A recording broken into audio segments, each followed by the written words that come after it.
From failure to success. Everyday habits and exercises to build mental resilience and turn failures into successes. By Martin Meadows. Prologue. I spent weeks working with my designer to develop a video course about self-discipline.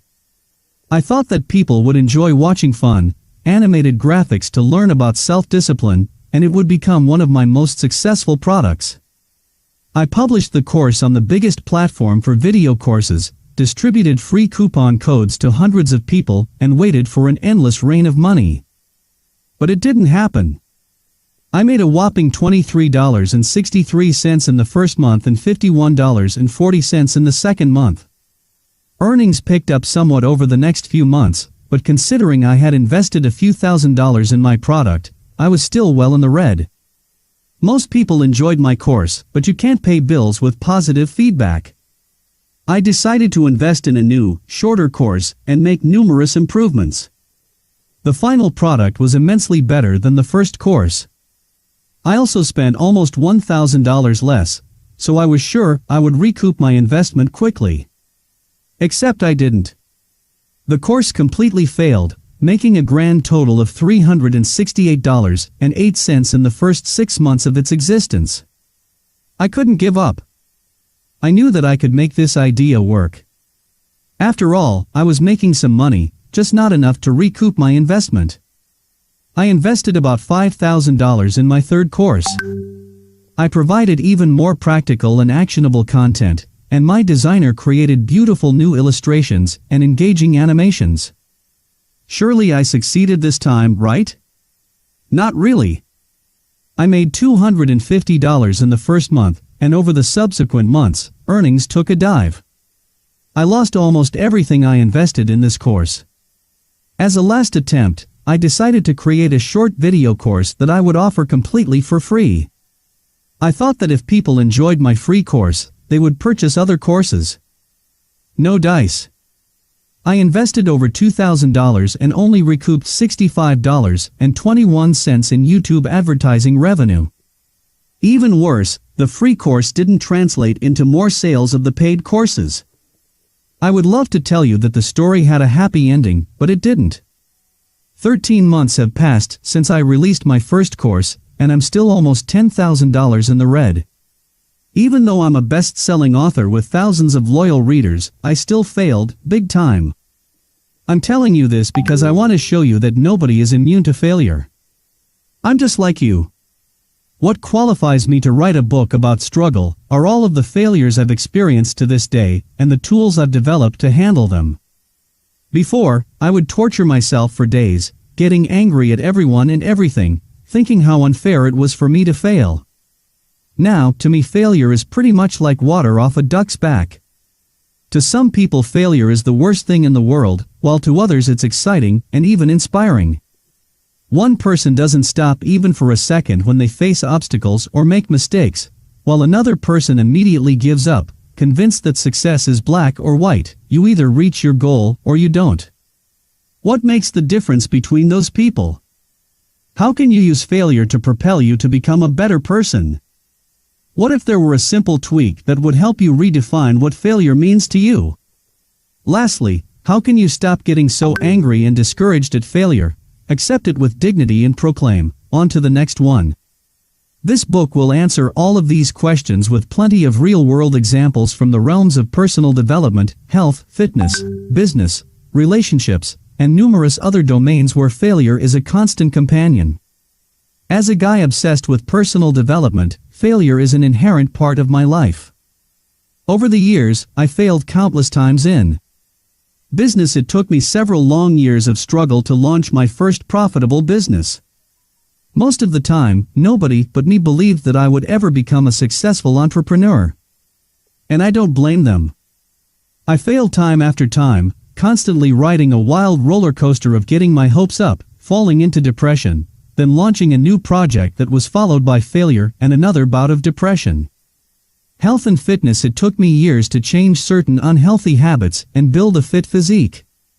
For years, despite exercising religiously several times a week, if you looked at my body, you'd never think I went to the gym at all. In fact, pretty much every new gym-goer had better results after a couple of months than I did after years of exercise, sacrifices, and countless hours spent researching how to turn my fitness around. Relationships. For years, my extreme shyness prevented me from having a normal social life. Imagine a guy who radiates total awkwardness when merely talking to a woman about a neutral topic. Yeah, that was me. Sports and learning new skills. I spent a year learning how to play tennis, only to realize that I was a hopeless case.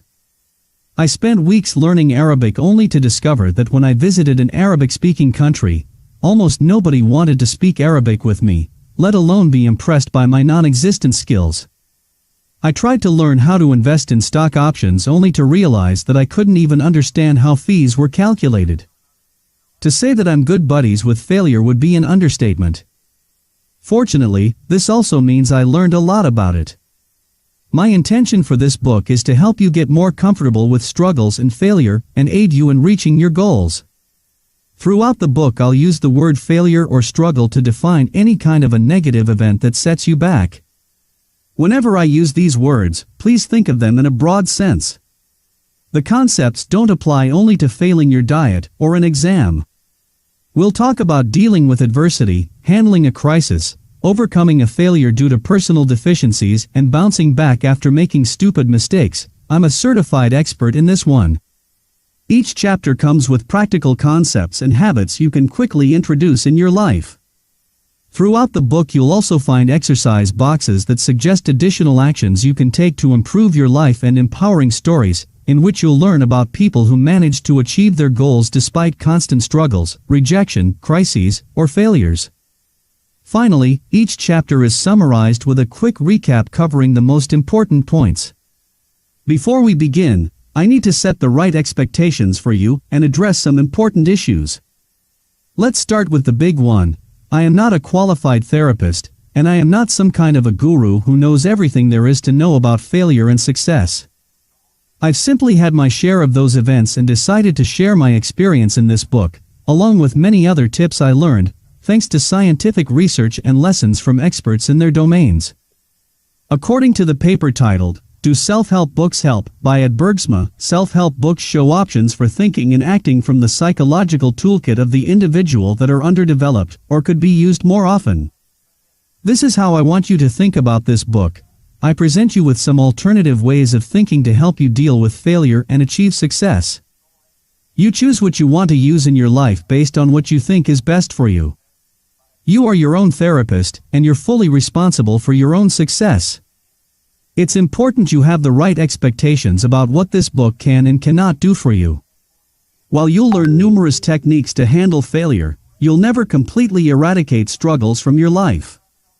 It's an inherent condition of our lives as human beings, and it's good, because failure can give you as much if not more than success. This book is one of the gifts that failure gave me. If it weren't for the countless mistakes, obstacles and setbacks, I'd have never learned how to develop mental toughness. While I don't believe that you should continuously and deliberately seek failure, it's a fact of life that you'll always encounter it along the way. Don't you think you might as well befriend it, rather than consider it a mortal enemy? If you agree, let's proceed to the first chapter and talk about the true nature of failure in more detail.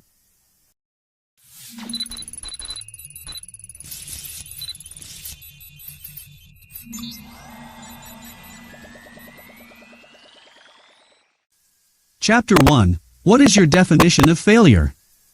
According to the Merriam-Webster Dictionary, failure means a lack of success. The logical assumption that follows is that you're only successful when you reach your end goal. In other words, the process doesn't matter. It's spelled out in black or white terms. It's either success or it's failure. This disempowering definition is one of the primary reasons why people fear and despise failure. You could argue that it's all just semantics, but language shapes your behavior, so it's important to use the right, empowering words. You might consider the following few paragraphs a bit esoteric, but please bear with me and you'll probably start seeing failure in a new light. If you face a difficult problem and you tell yourself, "I don't know how to deal with it," you'll think of reasons why you can't do it and not potential solutions. Your brain acts on your instructions, and it's the words you use that steer your thinking process. How likely are you to solve the problem if you're wasting energy coming up with excuses? If instead you tell yourself, okay, let's find a way to figure it out, you'll think of potential solutions and probably solve the problem. Same problem, different words, different outcome. Let's illustrate this with a quick example. John and Kate want to start a business. Both come from the same background and have the same exact resources at their disposal. John says, "If only I had money, I could start a business." His disempowering vocabulary if only fine-tunes his brain to come up with further excuses why he can't start a business. Instead of telling herself if only, Kate says, "I don't have money, and this means I need to figure out how to bootstrap my business." Her brain receives high-quality instructions, and she comes up with several ideas to start a business on a shoestring. Same problem, different words, different outcome. It's not an unproven theory, discovered by some Martin Meadows guy. The concept that language has a big impact on our life is one of the staples of performance coach Tony Robbins' effective coaching process and has been proven to work with hundreds of thousands of people all over the world. The basic premise of this concept is also the foundation of nonviolent communication, a communication process developed by Marshall Rosenberg, in which replacing one word with another can make the difference between an unproductive fight and successful communication. Scientific research also suggests that words are powerful enough to induce a behavioral change. In one study, calling a carrot an X-ray vision carrot increased consumption of this vegetable by 16% among elementary school students. And this effect isn't limited to gullible children alone. Adults offered the choice in a cafeteria will rate the taste of traditional Cajun red beans with rice more favorably than the taste of red beans with rice, or compliment grandma's zucchini cookies more than those described simply as zucchini cookies, even though they're eating the exact same dish. As powerful as our brains are, words can fool them, and you can use this phenomenon to your benefit. I hope that by now you're convinced that words matter on a deeper level than you think. Let's change your definition of failure to something more useful. The American Heritage Dictionary of the English Language defines failure as the condition or fact of not achieving the desired end or ends. If we play with this definition a little, we can develop a more empowering way to think about failure. This definition talks about the desired end. If, instead of making your desired end solely about the final success, but instead define it as learning, you'll never again fail in the traditional sense. You'll also start considering failure your friend, and not a reason to give up. If you focus on the learning experience, you'll realize how flawed the common definitions of failure and success are. You build success through trial and error. It's the failure and the lessons it provides that turn you into a winner, not avoiding it. Sticking to what's known, easy and comfortable, is a surefire way to not reach your goals. When a shy man chats up a woman and she rejects him, did he fail or succeed? To an average person watching the interaction, the man has been rejected. He failed. But did he really? If his intention is to overcome shyness, or in other words, to learn something, the outcome of his approach doesn't matter. His desired end is to learn how to become more confident. He was brave enough to step outside his comfort zone and talk. Viewed in terms of his purpose, a rejection might have been an even better outcome than getting a woman's phone number, because repeatedly getting rejected helps him get used to it. In rock climbing, my favorite sport, you learn more on a difficult route you can't finish than on an easy route that you climb effortlessly. It helps you pinpoint weaknesses you need to address and uncovers your true character. Dealing with difficulties and the fear of a potential fall also sharpens your mental game and helps you become a better climber overall. If your desired end is learning, is taking a fall a failure or success? Is it really better to climb an easy route and succeed, with no learning process, or fall off a difficult one, but learn something new and become a better climber? In martial arts, for training purposes, losing can be more valuable than winning. When you lose against a more able partner, you discover your technical shortcomings. When you crush a weak rival, there's little to no learning. Is getting beaten a failure if you learn something new you otherwise wouldn't have learned? As Josh Waitzkin notes in his book The Art of Learning, An inner journey to optimal performance. Great ones are willing to get burned time and again as they sharpen their swords in the fire. Beating weak opponents, crushing easy problems, or doing things well within your comfort zone might make you look good in the eyes of other people, but it's challenging yourself that leads to improvement and long-lasting success. Challenging yourself and persevering in spite of difficulties isn't easy by any means, and we'll spend more time with this topic in a later chapter. For now, make a mental note that failure and success are two sides of the same coin, and one cannot exist without the other.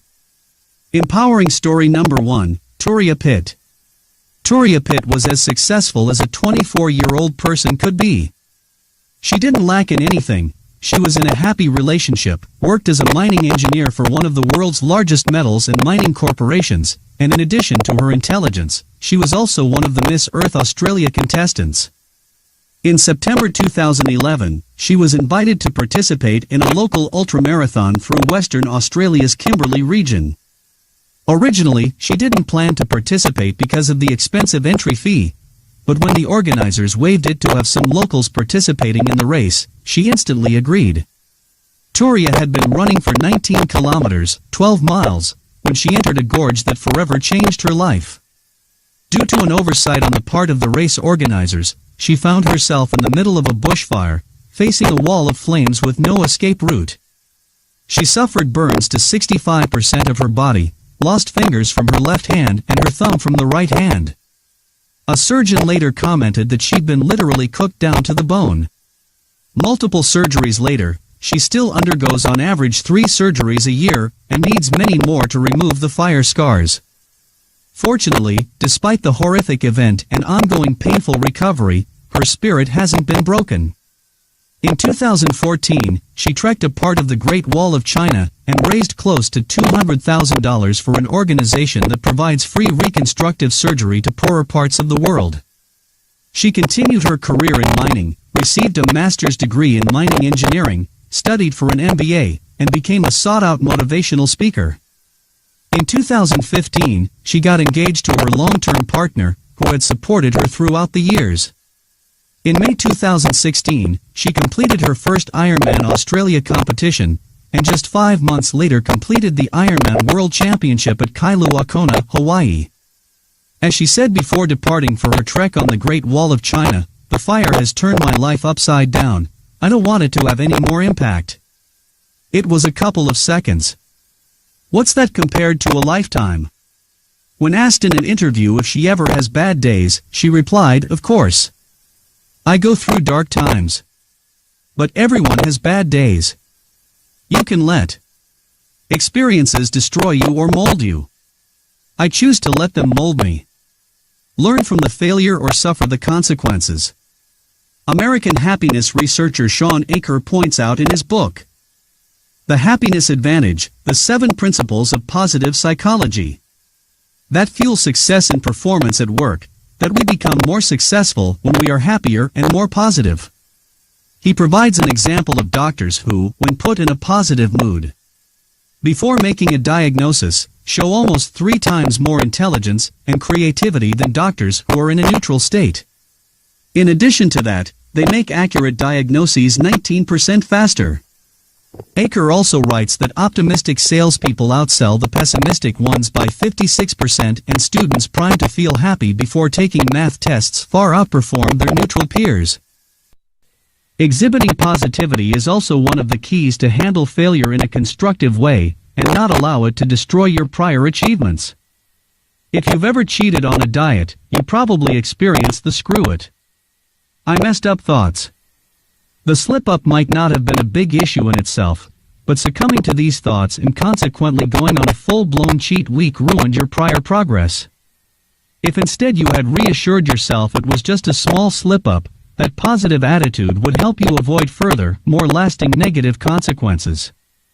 Neurologist Judy Willis notes in her article on rewiring a burned-out brain that the brain literally rewires to be more efficient in conducting information through the circuits that are most frequently activated. As you internalize your thwarted efforts to achieve your goals and interpret them as personal failure, your self-doubt and stress activate and strengthen your brain's involuntary, reactive neural networks. As these circuits become the automatic go-to networks, the brain is less successful in problem-solving and emotional control.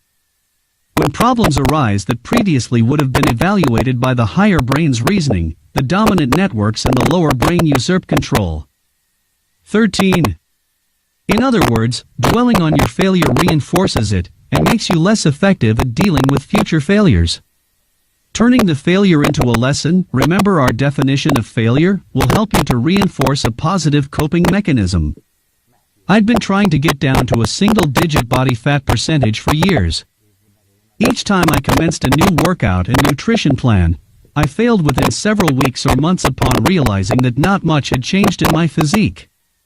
To say it was frustrating would be an understatement. After several failed attempts, I came up with a genius idea that maybe, just maybe it would be a good idea to learn my lessons and try a completely different approach. I know, sometimes I'm not a particularly bright guy. Upon investigating the reasons behind my past failures, I realized that I'd been making 3 cardinal mistakes. 1. I exercised at the gym despite not really enjoying it, hence my workouts weren't as effective as they could be. 2. I craved too quick results, which made my nutrition plan unsustainable. And 3. My motivation was too weak. Enjoying a great physique wasn't a good enough reason to persist when I felt frustrated. I hated the lessons my failures taught me by replacing boring, frustrating bodybuilding exercises with fun, passion-filled rock climbing and Krav Maga, an Israeli self-defense system workouts. I refined my diet to deliver slow, but sustainable results that aren't spectacular on a week-to-week basis, but lead to extraordinary results on a month-to-month basis. Lastly, I uncovered a stronger reason why I wanted to accomplish my goal. Dropping body fat tremendously improved my climbing performance. I linked my weight loss to one of the biggest passions in my life, and suddenly everything was easier to handle. In the end, the lessons I learned from past failures delivered a big impact on my general well-being, and helped me get closer to reaching my goal. Exercise number 1, learn from failure. The next time you fail, resist the temptation to let anger, frustration, discouragement or self-guilt make you give up. Give yourself time to process the negative emotions, and then make a list of the lessons you've learned from not reaching your desired outcome. This will help you develop a positive mechanism for coping with failure. When you transform a failure into a list of lessons, you'll empower yourself by thinking in terms of possible ideas for improvement instead of poisoning yourself with negativity. 3 metaphors you can use to change your definition of failure. You already know that words are powerful. I hope that now you will consider failure a valuable tool, and not a useless, frustrating and discouraging event. You can further reframe how you think about failure by using metaphors. A word or a phrase that represents one thing while talking about another is a sneaky way to unconsciously change how you think about something. Thinking of a certain problem as a crushing burden makes you associate it with an ordeal. You feel like you're too weak to get it off your shoulders and breathe freely again. How are you supposed to overcome it when merely thinking about it makes you physically shrink? Replacing this metaphor with something more empowering, for example, thinking of a problem like a barbell that you want to lift off the ground to build muscle and get stronger will shift your attitude to a more positive one. Here are 3 metaphors you can use to further drive the point home that failure is necessary and useful. 1. Failure is like navigating a maze. If you imagine the process of working on your goal as navigating a maze, each failure teaches you what doesn't work. One by one, you're eliminating ineffective approaches. When you adopt this metaphor, failure won't mean the end. It will mean a new beginning. It's close to impossible to escape a maze without getting yourself into a dead end or 2. Isn't it interesting that some people will pay to enter a cornfield maze and have the time of their lives trying to get out, but give up immediately when they get lost in the exact same albeit metaphorical maze when working on their goals? 2. Failure is like a sculpting tool.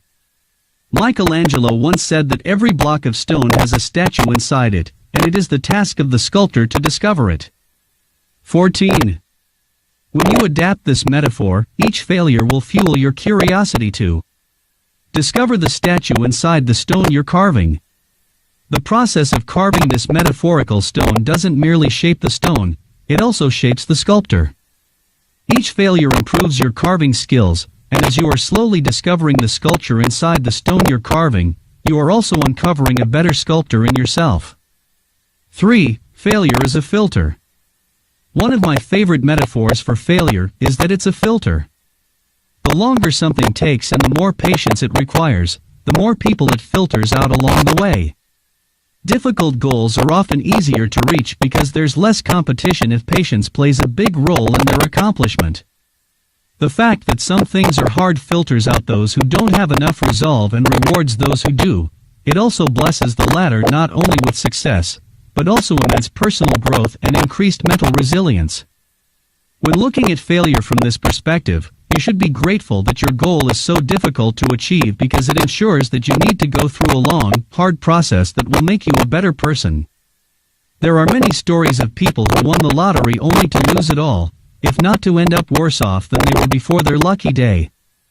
That's what happens when you score an easy win. You didn't earn, you get the event, success, but you don't get the process that shapes you to become a person who actually deserves it and knows how to handle it.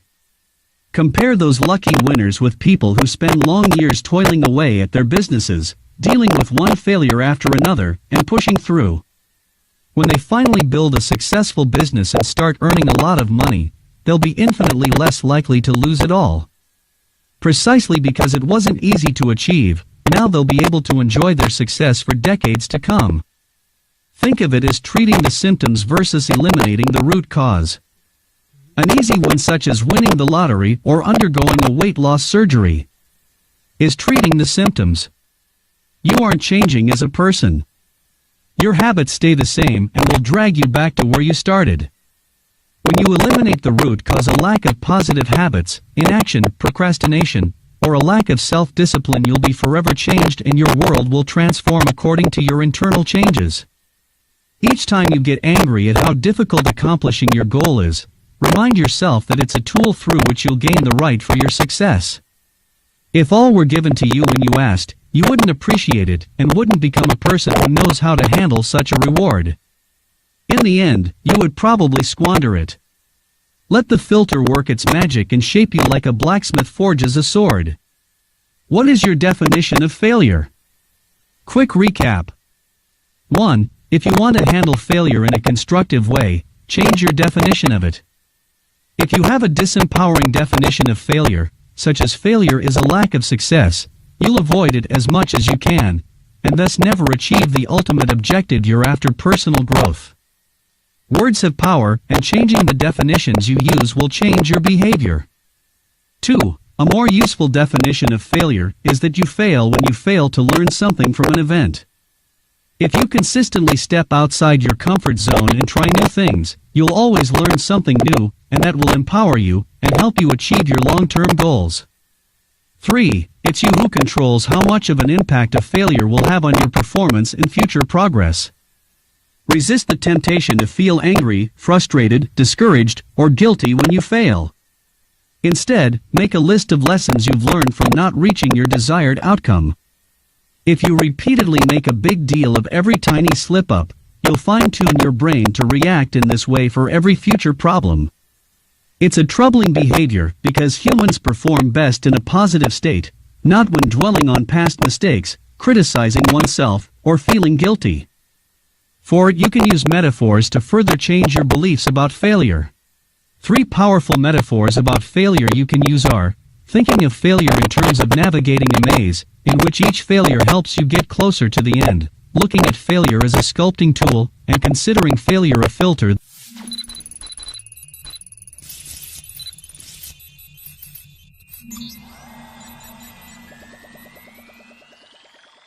recover from it more quickly. Is a failure sometimes indeed unpreventable, or is there something you can always do to reduce the risk of it happening? That's what we'll talk about in this chapter, and here's where Stoicism comes into play.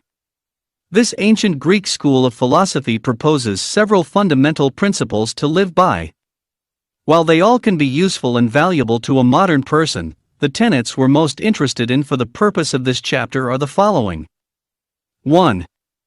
Accept what can't be changed.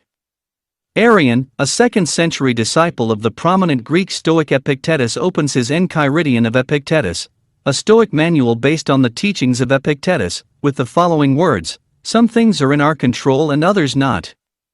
Whenever you find yourself angry at a situation you can't change, remind yourself that it's not up to you. I know that it sounds oversimplistic, but as counterintuitive as it is, accepting that things are beyond your control will give you a sense of peace and enable you to move on. After all, there's nothing else you can do, so why not accept that the matter is settled and move on? You dress according to the weather, and not according to what you'd like the weather to be like. Staying angry when you can't influence a situation is not only unproductive, it's also like giving yourself an unnecessary punishment. Stoicism is based on the concept that peace of mind comes from focusing on what you can control instead of wasting your energy on things you can't change. According to the Stoics, the only things you can always control are your own thoughts and subsequent beliefs, attitudes, and actions. Everything else, whatever is not your own thought, belief, or action, is outside of your total control, so getting annoyed when something doesn't go your way is a waste of resources. This doesn't mean that Stoics exhibited learned helplessness, because they couldn't fully control the world around them. Stoicism has never been about fatalism. Accepting that certain things are beyond your control doesn't mean that you should stop any efforts to improve yourself. Rather, it's about not dwelling on things not going your way, which in turn frees up mental energy to focus on the things that you do control.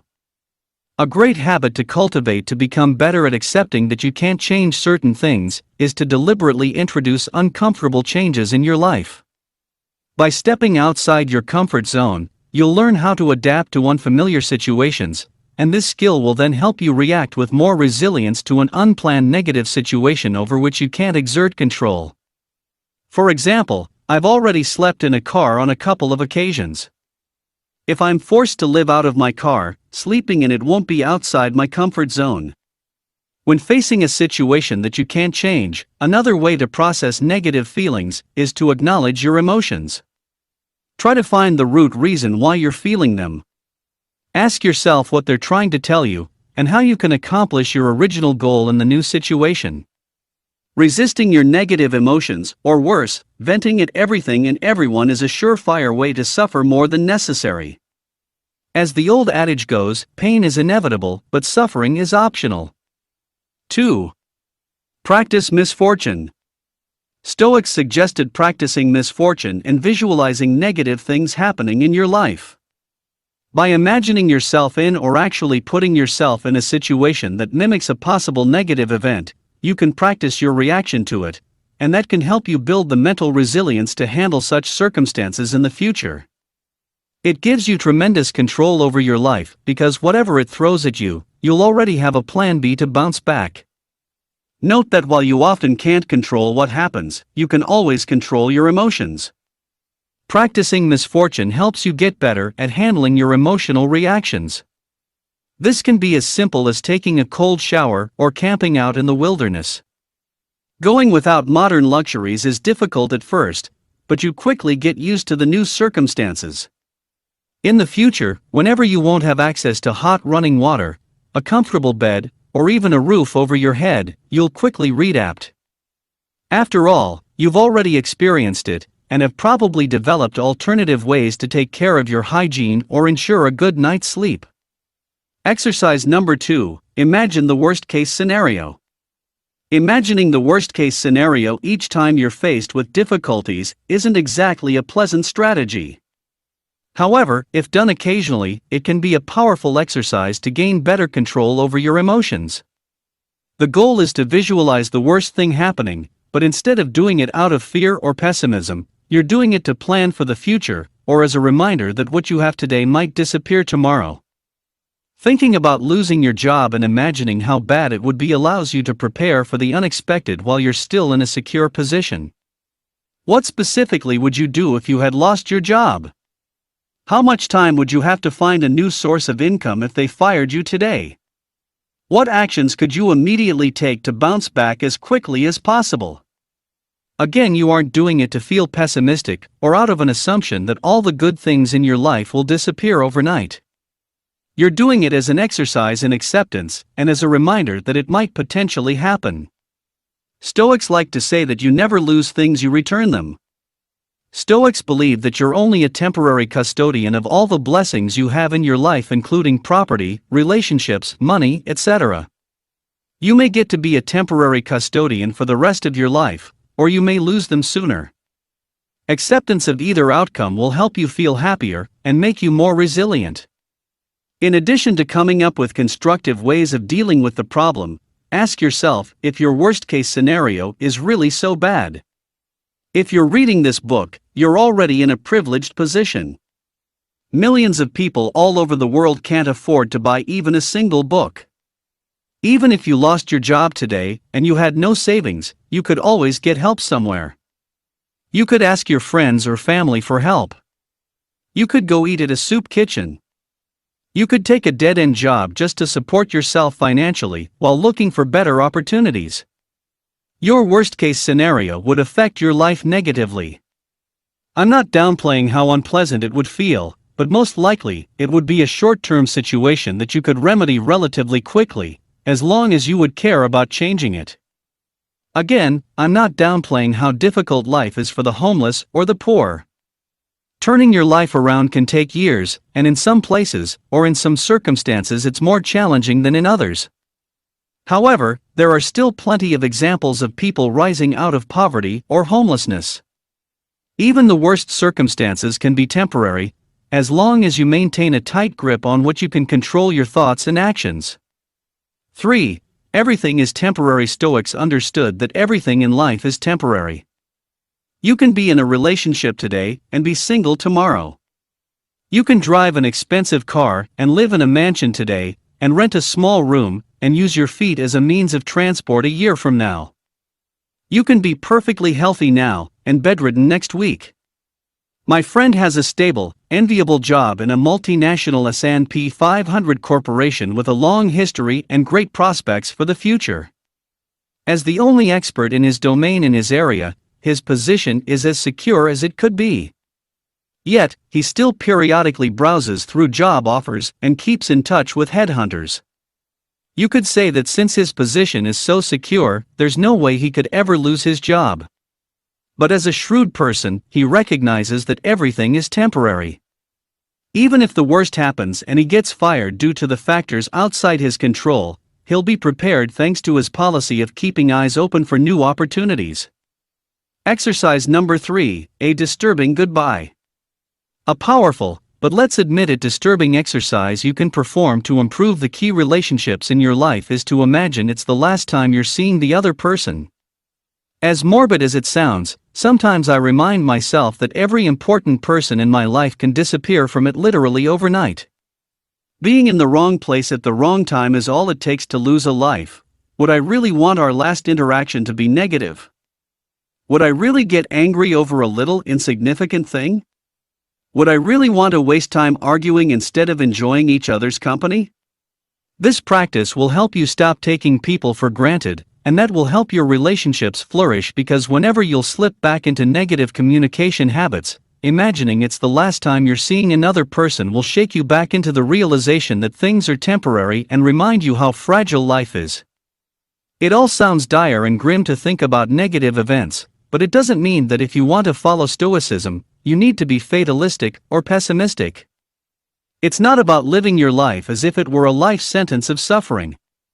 Rather, it's about accepting the world how it is, so you can maintain good spirits even when things aren't going well.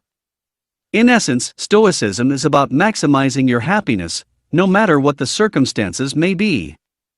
When you land in trouble or suffer a terrible blow, espousing the belief that everything is temporary will help you handle it more quickly. After all, as the old adage says, this too shall pass. You might be in debt today, but if you work on eliminating it, eventually you'll be free of it. It's not a permanent condition that's beyond your control. Likewise, a success can be also short-lived, so when you live according to this philosophy, you'll be more watchful to keep the good things in your life instead of resting on your laurels. Exercise number 4. What do you take for granted? It's easy to believe that the things you have in your life will be there forever. This erroneous belief can make you complacent and consequently increase the risk of losing those things. Spend a few minutes making a list of things you take for granted. For example, you could write point 1. My partner, point 2. My business, point 3. My health, point 4. Hot running water, point 5. Electricity, point 6. A comfortable bed to sleep on, point 7. A smartphone. Now, focus on the relationships and achievements on your list. Ask yourself if you're indeed paying enough attention to them. Taking those things for granted can make you stop putting enough effort to maintain them. This can increase the risk of losing those things, and when it does happen, it produces a shock that often feels like it couldn't have been prevented. After all, you thought it was yours forever, so how in the world could you have ever predicted you would lose it? Take action today, even if it feels like everything is perfect. Make an extraordinary effort to not merely maintain them, but also to take the relationships and achievements in your life to the next level. Surprise your partner by planning a romantic weekend getaway to a cabin in the mountains. Resist being complacent in your business by taking a big risk to expand it to another market, or by making some improvements in your daily processes. Even if you feel perfectly healthy, do blood work to make sure everything is fine. And even if it is, make an effort to further improve your diet and fitness levels. Dealing with a failure you couldn't prevent. Quick recap 1. The first common type of failure is failure that you can't prevent. In contrast to other failures, as the name implies, you usually can't prevent it. Fortunately, there's a lot you can do to handle it better. The most powerful approach is adopting the philosophy of Stoicism and the stance that if something is beyond your control, you need to accept it and move on. Point 2. Practice acceptance by deliberately introducing uncomfortable changes, not resisting your emotions. Venting or denial only makes things worse, and reminding yourself that some things are not up to you, and it should actually become a source of comfort for you because the matter is settled and you're free to move on. Point 3. Practicing misfortune by envisioning negative events, or creating uncomfortable circumstances, is a good way to increase the control you have over your own emotions because ultimately, it's one of the few things you do control. Point 4. Lastly, remember that everything is temporary. Embracing this philosophy can help you in 2 ways. You'll stop taking things for granted and put in more effort to maintain them, and you'll get better at handling blows. After all,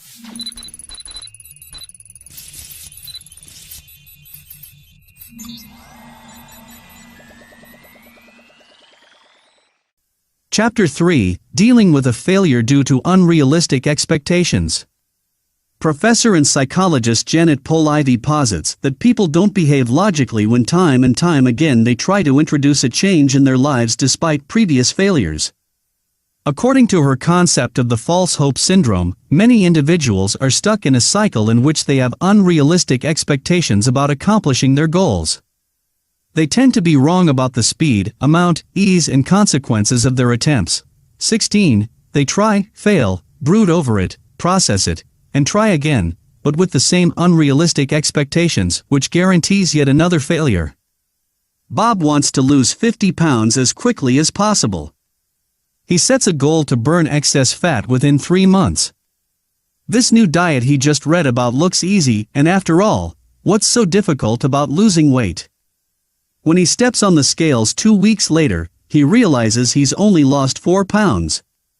There's also little difference in his appearance. Frustrated at the slow pace and his restrictive crash diet, he gorges on fast food for the entire week. A month passes. Bob realizes he really needs to lose weight. He'll reach it this time, he assures himself. He just didn't try hard enough with his previous attempt. He picks a new popular diet. This one will surely work. And starts again. 3 weeks later, Bob is seen filling his shopping cart with so much junk food that he can barely push the cart to the counter. This process repeats over and over again. After each failure, Bob rejects the notion that his approach is flawed. He either didn't try hard enough, or it was the wrong diet. He never questions that maybe it's not about little adjustments, but that his entire approach needs to change to one of focusing on sustainable results and permanent changes. As Janet Polivy asks in her paper, do those who succeed on their sixth attempt succeed by using, once again, the same strategy that failed on the previous 5 attempts? Or do those who succeed on the sixth attempt do so because they have adjusted their strategy to make it more realistic and therefore more likely to succeed? If you repeatedly fail with the same goal, it's possible you set unrealistic expectations and are stuck in the false hope loop. Here are 3 principles to avoid chasing impossible goals. 1. Do proper research. Ignorance is the culprit of the false hope syndrome. A person who wants to make a positive change in their life will exhibit overexcitement and a readiness to start as quickly as possible, usually at the expense of doing proper research.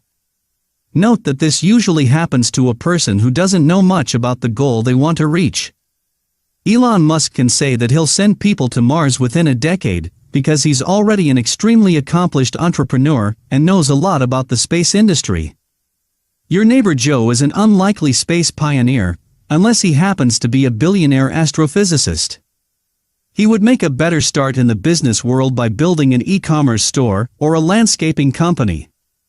To avoid failing due to unrealistic expectations, make sure to carefully research the feasibility of your goals. Can you really lose 10 pounds a week? Does an average entrepreneur build a 6-figure business in 6 months? Has any world-class performer become one after a mere year of training? Explore different strategies to reach your goal, primarily focusing on the ones that have been proven to work for numerous people before. A revolutionary system to become a golf star within 6 weeks might sound exciting, but it's the plain old regular practice day in, day out for years. That delivers real-world, sustainable results. Side note, I cover in great detail how to do proper research and choose a winning strategy in my book The Ultimate Focus Strategy. How to set the right goals, develop powerful focus, stick to the process, and achieve success. 2. Be open to changing your approach.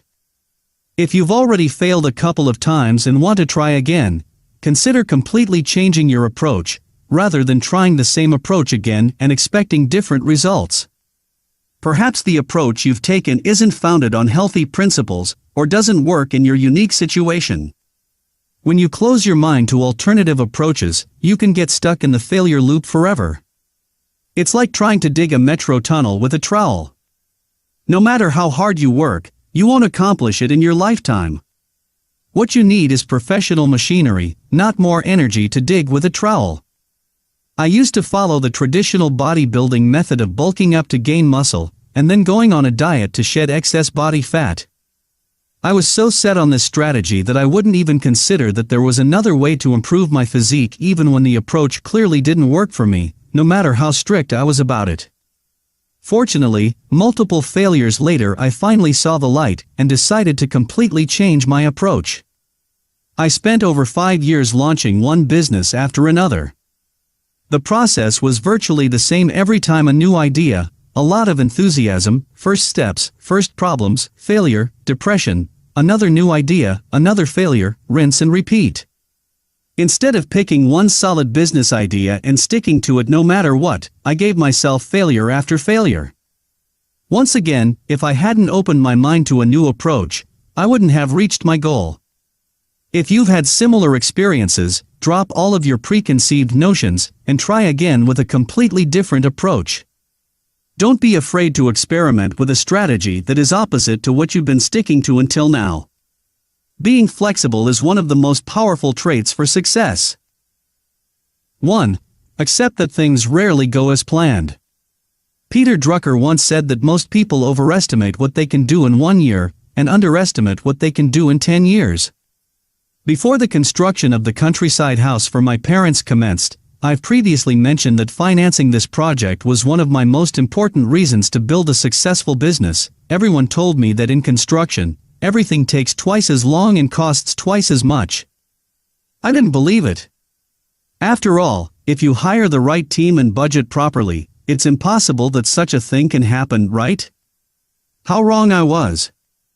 Everything did cost much more and did take much longer. It made me realize that even with the most careful calculations, you'll probably still overestimate how much you can achieve in a given period of time. If you refuse to accept this reality, say hello to the failure loop. When setting a new goal and deadline, remind yourself that ultimately, even if you don't achieve something by your self-imposed deadline, you're still farther ahead. It's illogical to quit because during 3 months you've lost just 10 pounds instead of 20. Yet, that's precisely what many people do. They assume that since things didn't go exactly as planned, they failed. Then they get frustrated, turn to junk food to reassure themselves, and a few weeks later, the 10 pounds they've lost are back.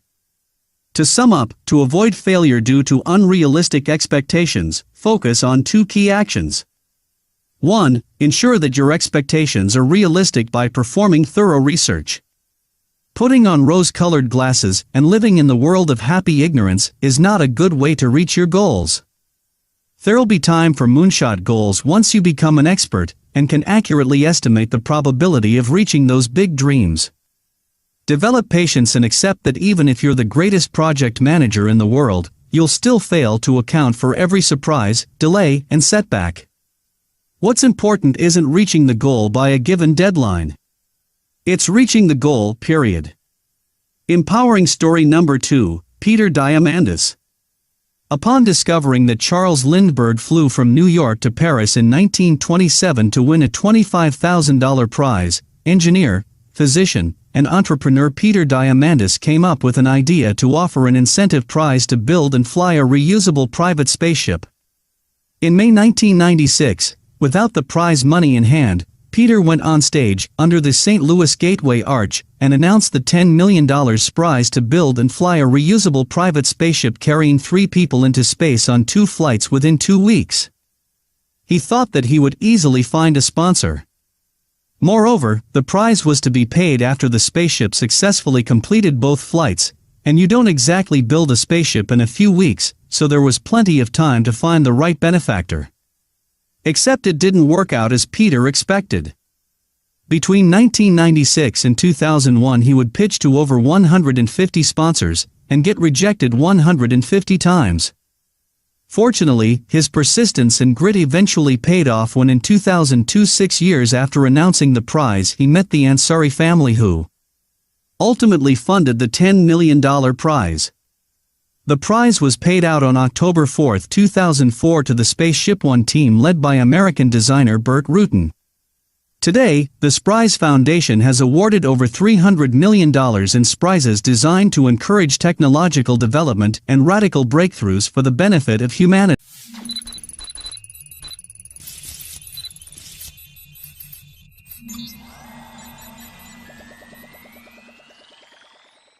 Chapter 4, Dealing with a Failure Due to a Lack of Focus. In today's world of never-ending busyness and hundreds of tasks to do, failure due to a lack of focus is one of the most common reasons why people can't achieve their goals. In fact, I believe this problem is the biggest hurdle for accomplishment, and that's why I wrote an entire book about it, The Ultimate Focus Strategy: How to Set the Right Goals, Develop Powerful Focus, Stick to the Process, and Achieve Success.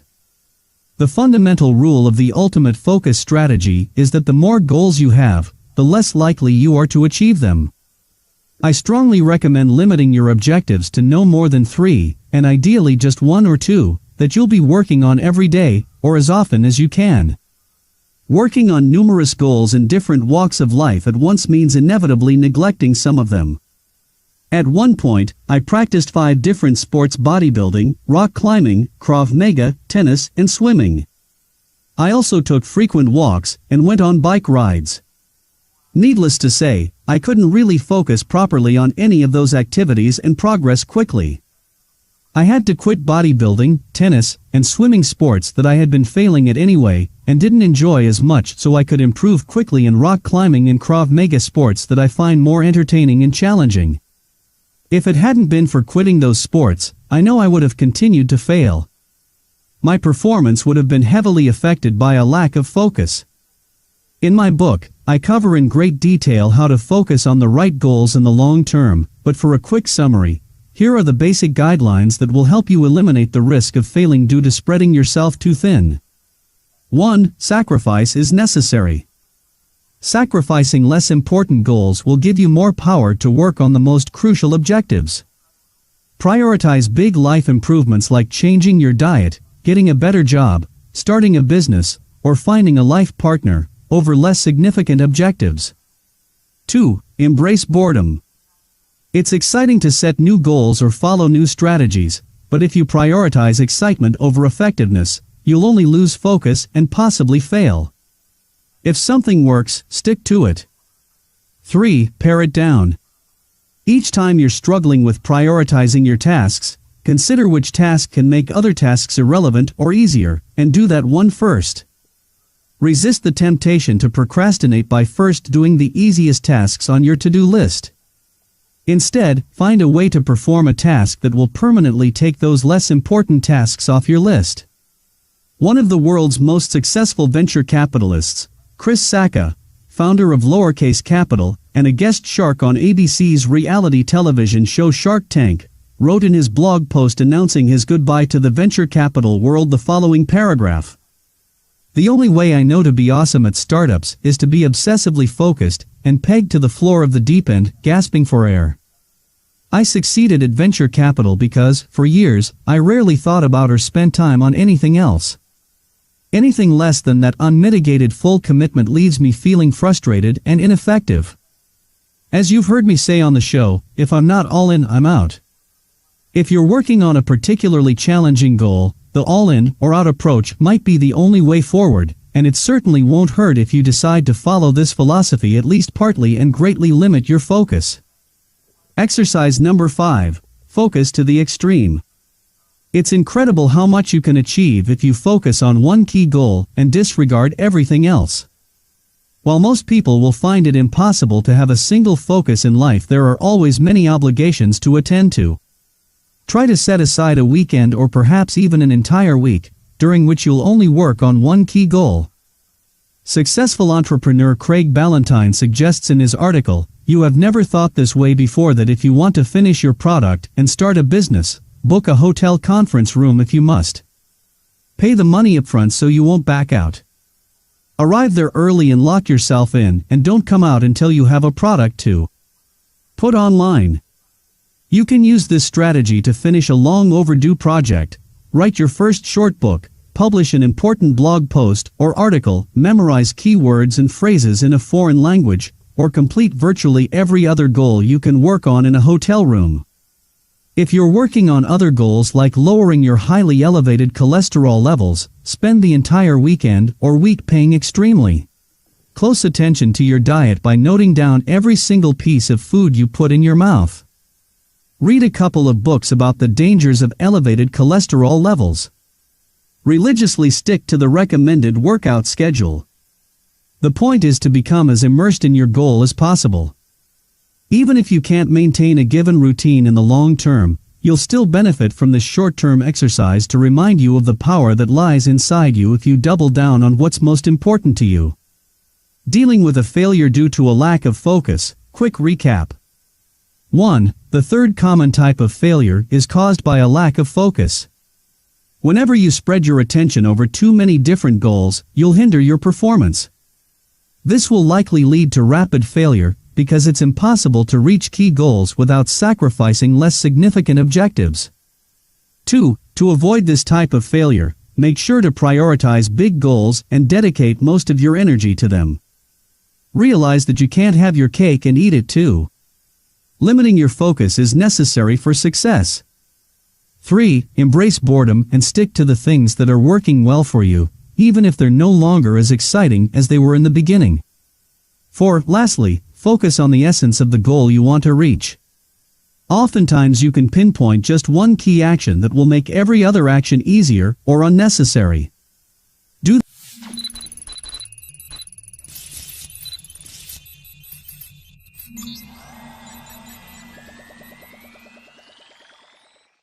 Chapter 5. Dealing with a fear-driven failure.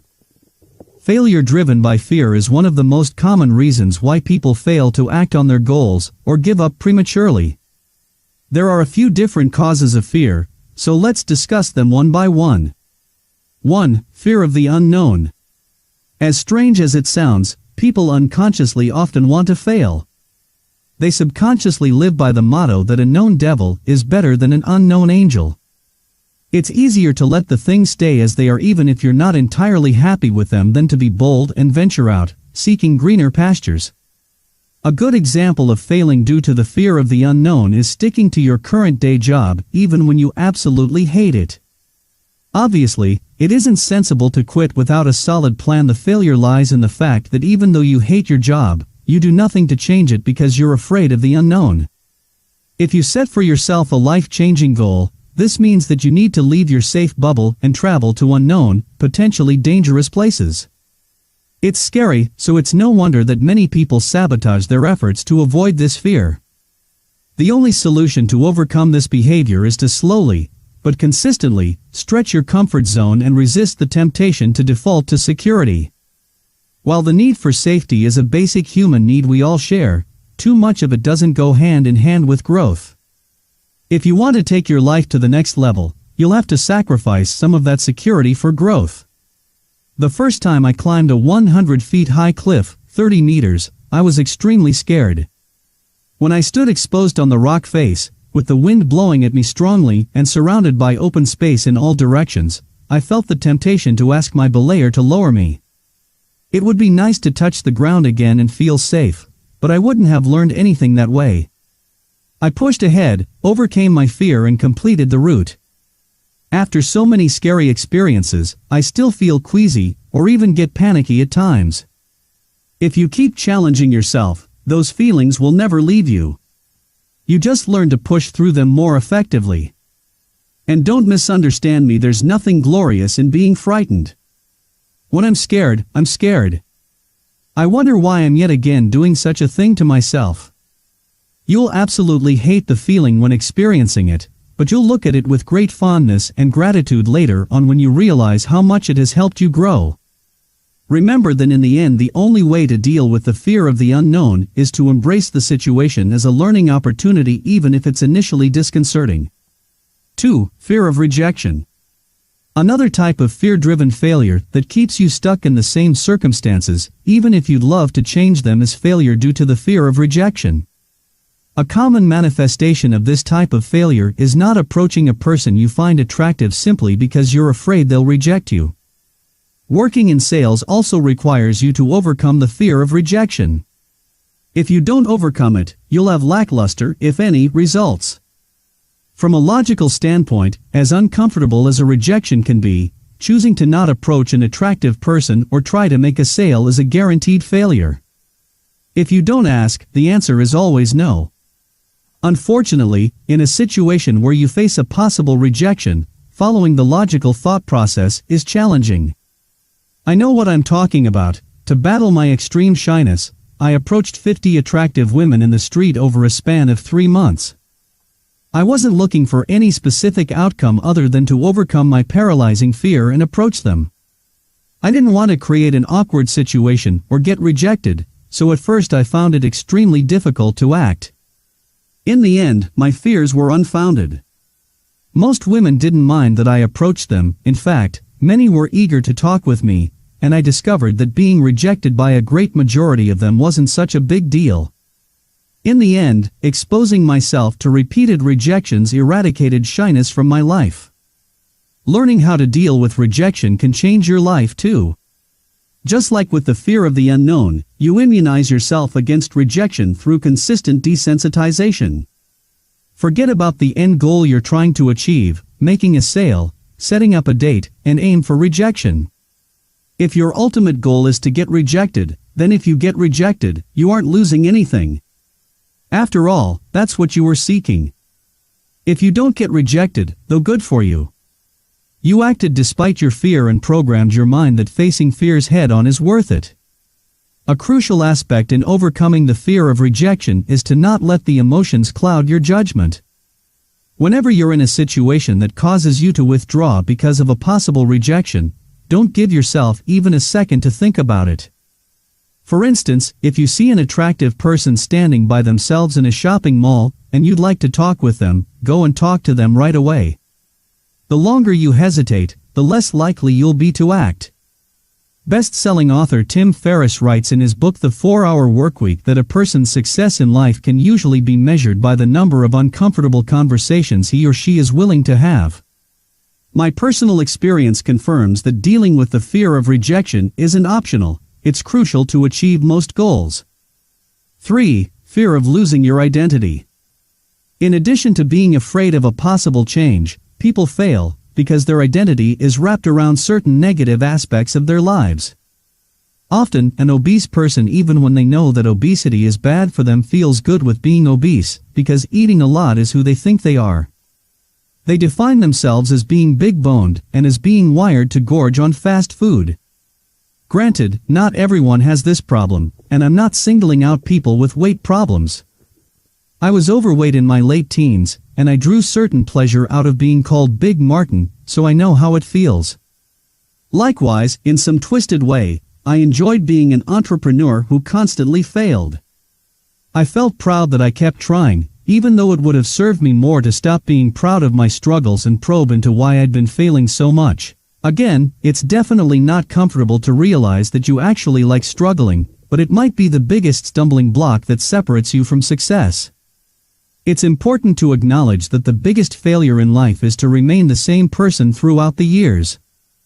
As they say, if you're not growing, you're dying. Merely acknowledging that you have a fondness for certain negative aspects of your life can help you take the first step to defeat it. Last but not least, don't romanticize the fact that you're struggling. Pride yourself on overcoming your circumstances instead of drawing significance out of your hardships. In her speech at the Harvard University, J.K. Rowling, author of Harry Potter, the best-selling book series in history, said poverty entails fear and stress, and sometimes depression. It means 1,000 petty humiliations and hardships.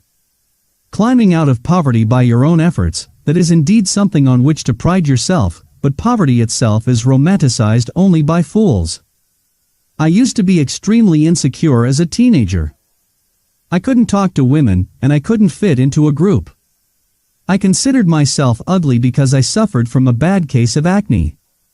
As twisted as it sounds, I must have at least partly enjoyed and glorified being this awkward, bizarre shy guy. Oh, what a special snowflake I was. I'm forever grateful that one day I opened my eyes and doubled down on climbing out of that perception. As Rowling said, that's something I can pride myself on, not the fact that I was insecure. Empowering story number 3, Sidney Poitier. Accomplished Bahamian-American actor and cultural symbol Sidney Poitier recounts in his book Life Beyond Measure that the first, most significant turning point in his career was when he picked up a local newspaper and browsed through the job listings looking for a job as a dishwasher.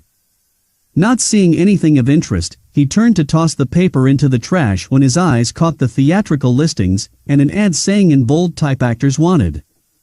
With his curiosity piqued, he read the article below the headline and discovered that the production was to be cast at a place called the American Negro Theater in Harlem.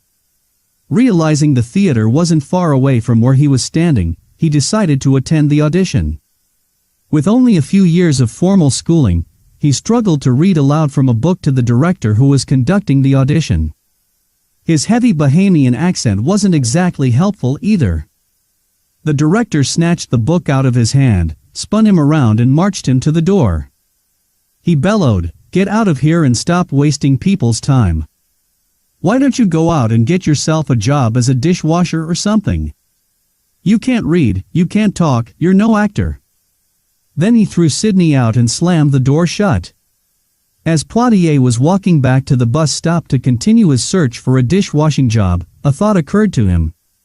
As he recalls, why did he recommend my going out and getting a job as a dishwasher? Not once during the audition did I tell him that I was a dishwasher, so why did he say it? And what became clear to me was that dishwashing was his view of my value as a human being. In that moment, I made the choice that I could not and would not allow that to stand. Now, what was I operating on? I was operating on what I learned from my mom, and what I learned from my dad, that I am somebody. I was always somebody. And here this guy who didn't know me from Adam had fashioned for me a life that I could not allow to happen if I had anything to do with it. I decided then and there, in that pivotal moment, to be an actor, if only to show this man and myself that I could.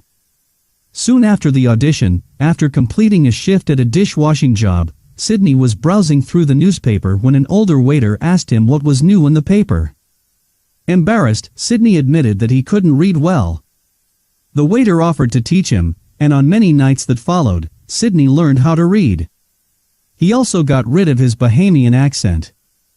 On his second attempt at the theater, he was given a leading role in the Broadway production Lysistrata. More roles soon followed. In 1963, as the first actor of African descent to do so, he won the Academy Award for Best Actor for his role in Lilies of the Field. In 1980, he directed comedy Stir Crazy, which for many years was the highest-grossing film directed by a person of African descent. In 2002, in recognition of his remarkable accomplishments as an artist and as a human being, he received an Academy Honorary Award from the Academy of Motion Picture Arts and Sciences. In 2009, he was awarded the Presidential Medal of Freedom by President Barack Obama. And to realize it all started with one rude director and Sydney's resolution not to let him belittle his value as a human being. 1. Fear of losing connection. People get a sense of connection when they feel bad. Having problems gives you a sliver of empathy from other people that feels better than going out there, facing risks, and ultimately building a life others envy. As sad as it sounds, most people will be friendlier and more empathetic to poor Jim who can barely cover the rent than to Stephanie, a highly accomplished self-made businesswoman who makes them feel insignificant because of her feats. Victimhood isn't a good way to become an accomplished person, but it does provide some level of comfort and security that makes certain people remain in their safe bubble. When you reach success, you'll face envy from critics. Some people will start questioning your intentions. You'll outgrow certain people and possibly make new enemies. Accept that reaching your goals inevitably means dealing with some of those problems. However, it doesn't mean that if you reach success, you'll never get support again. Actually, the first step to deal with the fear of losing connection is to ensure that the support system you have in place will be there for you when you grow tired of making yourself a victim. A lasting support system is usually made up of two groups of people. Your closest friends and family, who've been there with you no matter what. It's one of the most valuable things you can have in life. If you have those individuals, you won't need much else social-wise to succeed. They will be there to encourage you throughout the entire journey, and you should be there to encourage them throughout their own journeys. People who have already achieved success or are striving to reach it like you do. It's not a big deal if you don't know such people yet. When you start working on your goals, you'll naturally build this support group. If you want to become a professional artist, surrounding yourself with fellow artists, ideally those who are more successful than you are, will give you a stronger sense of connection than trying to explain to your non-artist friends why on earth you want to paint those useless paintings or record these stupid songs. If you want to become a rock climber, fellow climbers will be more than eager to infect you with their passion and help you develop your skills. If you want to get your financial life in order, personal finance bloggers and the members of personal finance forums will support your hard decisions and offer you a sense of belonging. In the same speech I already cited, J.K. Rowling said, "I was convinced that the only thing I wanted to do ever was to write novels." However, my parents, both of whom came from impoverished backgrounds and neither of whom had been to college, took the view that my overactive imagination was an amusing personal quirk that would never pay a mortgage or secure a pension. Imagine that. If the parents of a woman who eventually became an extremely successful novelist couldn't offer her support and considered her goal an amusing quirk, then you certainly shouldn't feel bad if you're in the same position. If you want to quit your cushy corporate job, but everyone around you is stuck in the rat race and can't imagine another way of living, don't expect them to support you in your goal as well as people who are on track to quit or have already done so would. It's key to understand that, try as you might, you're not going to change other people's deeply held beliefs about certain important issues. I couldn't persuade my parents that one could succeed in life without going to college. They only believed me when I started making more money than 99.9% of people of my age. For several years I was building my business with little to no understanding and support from other people. I didn't have much encouragement and I had to believe in myself. Following the writings of successful entrepreneurs and exchanging messages with them has helped me stick to my resolutions until I finally had a breakthrough. If you can't find support elsewhere, turn to books and the internet, and I'm sure you'll find reassurance there. In conclusion, if you're failing because you feel like it's you against the world, try to build a social bubble that will support your endeavors, even if it merely consists of online strangers on a discussion forum or a stack of books written by people you admire. Dealing with a fear-driven failure. Quick recap. 1. The fourth type of failure is fear-driven failure. It can be further broken down into fear of the unknown, fear of rejection, fear of losing your identity, and fear of losing connection. 2. When dealing with a fear of the unknown and a fear of rejection, the only way to prevent that is to expose yourself to difficult and uncomfortable situations in which you face the unknown or a possible rejection. The more often you do it, the more comfortable you'll get with it. Soon you'll learn how to act despite those unpleasant emotions of discomfort, and fear will cease to be a paralyzing factor in your life. 3. When you fail because of the fear of losing your identity, it's because there are certain negative aspects of your life that you consider you. If you consider obesity, poverty, shyness, or any other negative trait to be a part of your identity, it's scary and uncomfortable to throw them out. However, in the end you have to stop romanticizing the bad aspects of your life and realize that life is growth. The sooner you get rid of those bad things, the better your life will become. 4. Lastly, people fear they'll lose connection when they start working on or reach their bold goals. This fear is not unfounded. Some people will consider your efforts a threat to their self-esteem. The best solution is to surround yourself with individuals who don't exhibit such a behavior and will actively help you reach your goals.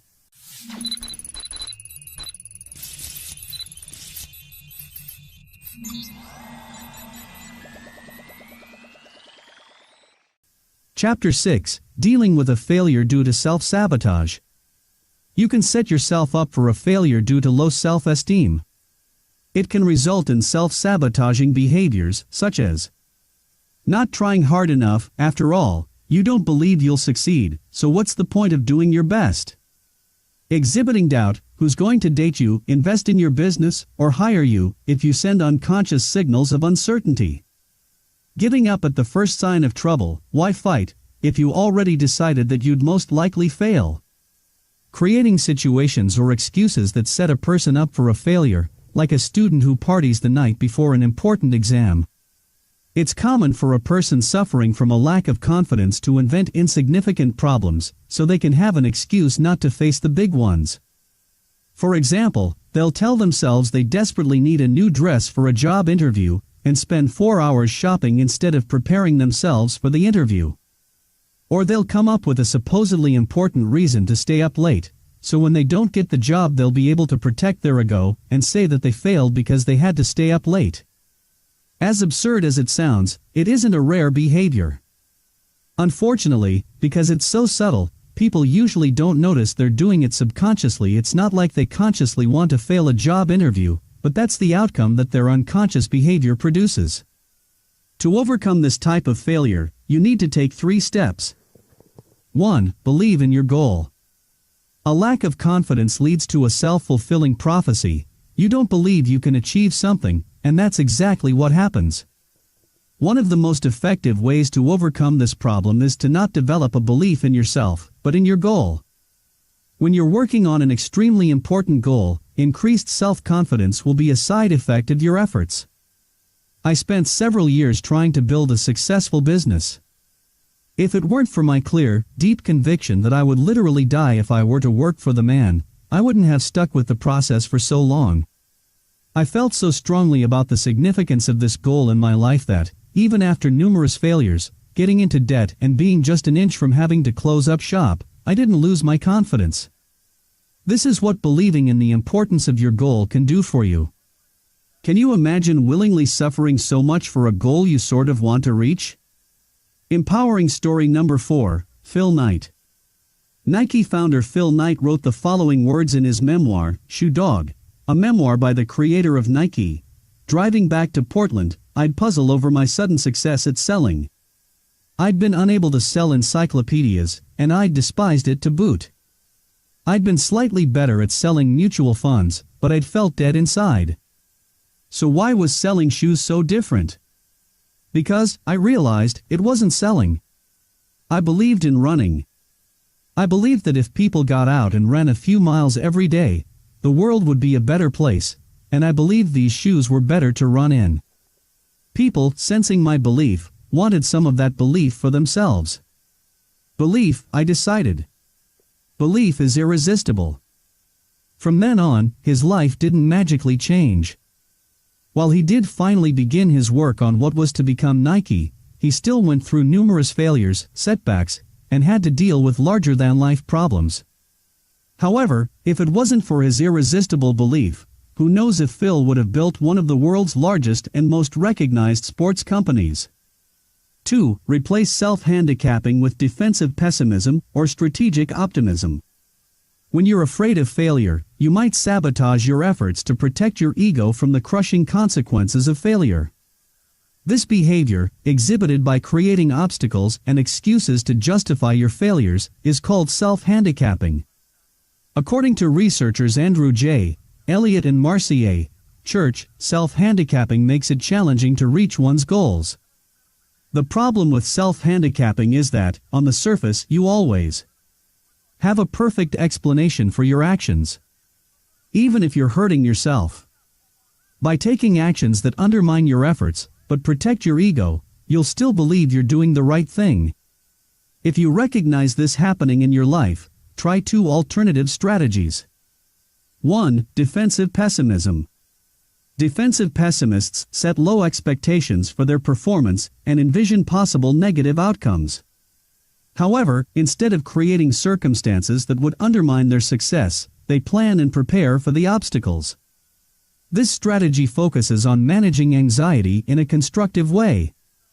Instead of sabotaging your efforts so that you can avoid the unpleasant failure, you plan for the anxiety and develop solutions to handle it. Let's imagine you have scheduled a job interview at your dream company. A person with a self-handicapping strategy will most likely do some of the following. Worry themselves sick about the interview and their performance. Unconsciously create a situation that will make them arrive late and dramatically reduce their chance of getting hired, if they even get a second chance after being late.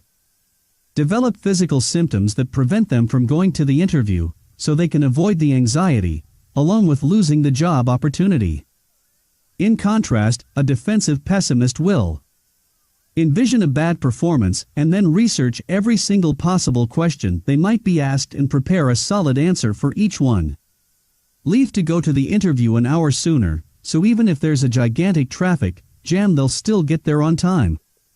Ensure that they feel well and look good by paying close attention to healthy nutrition, exercise, and getting sufficient sleep prior to the job interview. Anxiety, come up with a list of everything that can go wrong. If it's a job interview, you could jot down: getting sick, being late. Exercise number 6, practice defensive pessimism. If you can't exhibit optimism and often sabotage your efforts, try defensive pessimism by imagining the worst and preparing for it. The next time you find yourself preparing for a situation that produces anxiety, come up with a list of everything that can go wrong. If it's a job interview, you could jot down: getting sick, being late, forgetting important details about the company, forgetting the fundamental things you should know when applying for a given position, wardrobe malfunction. Then, address every item one by coming up with a list of possible solutions and implement them to reduce the risk of the setback happening. Here's an example. Getting sick. If possible, avoid crowded places with a higher risk of an infection prior to the job interview. Eat foods and engage in habits that boost the immune system, such as exercise. Get sufficient sleep. Being late. Leave much sooner than necessary. Ensure that your car doesn't need any important repairs and won't suddenly break down. Charge up your phone so you can call a cab if you can't turn the engine on. Forgetting important details about the company. Visit the company's website and memorize everything you find interesting or good to know. Read the most recent news. Find a current employee and invite them for coffee to get insider knowledge. Forgetting the fundamental things you should know when applying for a given position. Review the basics of your profession. Read a book or two about the most important concepts pertaining to your job. Wardrobe malfunction. Prepare your clothes the evening before the job interview. Bring a second shirt or even an entire second set of clothes with you. Assuming that everything will go wrong and then making sure that you have a contingency plan will help you overcome anxiety, build confidence, and avoid self-sabotage. 2. Strategic optimism. Strategic optimists deal with the anxiety of failure by adopting the outlook that things will end well. Instead of worrying themselves sick about their future performance and trying to plan for every single possible setback, they set high expectations, visualize success, and feel calm and in control. It takes a lot of practice to adapt this strategy if you've been a pessimist for a long time, so start small and stay patient. The process comes down to 3 steps. 1. Shifting your locus of control, the extent to which you believe you can control events that affect you. 26. From external to internal. In other words, take responsibility for your life instead of blaming everybody, but you for the failure, and admit that you've achieved success thanks to your efforts, not through luck. We'll talk about locus of control in more detail later in this book. 2. Slowly stretching your comfort zone. Start with easy tasks within your comfort zone and take it from there. A string of wins, even if they're tiny, will help you build positive momentum and develop the belief that things generally turn out okay. 3. Reframing. Optimists are masterful at changing the meaning of their failures. Consequently, they don't take them personally and maintain high confidence in themselves. For example, if they don't perform well during a job interview, they'll consider it a lesson that they need to better prepare for their next interview, or they'll simply tell themselves that if they didn't perform well, it was probably because subconsciously they knew it wasn't the right company for them. I dig deeply into the topic of self-efficacy, the strength of the belief in your abilities that can help you become more optimistic, in my free book Confidence, How to Overcome Your Limiting Beliefs and Achieve Your Goals. 3. Live in a fantasy world. This will sound like a contradiction to what I've said before about being realistic, but there's a slight difference, so please read carefully. I've been criticized that I live in a fantasy world on more than a couple of occasions. And I like when people say that because it shows how far I've gone to change my attitude, which previously was as pessimistic and self-limiting as you can get. As much as I value being reasonable when setting new goals, I don't set limits for myself as to what I can achieve given enough time, and neither should you. This is a crucial tool to escape self-imposed mediocrity that is caused by the erroneous belief that you aren't the master of your own destiny. This is not about believing that you can become a millionaire in 3 months. It's about believing that if you want it to happen, you will make it happen, although in a more realistic time frame. In other words, you believe that everything is possible, but you don't keep your head in the clouds.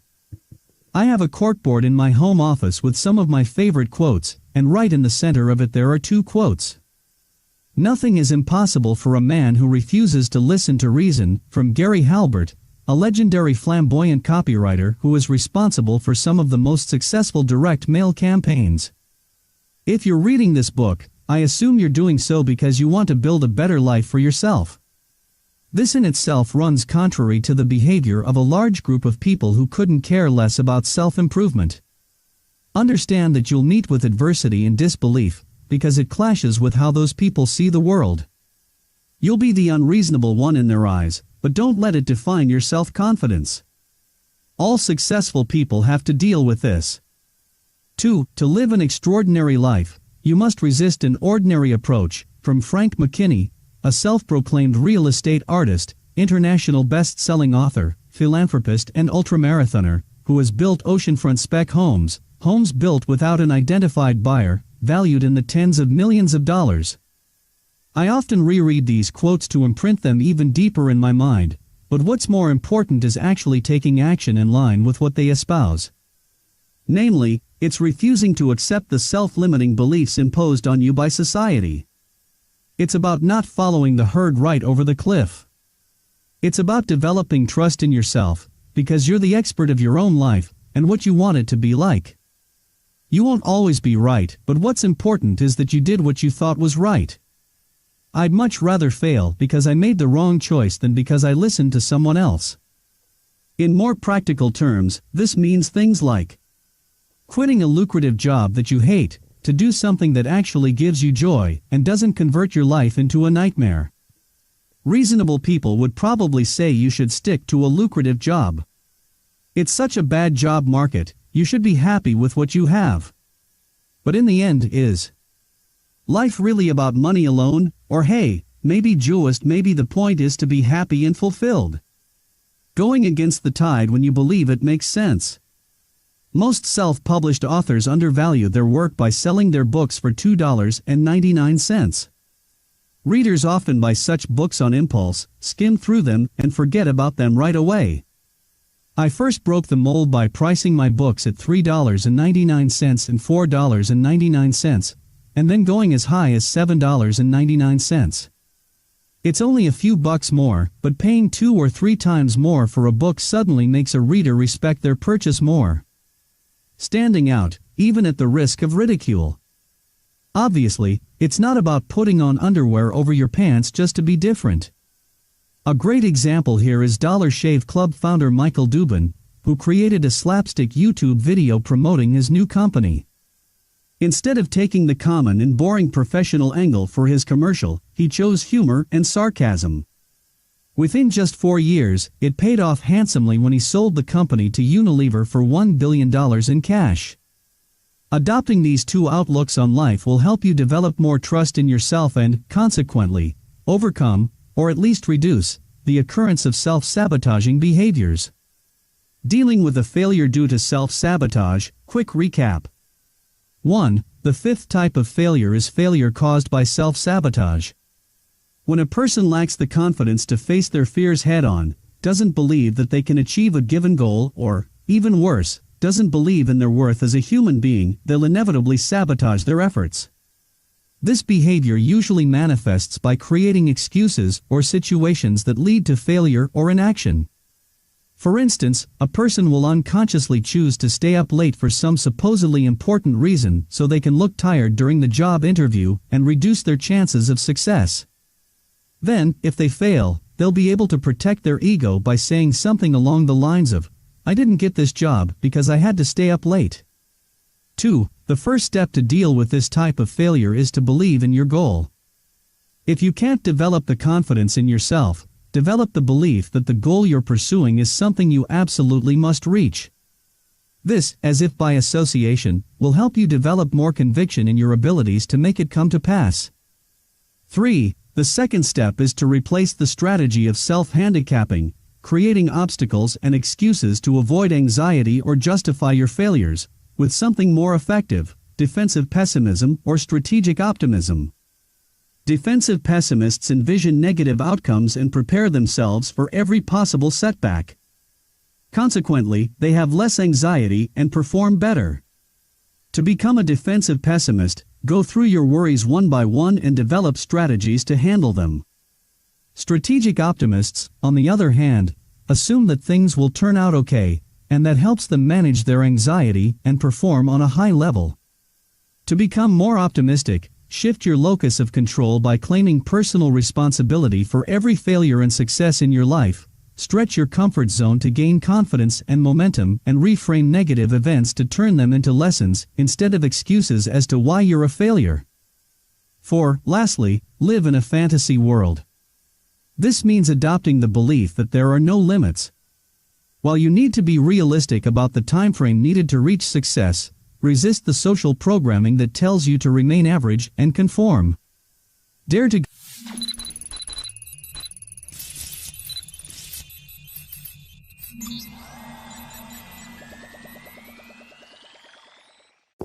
Chapter 7. Dealing with a failure due to impatience. Impatience can make you fail in 2 ways. You can establish an unsustainable tempo and fail because you can't support it, or give up because your progress rate is too slow and you don't want to wait any longer. Let's address the latter problem first and then come back to the former. 1. Failure because of slow progress. We've already covered that what matters is accomplishing your goal period, and not how long it took you to reach it. Of course, it's frustrating when things take longer than you expected, but if you give up because your progress is too slow, then you won't make your dream come true at all. Does it really matter that it will take you longer? Don't obsess over deadlines. Rough estimates can be helpful, but they can't dictate your life. When I was 18, I set a goal to achieve financial independence within 7 years. In the end, it took me 9 years. Did I fail? Should I have given up after 7 years because, back then, nothing indicated that I'd reach my goal just 2 years later? What's better, achieving your goal 2 years later than previously planned, or not achieving it at all? I used to follow this illogical thinking process and consequently failed numerous times with a fitness goal of mine. I assumed it wouldn't take me more than 3 months to drop enough body fat to reach visible abs. After 3 months, I was still a long way from reaching the goal, and I'd give up, frustrated that I hadn't achieved it. Looking back, it made no sense. Even if it took me 2 years to achieve this goal, it would still be a success. I obsessed about the deadline, while in reality the time frame wasn't important. Reaching the goal was. Try to focus on the tiny wins you get on a daily basis, and remind yourself that even if you're crawling, you're still getting closer to your goal. Obviously, if you have a goal that must be achieved by a certain date, such as preparing yourself for an important exam next week, this advice doesn't apply. Finishing your preparations for an exam a week after its date serves little to no purpose. If the deadline is key, slow progress can indeed make you fail. In such a case, apply the ultimate focus strategy to the extreme. Eliminate every single distraction, and double down on your key objective to ensure that you reach it on time. Usually deadline-oriented goals are relatively short-term, so it's possible to throw your life out of balance for a while to ensure that you accomplish the goal. Make sure it's an exception, though living your life without balance in the long term brings more problems than benefits. Another pitfall to avoid is comparing yourself to others and consequently becoming frustrated that, despite working so hard, you still can't match the performance of those other people. Back in the day, when I started my journey with bodybuilding, I used to train with a friend. I came up with an idea to build a basement gym and researched what kind of equipment would be needed to perform an effective workout.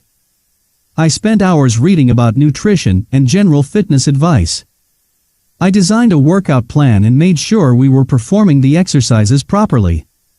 Yet, despite me putting in so much effort, it was my friend who often missed workouts, never read any articles about bodybuilding, and fueled his workouts with Coke and potato chips, who transformed his body and looked like a person who actually went to the gym. Me? Even several years later, I still hadn't reached the physique my friend had developed within less than a year without putting much effort or making sacrifices.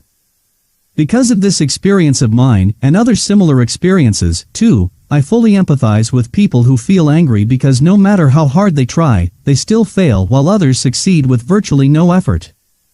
Such apparent unfairness can understandably lead to discouragement. I largely freed myself from feeling frustrated about it by making myself realize and repeating it over and over in my head until it stuck that life is not fair. Some people have it easier while some have it harder. Don't despair though. It doesn't mean that some people suck at everything and some succeed with everything. All of us have a different set of strengths and weaknesses. When I went to a trampoline park with my other friend, who's also my rock climbing partner, a couple of times, he was able to do a backflip during our second session. I, on the other hand, even after watching several detailed videos about how to perform a backflip and numerous attempts, couldn't do it. On our last visit to the trampoline park, I actually performed it so badly while jumping into a foam pool that my shin hit against the hard, wooden edge of the pool. I still have the scar to remind me of the accident. You could say, that's so unfair. You clearly put more effort into it, and you not only didn't succeed, but you also injured yourself. And you'd be right, except that when we go rock climbing, it's me who can naturally perform some moves that my friend can't. Mine and his strengths simply lie in different places. When you feel frustrated that you're trying so hard, but you still fail, remind yourself that there's probably another strength of yours that makes other people feel frustrated that it's so easy for you. Another way to deal with this problem is to reframe your struggles. If you aren't good at something, you'll probably put more effort into it. Consequently, if you stick to it long enough, sooner or later you'll probably perform at least as well as the natural who seems to achieve everything so easily. Yes, you might suffer a lot during the process, and it might take you a long time, but in the end, a weakness can be a blessing in disguise. Likewise, a natural strength, if you take it for granted, can be a curse. I used to be an extremely insecure person with virtually non-existent social skills. Every naturally confident man always had it easier than me, but thanks to my effort and determination, I changed as a person and improved every aspect of my life. I'm not sure where I would be if it weren't for this unfair weakness that had crippled my life for so long. Instead of merely relying on one's looks or natural social abilities, a shy person who is willing to change can eventually become a better deal.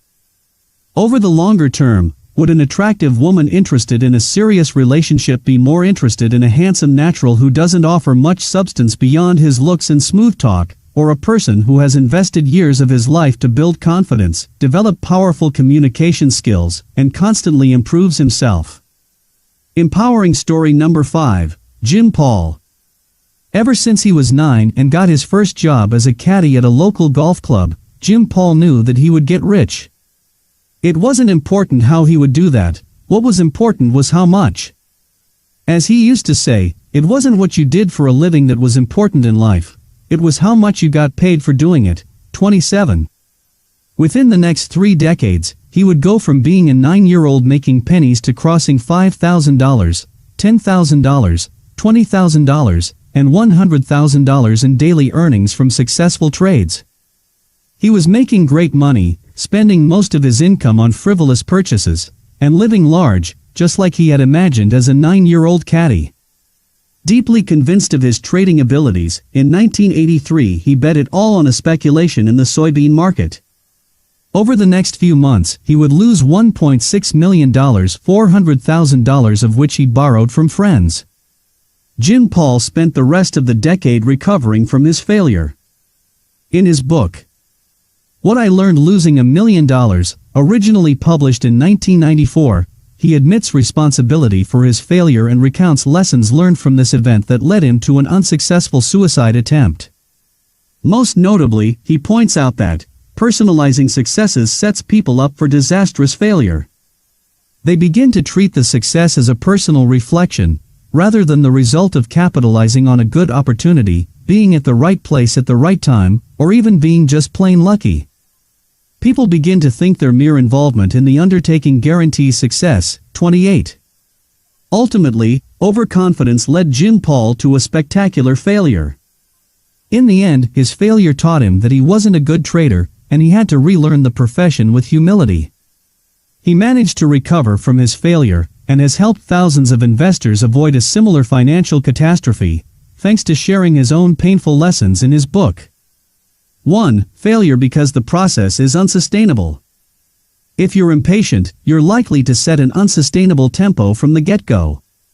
While focusing on quick wins can work in the short term, burnout is almost guaranteed if you attempt to maintain a murderous tempo for a long period of time. I know, I've been there many times. I almost passed out in a sauna after neglecting my body's warning signals, and got nicely rewarded with a nasty case of the common cold. Prior to that event, I went to a sauna at least twice a month, now I stay away from it. After months of sticking to a crazy routine of writing 3,000 words a day, I got burned out so much that merely thinking about writing made me feel like throwing up.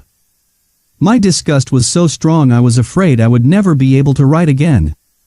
When I got into rock climbing, I was so impatient to improve that I repeatedly ripped off the calluses on my fingers.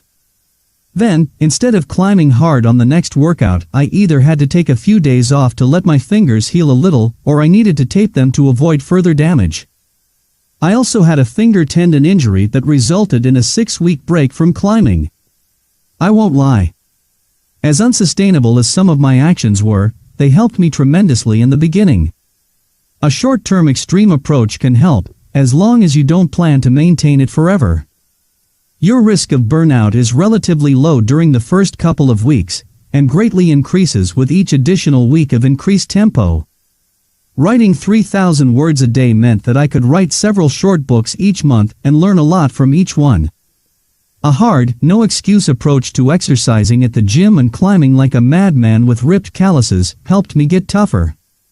But in the end, I too had to transition into something more sustainable. Now I write 1,000 words a day. That's a sustainable tempo that helps me achieve a lot without the risk of another burnout. Even if I believe I could write another 1,000 or 2,000 words, I stop myself right after accomplishing my daily word quota, because overextending myself on any given day can affect my sustainable routine. I no longer practice several sports at once. I also pay more attention to proper recovery. Sometimes I take a few days off so that when I return my body is fully recharged. Then my performance is actually better than if I had continued working out with no such recovery period. My hands got tougher and nowadays I rarely rip my skin off. However, I also pay close attention to my body's signals and back out whenever I feel there's an increased risk of an injury. Prioritizing long-term improvement over carelessly overtaxing my body leads to sustainable year-round progress. If you frequently fail because you focus too much on the short-term unsustainable results, try to shift your outlook and embrace a long-term approach. Focus on building a chain of small improvements that you can make on a regular basis, rather than working yourself into the ground, deluding yourself that you can keep such a pace forever. As Zig Ziglar said, it's not what you do every once in a while, it's what you do on a daily basis that makes the difference. You can train extremely hard from time to time, but if you repeatedly overuse your body and never give it an opportunity to fully recover, there's a higher chance that you'll injure yourself, which won't improve your performance. You can work 16-hour workdays every now and then if it's really needed, but if you do it consistently, the only reward you'll get will be lower creativity and overall lower productivity. In the end, instead of achieving more, you'll only achieve burnout, lose important relationships, and ruin your health. Is it really worth it? More to the point, does it really get you to your goal? There's a reason why the bodies of marathoners are completely different than the bodies of sprinters. You either focus on short bursts of high-intensity activity, or you specialize in maintaining low-intensity activity over a long period of time. If you're impatient by nature, I have bad news for you. Most goals require the marathoner's approach. While you can kick things off with a short sprint, eventually you'll have to transition into a more sustainable tempo and temper your impetuousness. If I were to offer you two investments, one with a 20% return and another with a 7% return, which would you choose? Obviously, you'd go with the former, wouldn't you? 20% is better than 7%. What if I told you that the 20% return comes with a 20% risk of losing all of your money, while the 7% return comes with a 1% risk of this unfavorable scenario? In probability theory, expected value, EV, is the sum of all possible values for a random variable, each multiplied by its probability of occurrence. Poker players use EV to calculate their expected profit and make mathematically correct bets. You can use it to make better long-term decisions. 29. 20% risk doesn't sound that bad, does it? Let's calculate the expected value for an investment of $1,000 and see if it's a good approach. With the first option, 20% of the time you'd lose $1,000 and 80% of the time you'd make $200. Let's calculate the EV. 20% x $1,000 equals $200. 80% x $200 equals $160. $200 plus $160 equals $40. EV equals $40. A negative EV means that over the long run you're guaranteed to lose more than you would gain. Whenever you're choosing fast, unsustainable results, you're going with the risky option, and now you have the math to prove it. Your potential returns are higher, but in the long term, it's a bad bet because eventually you're guaranteed to lose. Now let's compare it with the safer option of the 7% return with a 1% risk. 1% of the time you'd lose $1,000 and 99% of the time you'd make $70. 1% x $1,000 equals $10. 99% x $70 equals $69.30. $10 plus $69.30 equals $59.30. EV equals $59.30. A positive EV means that over the long run you're mathematically guaranteed to win, and that's the investment option you should choose, despite 20% returns sounding much more attractive. This is how maintaining a sustainable tempo works in the long term. It might not be as glamorous as working yourself to bone, but it's what produces consistent results. Dealing with a failure due to impatience. Quick recap. 1. People often fail because they're impatient. They'll either give up, frustrated by the slow progress, or they'll set an unsustainable tempo, anxious to succeed as quickly as possible. In both cases, failure is more likely than success. 2. If you often fail because slow progress discourages you, focus on reaching the goal itself, not on reaching it within a made-up deadline. Deadlines should be rough estimates, they can't dictate your life. Be careful not to compare yourself to others or get angry that you fail while others succeed. You might not be as good as others in one thing, but outperform them in something else. Also, if you have it harder, you'll most likely put more effort into it. Over the long term, you have a high chance of outperforming the ones who take their talents for granted. 3. If you fail because you're so anxious to reach your goal that you follow an unsustainable routine, understand the difference between sprinting and marathoning. A brief sprint might be extremely helpful to gain initial momentum with a new goal. Here's the thing though, it needs to be a brief sprint, not a long-term strategy. After a certain period of time, such as a few weeks, or perhaps a few months, you need to transition into a more sustainable routine, particularly for big goals that take years to achieve. In the end, it's all about what you do on a daily basis, not every now and then. Little steps made daily.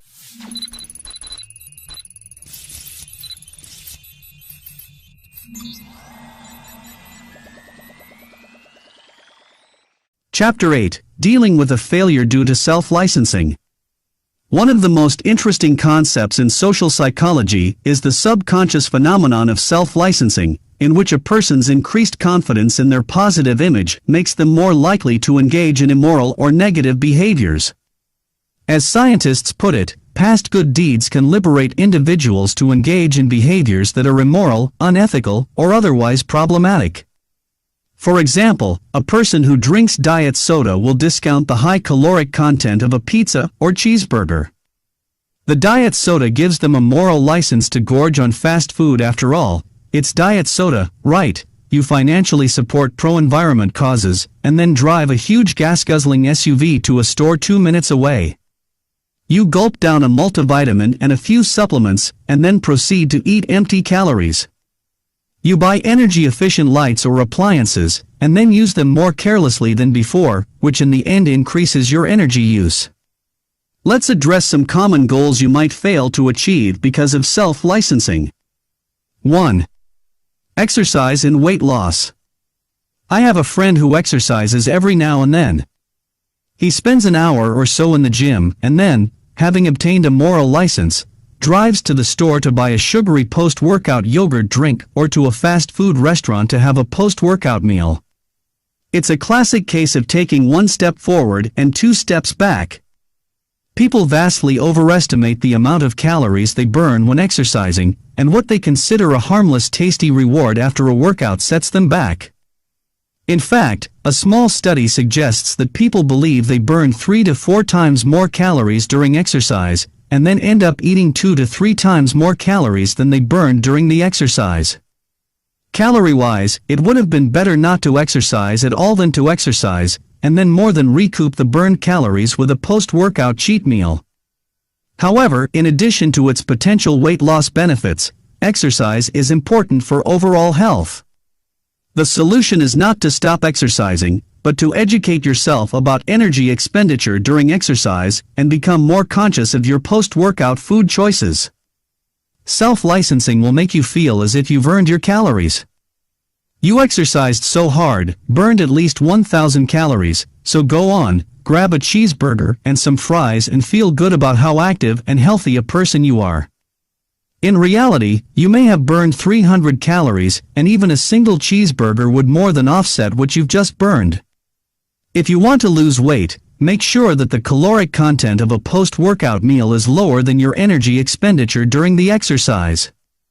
Considering that you need a deficit of 3,500 calories to lose a pound of fat, you need to maintain a daily deficit of at least 500 calories to lose a pound a week. It's tough to train your way to a slim body, and I'll show you why with a little game. How many calories does an average adult burn during 1 hour of brisk walking? 600, 400, or 200? The correct answer is about 200. Eat a single banana as your post-workout meal, and you're down to about 100 calories burned. Eat it with some yogurt, and you've just consumed more calories than you burned during exercise. Walk at a slower pace instead of walking briskly, and a single banana will wipe out any caloric deficit. How about 1 hour of jogging? It burns about 400 calories. One large slice of pizza is enough to cancel out the burned calories. And show me a person who eats just one slice of pizza when they're hungry after exercise. That's why a moral license to reward yourself with a post-workout meal is so dangerous. Exercise alone rarely, if ever, is sufficient to lose weight.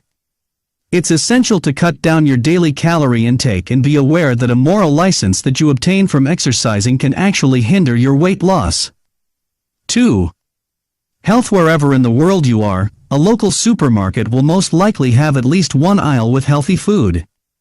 Purchasing some healthy snacks gives you a license to indulge in your favorite, less than healthy foods, because hey, look at me. My shopping cart is filled to the brim with stuff labeled, by the manufacturer, as healthy. In the end, most of what people consider healthy food isn't actually all that healthy or still needs to be consumed in moderation. Brown sugar is still sugar. Nuts are rich in minerals and vitamins, but when you add heaps of salt and artificial flavorings, they don't differ much from junk food. Whole grain graham crackers are still low in nutrients. Pure squeezed orange juice is still full of fructose and lacks the dietary fiber you can find in an orange. Be skeptical when it comes to food labeled as healthy and stick to what humans have been eating forever, particularly vegetables and fruits. As a rule of thumb, listen to Michael Pollan, author of Food Rules, An Eater's Manual, and avoid food with more than 5 ingredients you can't pronounce, or anything your great-grandmother wouldn't recognize as food. 3. Personal finances. Self-licensing makes it easy to overspend. You buy energy-efficient lights and then don't bother to turn them off after all. They're energy efficient, right? Then the energy bill comes and you need to pay more than before installing the new lights. You see a great deal in the store, buy a $100 block knife set for just $75 and you'll get a free bowl set. Proud of how much money you've saved, you get back home and realize your old knives are perfectly sharp and you don't need any kitchen bowls. When you save money, self-licensing might tempt you to overspend on your next purchase. After all, you've saved a few bucks, so it won't hurt to spend a little more. You'll still be ahead, right? Just like in the example with weight loss, in the end you'll probably more than make up for the money you saved originally by making additional unnecessary purchases. I strongly suggest automating your finances as much as you can to reduce the dangers of overspending with a moral license. Set up an automatic weekly or monthly bank transfer of a portion of your income to another bank account where you only hold your savings. If you receive an unexpected amount of money, or save a considerable sum by avoiding an expense, immediately send it to this account as well. The more difficult it is to take out your savings, but without the risk of losing principal. This is about building an emergency fund you can access relatively quickly if needed, the more effective this strategy will be. Out of sight, out of mind.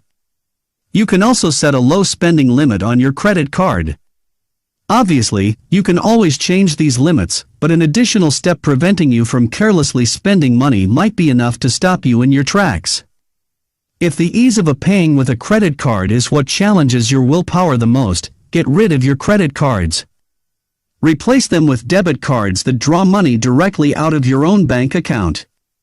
That way, you won't be able to easily go over your budget. Last but not least, consider paying in cash. It's harder to part with money if you physically hand it over to a cashier instead of swiping a piece of plastic. Paying with cash makes you more conscious of what lands in your shopping cart and whether you really need it. It's more difficult to fall victim to self-licensing if you physically need to part ways with cold, hard cash. Avoid self-licensing with this mindset change. If you're about to do something you tell yourself you've earned the right to do just because you did something that you consider good, it's probably bad for you. Compensating good behaviors with bad behaviors is not a sustainable strategy to reach your goals. The most problematic situation leading to failure is following positive habits with negative rewards. Thinking in terms of entitlement, I deserve a reward because I performed this positive habit, is a surefire way to engage in self-licensing. The positive activity in which you engage should be your reward in itself. If there's no need for a reward afterwards, there's no risk of overcompensation. For example, when I eat a healthy salad, I don't feel the need to eat junk food afterwards because I love the flavor of salad. I don't eat a salad just so I can get permission to eat something unhealthy. The salad is a reward in itself. Granted, this is only possible if you actually enjoy the positive habits in which you engage. If you go to the gym to do exercises you hate because you must exercise, there's no wonder you feel the need to reward yourself after your workout. Find a different way to engage in physical activity that will be a reward in itself, and you'll avoid the negative effects of self-licensing. As a final suggestion and a general rule of thumb, be vigilant whenever an act of self-improvement inflates your self-image. It's easy to do stupid things when you feel you're the smartest person in the world. Dealing with a failure due to self-licensing. Quick recap. 1. Self-licensing is a phenomenon in which a person who engaged in a good behavior is more likely to engage in a negative behavior, overcompensating for past good deeds with things that are bad for them. 2. In weight loss, pay close attention to what you eat after exercise. Ideally, consider physical activity a reward in itself so that you won't have a tendency to think you've earned junk food. Most people vastly overestimate the amount of calories they burn during the workout. They end up eating more than they need, which makes exercise contribute to weight gain instead of weight loss. 3. When it comes to health, be skeptical about healthy foods. Just because the food is in the healthy aisle or comes with healthy labels, doesn't mean it's actually healthy for you. And even if it indeed is, be cautious not to overcompensate for your healthy choices by throwing a bag of chips, or two, into your shopping cart. As with exercise, engaging in a positive habit doesn't mean you've earned the right to engage in a negative behavior. 4. In finance, be aware that whenever you make a good financial decision, you might be tempted to reward yourself with an unnecessary purchase. Be particularly cautious about discounts that make you feel you're a smart shopper, when in fact you stock up on items you don't need. To protect yourself against self-licensing, automate your finances. Set up automatic monthly transfers to save at least a small portion of your income.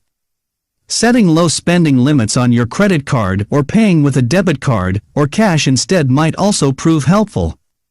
5. As a rule of thumb, remember that if you're about to do something you believe you've earned the right to do, it's probably bad for you. Whenever you compensate for good behaviors with negative habits, you're taking one step forward and two steps back. Make sure that you actually enjoy your positive habits. Then just engaging in them will be a sufficient reward for you. 6. Lastly, question your decisions when you've recently inflated your self-image by making a good decision, such as eating a healthy salad, that can make you feel like you can now eat a chocolate bar, exercising, by rewarding yourself with more calories than you burned, or finding a good deal, so now you can reward yourself with that gizmo you wouldn't otherwise buy. Part 2. 5 rules and exercises to develop and maintain a success-friendly mindset. I decided to end 2016 with one more uncomfortable challenge, a 3-day water fast. Prior to coming up with this idea, the longest I went without food was about 40 hours, and 40 hours without food isn't as challenging as one might think. You only skip one full day of eating, and if you're busy the entire day, you hardly notice it. A 3-day fast was something different. I decided that I wouldn't eat anything on the 28th, 29th, and 30th of December. People asked me why I would do such a thing. What's the point of willingly experiencing such discomfort? Wasn't it dangerous? Wouldn't my muscles break down? Wouldn't I faint or spend entire days dreaming about food?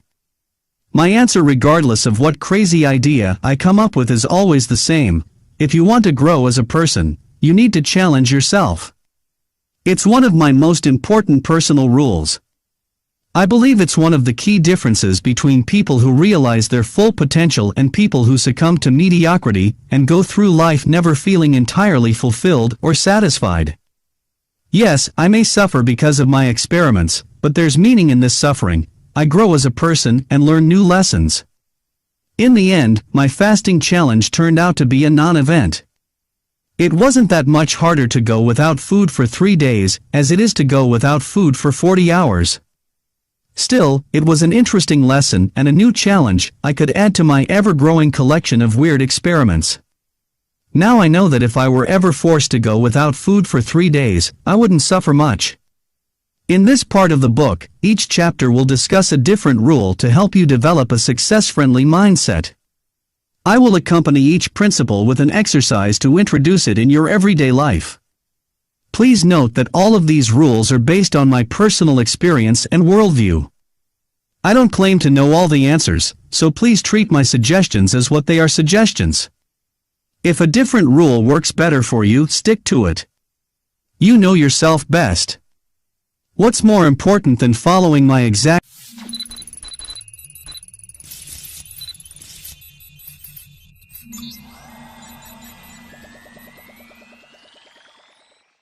Chapter 9. You must live your life the hard way and regularly embrace uncertainty. At the moment I'm writing this paragraph, in an hour I need to leave for a close-quarters combat Krav Maga seminar. It will be a 3-hour-long training, covering situations such as being assaulted by an attacker with a firearm or being taken hostage. I've never attended such a seminar, and I feel apprehensive about it.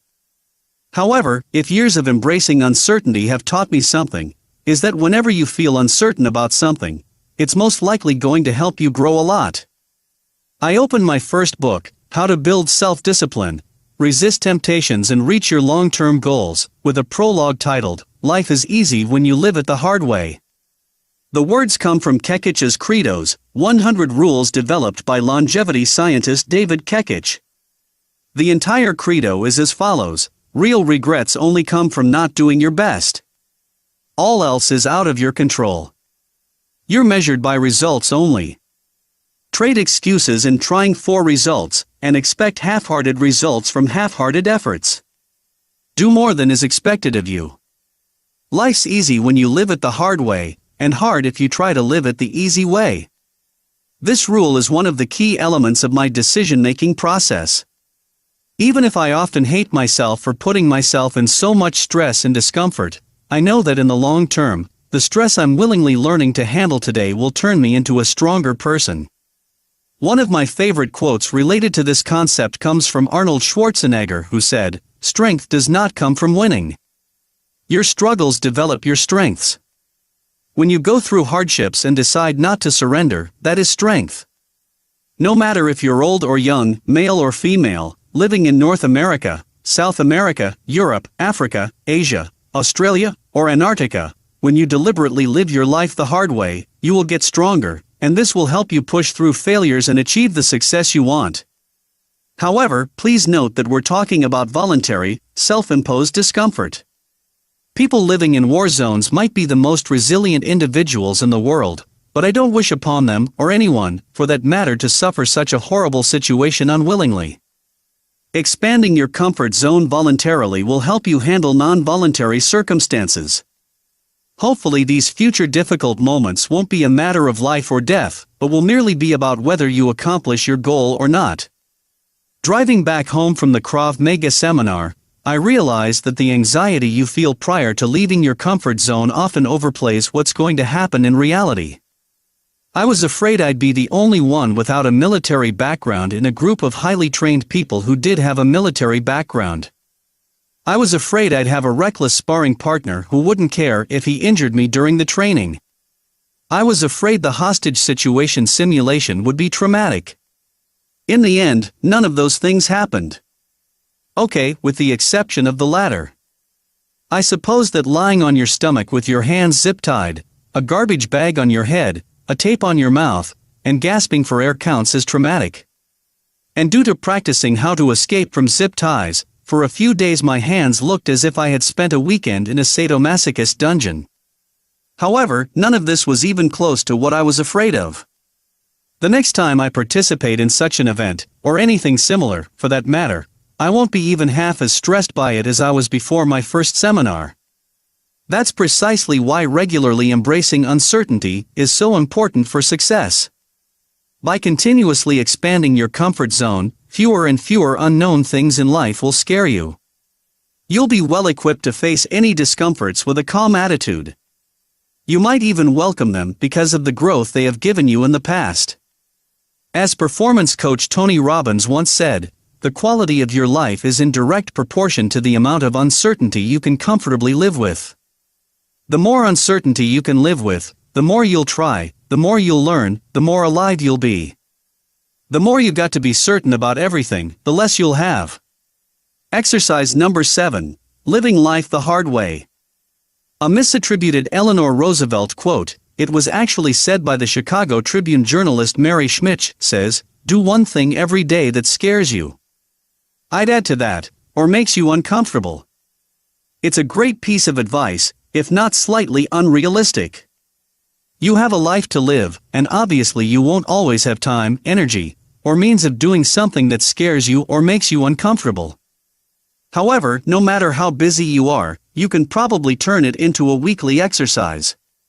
At the beginning of each week, come up with at least one thing that scares you or makes you uncomfortable, and do it during the week. All levels of fear and discomfort count. You don't have to jump out of an airplane on a weekly basis. It can be something more mundane, which still generates some fear, anxiety, or discomfort. The more often you perform this exercise, the better.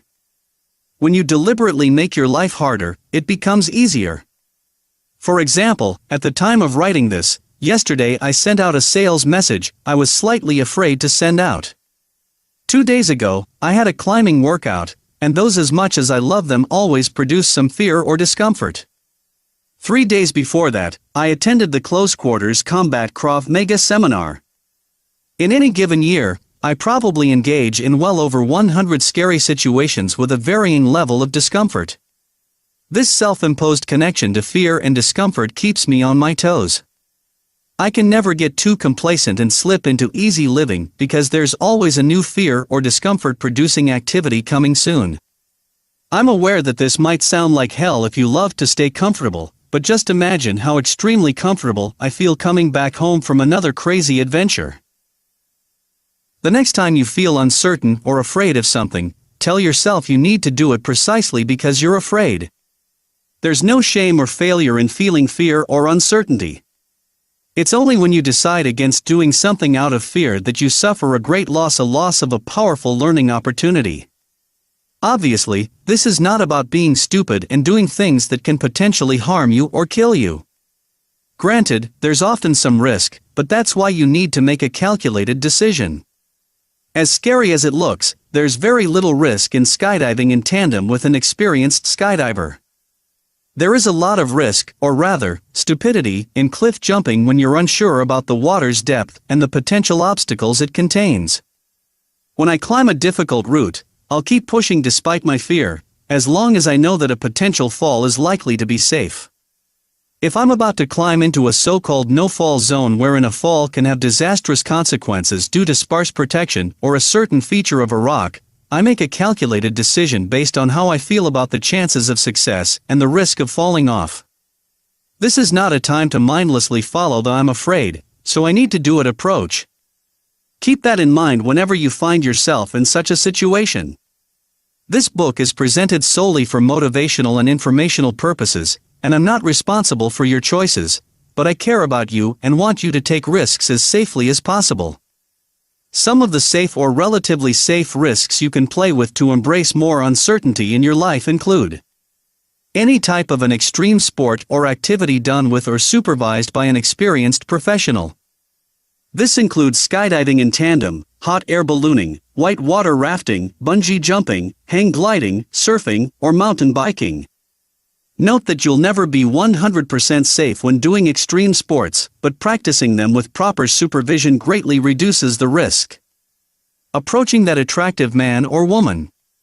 There's virtually no physical risk here, unless you have the bad luck of running into a jealous boyfriend or girlfriend, but it comes with a level of fear that can paralyze you even more than an extreme sport. Public speaking. Another type of an activity that comes with pretty much zero physical risk. Okay, you can fall off the stage if you're not careful, but still generates incredible amounts of fear and anxiety and consequently, a lot of learning opportunities. Traveling to an exotic country.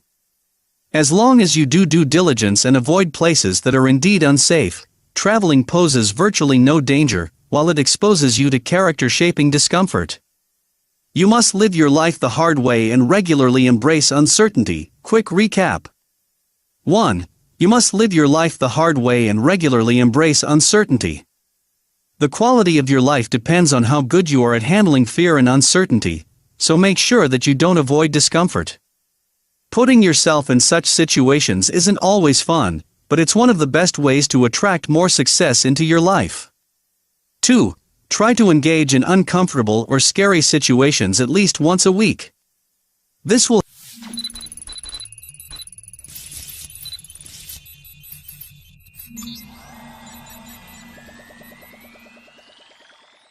Chapter 10. You must show the middle finger to your ego. We've already discussed that people go to great lengths to avoid suffering a blow to their ego. I say, screw that. Show the middle finger to your ego, and don't be afraid to look ridiculous in front of others. During the close quarters combat seminar, we practiced escaping from zip ties by performing a rapid downwards motion. To my surprise, I succeeded on my first try.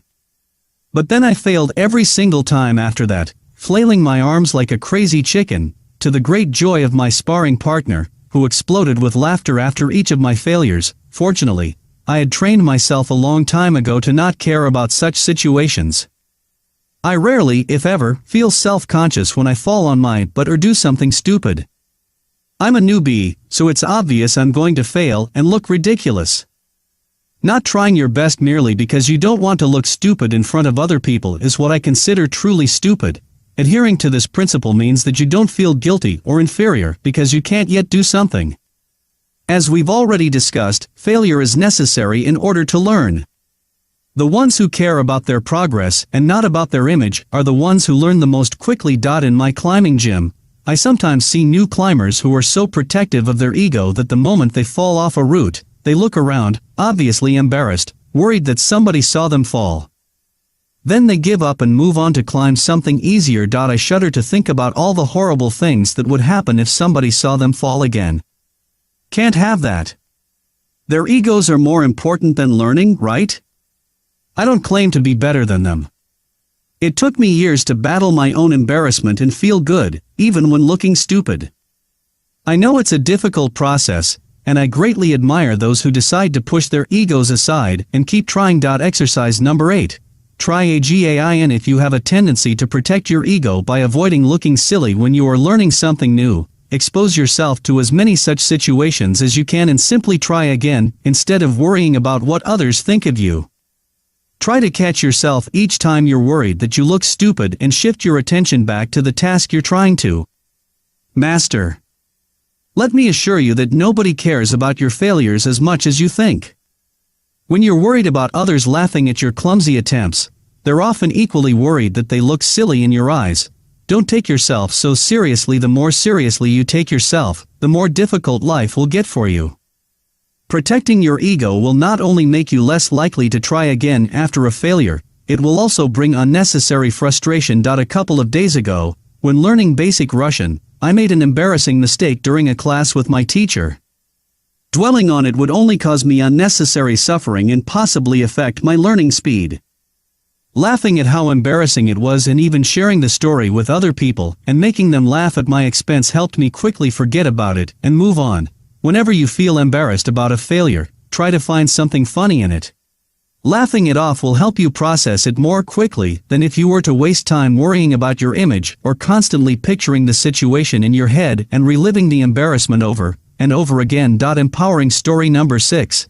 Arno Ilner established himself as a bold rock climber who put up with scary and dangerous routes. Recognition fueled his sense of superiority, but deep down he went through long periods of times when he felt inferior. As he recalls in his book, The Rock Warrior's Way, Mental Training for Climbers, I was caught in an external value system which forced me to see myself as either better than or worse than others. I compared my externals to the externals of others, concocting weak schemes why I was more or less valuable than someone else. 34, he recounts a situation in which he approached a difficult route with his usual cockiness. However, this time the route he considered to be within his capabilities defeated him, and he took a fall. Arno was embarrassed by his failure. Upon seeing some friends scrambling up in their direction, he asked his belayer not to tell them that he fell. To Arno, admitting a failure was equal to being inferior, and he would rather lie to his friends than admit his defeat. It would take him until age 35 to go beyond the idea that self-worth isn't defined by failure or success. Inspired primarily by the works of Carlos Castaneda, he discovered that self-worth comes from an internal value system, and not merely from an achievement. Upon this realization, he developed his own system of mental training for rock climbing. In The Rock Warrior's Way, he teaches that if you want a more consistent and authentic source from which to draw a sense of self-worth and personal power, you will eventually need to reject external factors, such as comparison and achievement. You must look inside and embrace learning. The concept of prioritizing learning over the ego became one of the basic tenets of his climbing philosophy that is now being taught in the United States, Mexico, Brazil and Spain. You must show the middle finger to your ego. Quick recap. 1. Show the middle finger to your ego. A fear of embarrassment should be the last thing on your mind when you're learning something new. If you don't try again because you're afraid of looking stupid, that's when you actually exhibit an unintelligent behavior. 2. Don't take your embarrassing failures seriously. Laughing them off will help you process them quickly, while dwelling on them and worrying about your image will only prolong the suffering.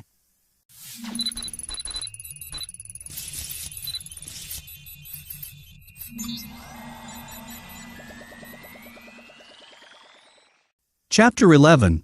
You must feel worthy of success. People who don't believe they deserve success rarely achieve it, or if they do, they'll subconsciously sabotage their efforts so they can go back to the previous state of things. There are two main causes of this destructive belief. 1. You don't want to hurt others. You're such a loving person that you feel it's unfair when you reach success and others don't. I don't mean this in a sarcastic sense. Some people do limit their growth because they don't want to outdo their family members or friends. When you excel in several walks of life and other people around you struggle, it's understandable you might feel guilty, or at least uncomfortable about the divide between you and others.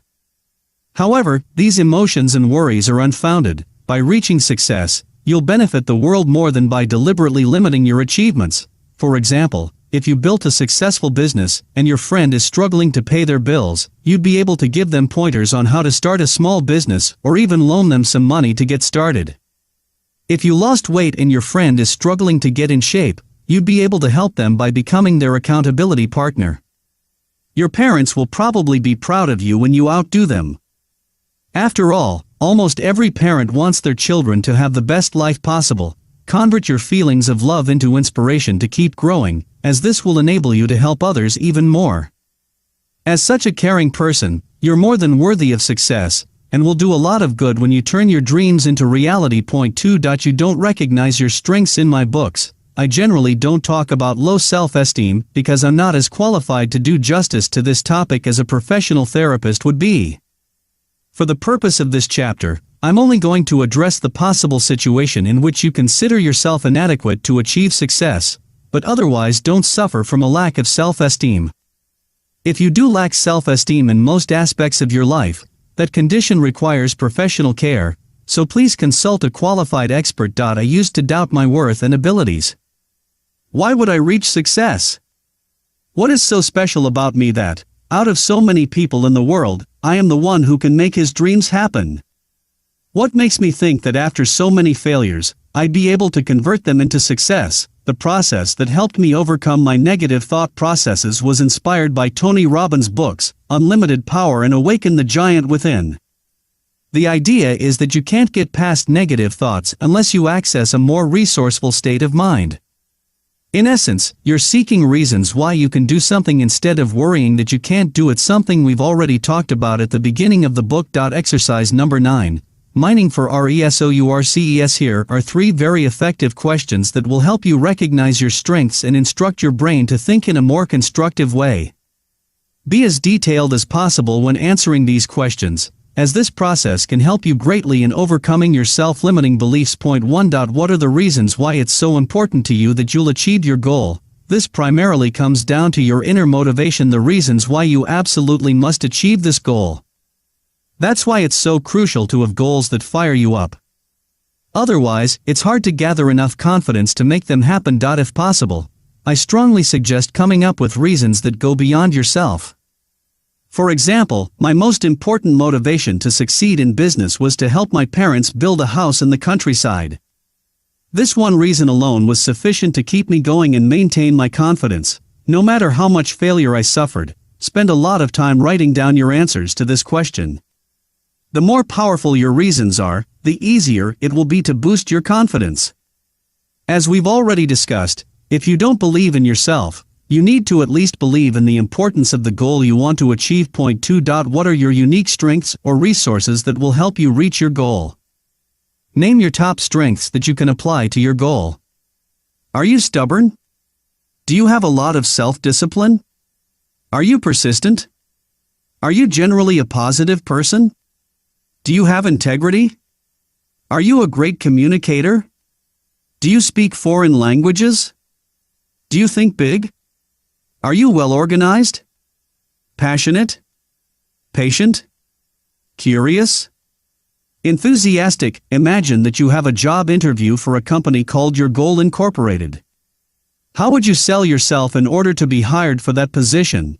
Come up with personal skills and traits, as well as other resources that can help you achieve your objective. These can be something like access to a network of people who've already achieved your goal, money, specific knowledge, stable job, equipment, and other assets, such as a strong support circle, well-stocked library, paid-off house, high energy, or strong health. Point 3. When and how did you use your strengths or resources to achieve your previous goals? You've already jotted down your unique strengths and resources. Now it's time to think of past situations in which you used your strengths or resources. The goal is to realize that you've already successfully tapped into your inner resourcefulness in the past, so now you can do it again. Let's imagine you want to find a better job. A few years ago, you started jogging, and you continue this routine to this day. If you're so self-disciplined as to exercise regularly over a long period of time, why wouldn't you be able to apply your self-discipline to a consistent, determined job search? If you're a caring person who's always there for their family and friends, this means you can extend this nurturing aspect of your personality to yourself. If you're always there to help others overcome challenges in their lives, why wouldn't you be able to use it to reach your goals too? It doesn't have to be anything big. Even if it's something as ordinary as never being late to work or always making your bed in the morning, it still speaks of your positive traits that can help you reach your goal. A punctual person is essentially a person who sticks to their promises, while a person who always makes their bed in the morning is most likely organized and meticulous. Alternatively, in place of answering these 3 questions, answer just this one question. Why are you strong? People often tend to focus on their weaknesses and reasons why they aren't worthy of success instead of coming up with reasons why they do deserve it. There's strength in all of us, but not all of us have discovered it yet. When you make an extensive list of reasons why you're strong, and this can include everything from the fact that you're a loving person, you're punctual, you have integrity, you value education, or you think big, you'll bring to light your true, inner confidence. Whenever you feel doubtful, reread your list until you can quote it from memory. Don't expect that this exercise will magically make you a super confident person overnight though. Its purpose is to get you to stop doubting yourself so much and think in a more constructive way by identifying real-world resources that can help you to achieve your goal. Only then can you successfully begin working on your goal. You must feel worthy of success. Quick recap 1. If you don't believe you deserve success, you'll sabotage your efforts. If you limit your growth because you're afraid of hurting others, remind yourself that becoming a better person gives you more resources to help them. If you don't recognize your strengths, make a list of your motivations, strengths, relationships, and other assets that can help you achieve your goal. Then think of past situations that you solved, thanks to these resources.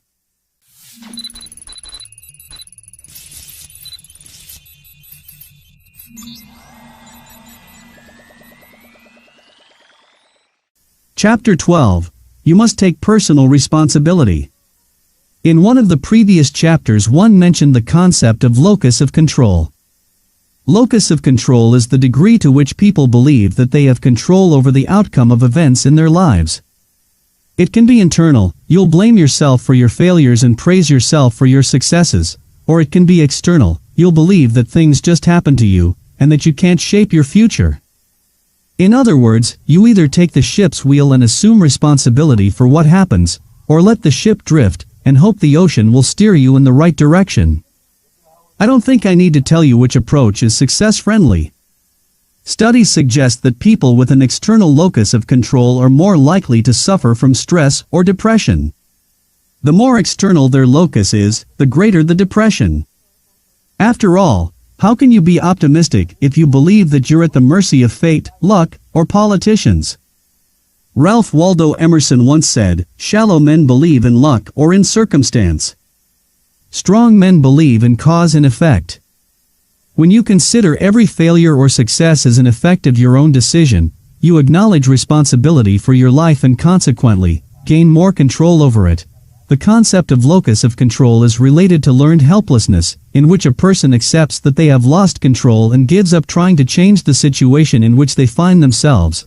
36. If you repeatedly fail an exam, you may come to a conclusion that you're incapable of improving your performance and stop trying to succeed. What follows is the belief that events in your life are uncontrollable and, without taking personal responsibility, you'll never learn from any failure. Exercise number 10.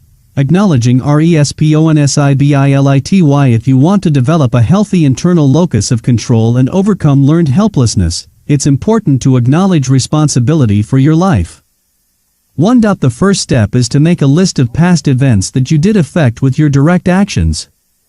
Research suggests that increasing your awareness of previous experiences in which you were able to affect the outcome can help you immunize yourself against the belief that things are uncontrollable. 37. This works in the exact same way as the D-step, dispute the belief, of the ABCDE process of reversing limiting beliefs developed by positive psychologist Martin Seligman. 38. The idea is to come up with at least one piece of evidence against your belief, so that you can point out that this belief is inaccurate. Suddenly things are beyond my control can turn into things are sometimes beyond my control, and that makes a world of difference in how you perceive your control over life. 2. Next, write down a list of past failures that you blame on external factors. Try to find at least one action of yours that might have contributed to the situation, so you can see that it wasn't entirely caused by something beyond your control. For example, if you have trouble losing weight, but you always blame it on your genes or your friends who tempt you to eat junk food, was there at least one situation in which you could have easily refused the temptation but succumbed to it anyway? I know I found myself in many such situations. As much as I would have loved to not be responsible for my being overweight many years ago, I know I contributed at least partly to the situation, so things weren't entirely beyond my control. Now, please note that I don't want you to beat yourself up for every failure. It's important to exhibit self-compassion instead of self-guilt. Also, please note that you shouldn't take ownership of a failure that clearly wasn't caused by you. If your ex left you because they found somebody else, don't shop for pain by thinking about what you did wrong, because maybe you didn't do anything wrong. Things like that do happen. acknowledge responsibility for things that were indeed at least partly within your control. For example, if you used to shout at and disrespect your ex, then yes, it might have been caused by you. If not, heed the Stoic advice and accept that it's no longer up to you, as painful and difficult as that might be. Point 3. The third step addresses the future or present situations you believe are beyond your control.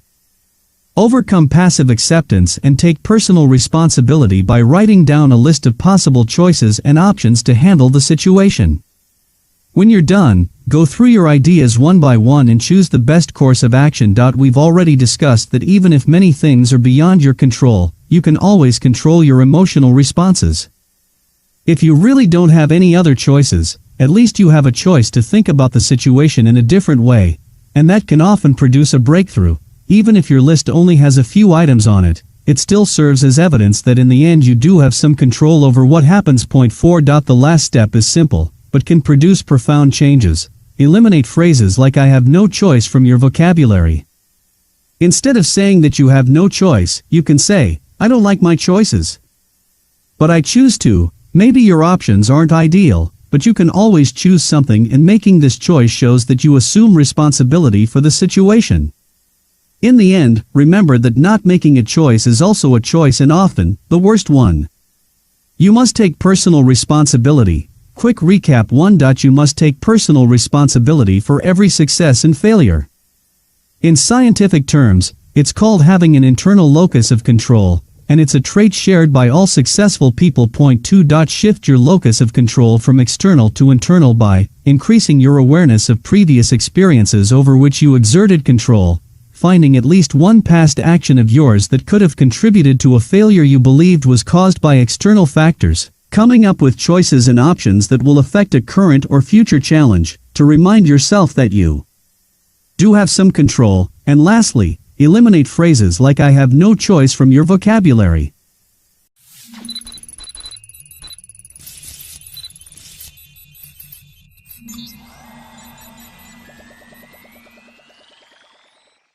Chapter 13. You must identify what you want and go after it. I have important news to share with you. So far, scientists haven't figured out how to reverse death. It sucks, I know. Unfortunately, we all have an expiration date, so wouldn't it be nice to make the most out of our life while we're still here? Here's where the last rule comes into play. The ultimate failure in life is not going after the things you want. If you don't actively identify what you want, and then go after it, it will be fate or other people that will control your life. Let me assure you that it won't be even a tenth as much fun as writing your own script. Realize that if you don't have a clear vision of your life, you'll never be able to recognize when the right opportunity appears right in front of you, when a key person who can help you achieve your goals enters your life, or when the circumstances align in such a way that you'd be able to take advantage of them and produce a breakthrough. In the end, if you don't know what you want, you won't be able to identify what can help you get it, and consequently, you'll be unlikely to ever achieve the success you crave. Let me share with you a personal story that might look like I got lucky, but in fact it happened as a result of clearly knowing what I wanted. After one of my businesses failed because the business model didn't fit my personality, I realized I had to get more specific about the kind of a business I wanted to own. I told myself that it would have to be an online business that wouldn't require me to hire employees, and that I wouldn't have to be managing it on a daily basis by taking calls, writing emails, and so on. Somehow I heard about this thing called self-publishing, where you could write books, publish them online, and people from all over the world could buy them with a click of a mouse. And there were even some people making great money with this business model. As if by magic, I stumbled upon a forum thread in which a successful self-published author offered some tips. Having identified that his business model might be a great fit for me, I reached out to him to ask if he offered coaching. Yet again I was lucky, because he was just about to launch a new course, and I could join as one of the early adopters. Back then, it was by far the most expensive digital product I'd ever bought. Fortunately, I managed to scrape together enough savings to purchase it, and began my education. The rest is history. The most important lesson here is that I knew what specifically I wanted to achieve, and went after it when the opportunity presented itself. It wasn't any magical force that created the new opportunities and brought the right person in my life. By clearly knowing what I wanted, I could take advantage of the opportunities one would otherwise overlook. Who knows, maybe during this time I also rubbed elbows with a successful owner of a manufacturing company. If building such a business had been my goal back then, I would have probably seen the opportunity for what it was. Think of this rule as putting on magical glasses that make potential resources that can help you reach your goal pop out from the background and move to the foreground of your attention. The more specific you are about your objective, the better your glasses will work. Have a vision. If you're reading this book, I assume you're no longer satisfied with the way the current is steering your life, or you want to learn how to steer it yourself even better. One of the most powerful tools that can help you identify what you want and inspire you to strive to get it is to create a vision for your life.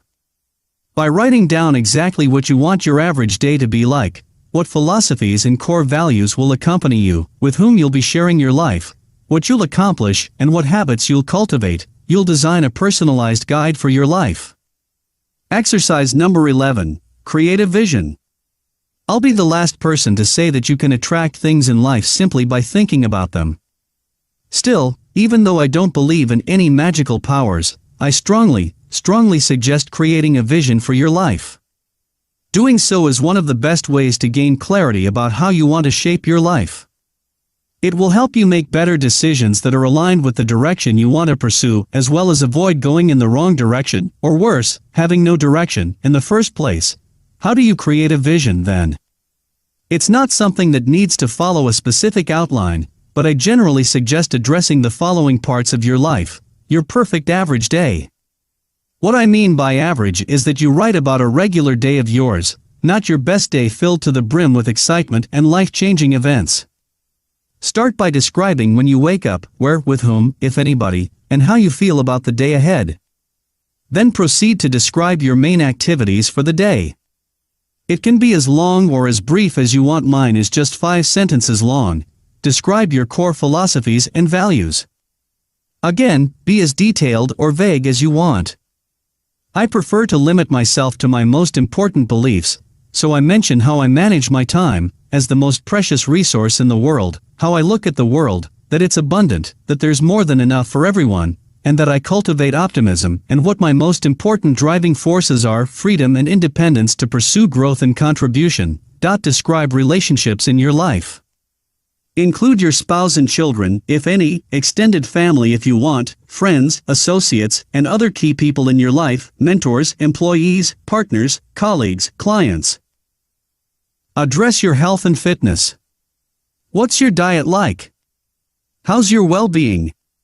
How often do you exercise and what do you look like? Write your vision in the present tense, as in I wake up together with my lovely spouse every day at 5 in the morning with a huge smile on my face, ready to work on our 7-figure manufacturing business. Yes, it might sound a bit cheesy, but don't worry, nobody's going to read it but you. Feel free to add whatever else you need to make this vision as real as possible. The goal is to identify what exactly you want to have in your life, so that you have a guiding star. I follow my vision with 10 personal rules I live by. I also have a document in which I note down goals I want to achieve, grouped as follows. The most important goal limited to only one goal at a time, focused on the most life-changing objective. Learn/try/experience goals: things you want to experience just once, such as flying in a hot air balloon or off-road driving. Things you want to master, such as real estate investing, and things you want to learn, but not necessarily with an intention to dedicate your life to them, such as emergency first response or dancing salsa. Contribution goals: goals that extend beyond yourself, and will make the world a better place. It can be running a small non-profit organization, or even helping just one specific person. Have/finance/business goals: material things you'd like to have in your life. This includes business or career-related goals. Meet goals: people you'd like to meet, just to shake hands, or to befriend them. Visit goals: places you'd like to travel to. Feel free to steal my structure and create a similar document that describes the goals you want to achieve. You must identify what you want and go after it. quick recap. 1. You must identify what you want and go after it. Having a clear vision of your life will help you notice and take advantage of the right opportunities when they present themselves. Moreover, it all comes back to claiming control over your life. When you let the current steer you, you'll suffer from one of the greatest failures, the regret of not making the most out of the only stab at this thing called life we each have. Point 2. Create your own personal vision describing how you want your perfect life to be, and make a list of goals you'd like to reach in order to fine-tune the metaphorical glasses that help you recognize when an opportunity presents itself. Part 3. A 5-step process to cope with failure and bounce back. I was excited to start working with Robert, name changed, a fitness coach who would finally help me build the chiseled physique I had wanted to reach for so many years. He set up a workout plan for me and told me how I should structure my diet. I had some reservations about his approach, but I ignored them and decided to go all in. After all, if you're hiring an expert to help you, you should trust his judgment. 2 months later, I took pictures of myself, compared them to the pictures I took prior to working with Robert, and realized that nothing had changed. I had gained some weight, but my physique was the same if not worse. Soon, I started hating my workouts. To make the matters worse, Robert stopped replying to my emails, or, if he replied after several days of silence, he only sent a vague response. I was discouraged. No matter how hard I tried to follow the traditional bodybuilding advice, it always worked against me. Yet again, I had wasted time and energy on something that didn't deliver the promised results. I was done with bodybuilding, and I was done with stupid bulking diets that only made me gain fat. Because of the greatly increased calorie intake recommended by Robert, I got used to eating copious amounts of food, and my weight crept up to alarming levels. It took me 3 months to stabilize my eating habits and return to the weight I had had prior to working with Robert. In the end, I lost almost 6 months going in circles. I revised my goal, tweaked my strategy, optimized my lifestyle, and today, I'm not only much leaner, but also feel healthier, stronger, more flexible, and positive about further improvements in my physique. Failure can have a crushing effect if you take it personally. I hope that by now you no longer think of failure as a reason to give up. However, I know that it's hard to change your deeply held beliefs overnight. Maybe you're already discouraged and have a hard time bouncing back and trying again. In this part, I'll share with you the detailed step-by-step process of how to cope with failure. You'll learn how to process the failure and avoid a big mistake a lot of people make when they fail. Then you'll learn how to regain confidence, bounce back, and resume working on your goal. This process addresses coping with failure for which you were at least partly to blame. If you couldn't do anything to prevent a negative event from happening, please refer to the chapter in which I give advice about dealing with a failure you couldn't prevent. Please note that while some suggestions are based on scientific research, a lot of it is based primarily.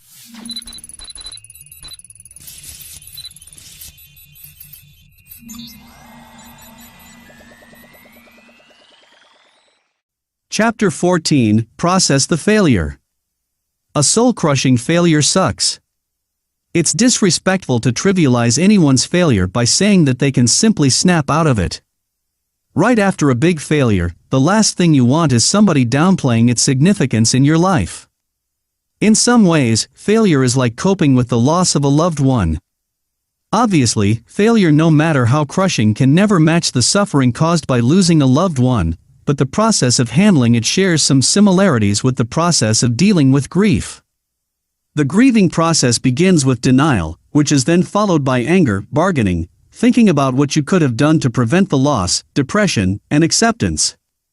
These steps don't actually happen in a linear fashion, as people can alternate between these stages: feel depressed, then angry, then wish that things were different, and then get angry again. When you fail, you probably go numb, deny it, and suppress the emotions caused by it. Then you wonder what you could have done to avoid the failure. Then you lose hope that you'll ever succeed, and ultimately, you accept what happened and move on. The key to begin the process of bouncing back from failure is to accept that in the beginning of learning how to cope with it, you will feel numb and deny the negative emotions. Trying to suppress this stage will only prolong the process. If you can pull yourself together almost instantly, that's great. If not, don't rush it. Let yourself feel the feelings that come with failure. Don't be tough on yourself. Let other people know you might not radiate with happiness for a period of time while you're trying to recover from your failure. Each time my business failed, I went numb. I wondered how I could go on now that yet another vehicle I thought would help me reach my goal was destroyed. In the beginning, this process took up to a couple of weeks, during which I'd be of little use to myself or anybody else. I didn't know any better, so I was unable to bounce back quickly. Over time, I trained myself to become better at handling this stage. I'd deny the failure for a day or two, and then go into anger, which I would then channel into newly found resolve. Eventually, I stopped denying the failure, reduced the amount of time spent on fruitless anger or depression, and learned to accept that it had happened. That's the good part about failing often. You get many opportunities to learn how to handle it, and you can quickly immunize yourself against it if you put in a conscious effort to do so. When you get tired of feeling numb or in denial, you'll be ready to move on and continue the process of coping. This always happens sooner or later because humans need variety, and it's impossible to stay in one emotional state forever. However, don't rush it. I know it's hard to feel hope, let alone even think about trying again, right after a failure, so give yourself the time necessary to move through all of the stages involved until you genuinely reach acceptance. Empowering story number 7, and Wojcicki. And was a 23-year-old Yale graduate with a degree in biology when she got a job as a healthcare analyst on Wall Street. To any typical 23-year-old, getting such a job would be a major success, but it wasn't for Anne, because she had been frustrated that such a wealthy country as the United States couldn't effectively provide even the most basic medical services to its citizens. And became disillusioned with her Wall Street job when she attended an event, during which she heard insurers and accountants talking about how to maximize the billing opportunity when sick people sought care. That was when she realized that the system was never going to change from within. As she commented during the South by Southwest Festival, obesity is awesome from a Wall Street perspective. It's not just one disease, there are all sorts of related diseases to profit from. Several years into her lucrative career, she quit with the intention of enrolling in medical school. However, in the end, she decided to become a researcher. 6 years after quitting her Wall Street job, she channeled her disillusionment with the healthcare system into 23andMe, a privately held personal genomics and biotechnology company that she co-founded with Linda Avey and Paul Cosenza in 2006. 23andMe uses a simple saliva test to deliver ancestry reports and health-related components to consumers. At the time of writing this, the company offers health-related data to consumers in Canada and the United Kingdom, and is working with the FDA to obtain regulatory approval to offer the same data in the US. It then uses this information for medical research to provide insight into why some people are more likely to get a disease than others, and why people respond differently to disease treatment options and drugs. Throughout the years, she met with adversity that came from all directions. The U.S. Food and Drug Administration, FDA, ordered 23andMe to discontinue offering its service due to the lack of regulatory approval. In the tech and science world dominated by men and still encounters scientists who, as she said in her interview for the New York Times, are like, "Oh honey, women aren't good at science." In her personal life, and went through a difficult divorce. Despite all of that, and the 23andMe team is on track to help millions of people all over the world discover how their genetics can influence their risk for certain diseases, find out if they're a carrier for certain inherited conditions, and explore their genetic traits for everything from lactose intolerance to male pattern baldness. In addition to that, the acquired DNA information helps in researching some of the most common illnesses and disorders and, in the future, to develop drugs to treat them. Process the failure. Quick recap 1. The first step to deal with a failure is to process it. Failure sucks, and it will sting. You'll probably feel resigned or frustrated.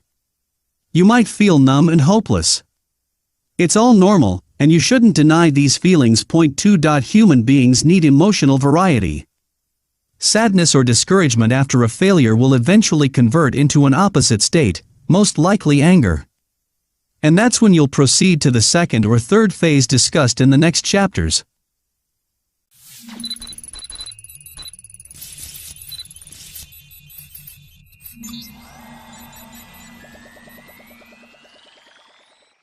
Chapter 15. Forgive yourself. Some people feel self-hatred after a failure.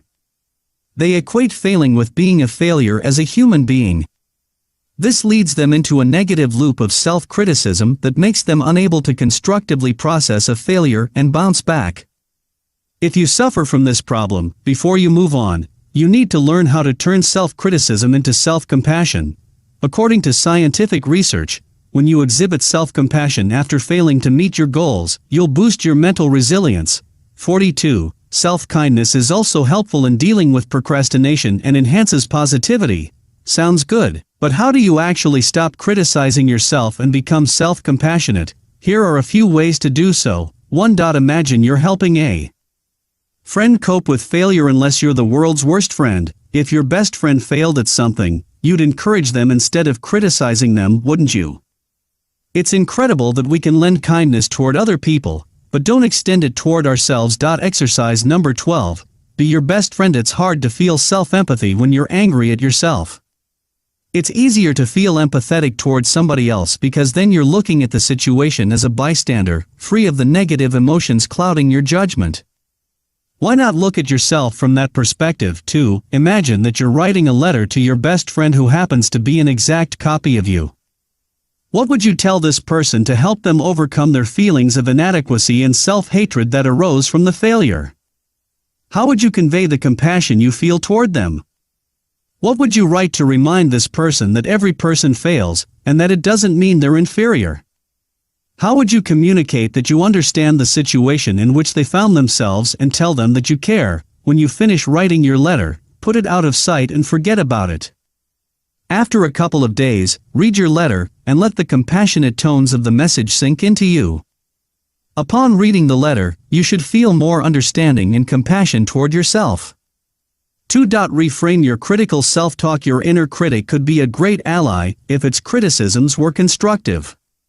Unfortunately, negative self-talk usually resembles something more like you're a useless person than you didn't do it right because you were too distracted by those other tasks. Why not turn your inner critic's criticisms into something useful? The first step is to become conscious of when your self-critical voice is present, and how it talks to you. Then, as the person observing the critic instead of being the critic, you can hear the message, dissect it, and turn it into something more useful. I know, it sounds a bit out there, so let's dive into some more practical examples. If you were on a diet and cheated because you were dealing with a painful problem and needed to comfort yourself, your self-critical voice might say something like, "You screwed up again. You had to mess everything up and comfort yourself with food. You're such a weak-willed loser." If you look for the underlying message, namely you're an emotional eater, you can extract something useful from this self-criticism. But before doing so, you need to give yourself some compassion and acknowledge your challenges. You were struggling, and you needed some connection with yourself. Food has always worked for you as a source of comfort, so you decided to forego your diet to improve your mood. There's no question that you needed to comfort yourself. Otherwise you wouldn't have been able to deal with the painful problem. Now that you no longer feel guilty, or at least accept why you did it, think about the negative consequences of your choice. Yes, you dealt with the problem, but it affected your diet, which directly affects your future health. Could you find a way to connect with yourself that wouldn't involve eating? Could you try to connect with yourself by meditating, reading a book, going for a walk, listening to your favorite music, watching your favorite TV show, exercising, or doing any other thing that makes you feel good but isn't self-destructive? If it has to be eating, can it at least be eating something less caloric and healthier? If it can't, can you at least combine it with some exercise to reduce its negative effects on your well-being? In addition to that, try looking at your inner critic's words from a different perspective. If it says you're lazy, you can admit that yes, sometimes you don't feel like doing things, and that might pose a problem, but at the same time it's helpful because you only invest your time and energy into something you find worthwhile. If it says you can never focus on one thing at a time, you can agree that sometimes you do need to concentrate more, but at the same time your restlessness means you have a lot of energy and curiosity that you can use to help you achieve your goal. Looking at self-criticism from a different, more empowering perspective will help you avoid thinking in terms of black and white. Your weaknesses might indeed cause problems, but they can also be helpful, so why hate yourself for them? 3. Nurture yourself. One of the documents I reread from time to time to feel compassionate toward myself contains a list of ways I can go from a negative state, such as experiencing guilt or self-criticism, to making myself feel good. This simple list is a powerful ally in avoiding feeling guilt or anger at yourself when you fail. Failure often leads to discouragement, which then turns into a strong need to comfort yourself. Pampering yourself when you feel bad will help you access a more positive state of mind, which will then help you overcome your self-critical voice. If you punish yourself with endless self-criticism, you'll only drive yourself deeper into the abyss of guilt. It will consequently take you even longer to bounce back. Here are some suggestions on how to make yourself feel good. Seek positive friends who can help you relax and offer reassurance. Listen to music you love. Meditate or engage in another type of meditative practice. Practice a sport you love. Go out for a walk. Take a long, warm shower or bath. Play with a pet. Cuddle. Have a massage. A terrific resource with numerous practical exercises and guided meditations to become more self-compassionate is available at self-compassion researcher Dr. Kristen Neff's website www.self-compassion.org. Forgive yourself. Quick recap. 1. Some people who experience failure feel self-hatred, mistakenly equating the act of failing with being a failure. Learning how to turn self-criticism into self-compassion is crucial to cope with failure and bounce back with renewed confidence. 2. The 3 best ways to extend kindness toward yourself are to imagine you're helping a friend cope with failure. You can write a letter a best friend would write to you to help you lift your spirits. Reframe your critical self-talk by looking for useful feedback when listening to your self-critical voice, or to nurture yourself by doing things that make you feel good.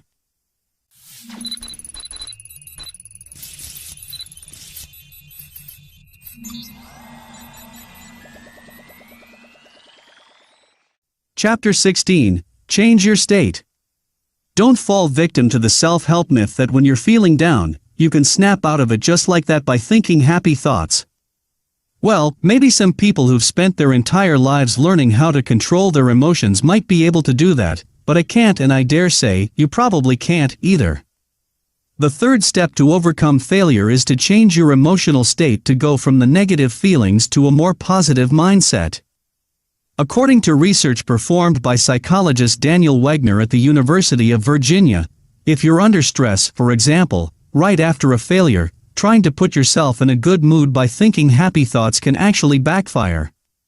This happens because when you're under the mental load of a negative emotion, you don't have enough brainpower left to successfully distract yourself with positive thoughts.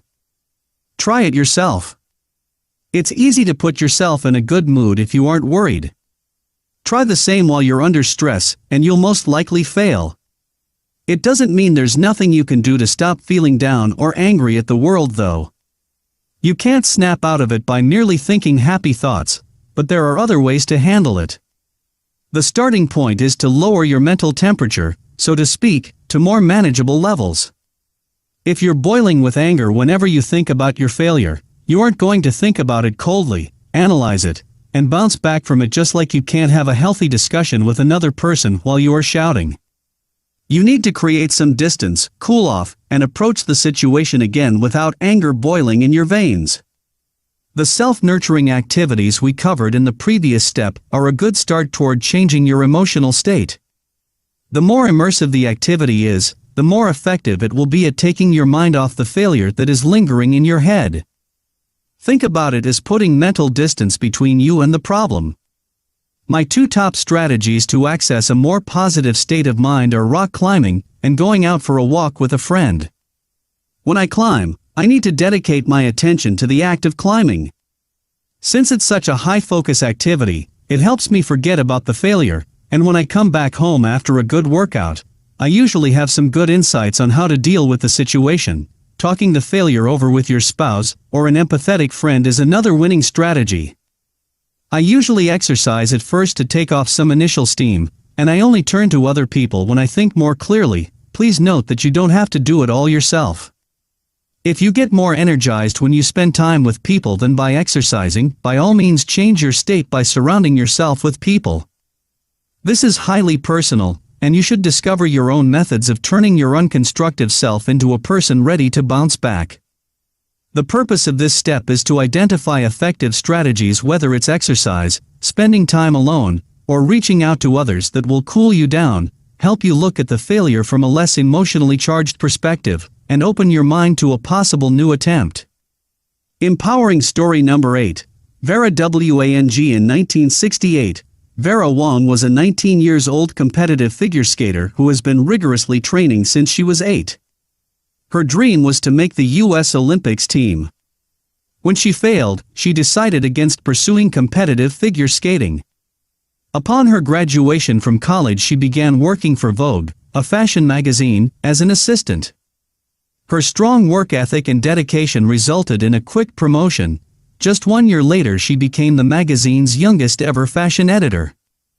When she was turned down for the editor-in-chief position at Vogue after dedicating 15 years of her life to the magazine, she went on to work for Ralph Lauren as a design director. Having gained valuable experience and frustrated by a lack of stylish wedding dresses, she began her career as a bridal dress designer. One might consider failing to make the Olympics team and being passed over for a promotion after 15 years of hard work a big failure. Yet for Vera, it was a blessing in disguise, as it motivated her to grow her career. Ultimately, it led her to becoming the world's most well-known bridal dress designer. As Wang was quoted to say, "The ongoing, unmitigated truth is I would have done anything to be in fashion. I would have swept floors, which I did at Vogue, swept up hair from a model's haircut, pack up clothes, stay on a Friday night after the store closed to get it ready for the next day, which I did at Ralph Lauren. Still, I always felt privileged to have this job. How lucky am I to have gotten here?" When asked if she ever thought she'd become so successful, she replied, "I never thought I'd be successful. It seems in my own mind that in everything I've undertaken, I've never quite made the mark. But I've always been able to put disappointments aside. Success isn't about the end result, it's about what you learn along the way." Change your state. Quick recap. 1. The third step is to change your emotional state. If you've dealt with the first and second phase of handling a failure, now you're probably angry that you failed, or you alternate between feeling sad and pissed.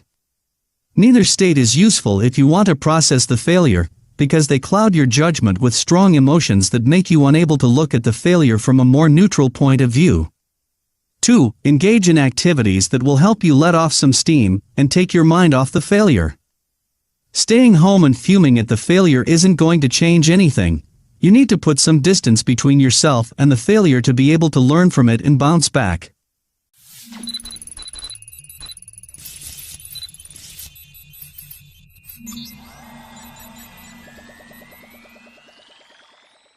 Chapter 17. Learn from it.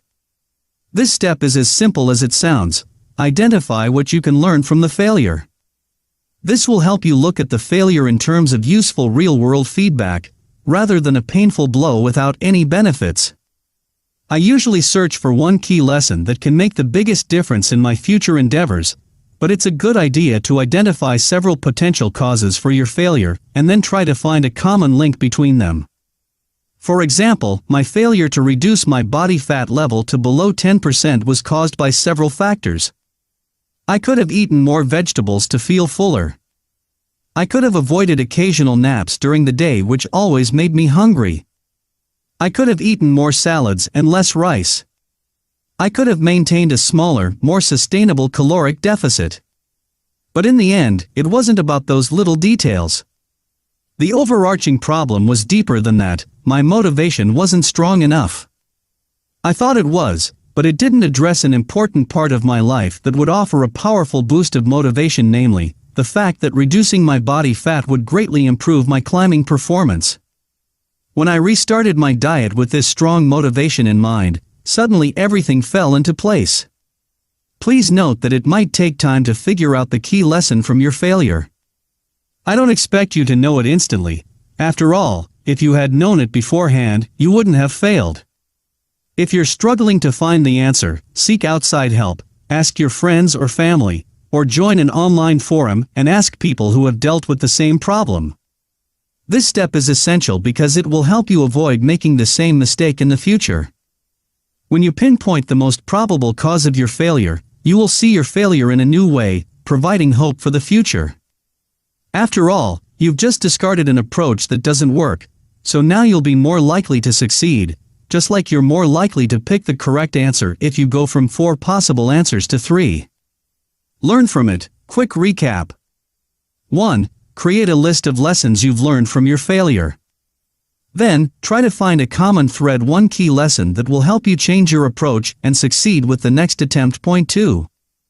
Take your time to identify the key lesson from the failure. It's better to spend a few days more analyzing your failure than to resume working on your goal, only to fail yet again due to the same, unidentified cause. This step is essential to leverage failure as a valuable tool for your future endeavors.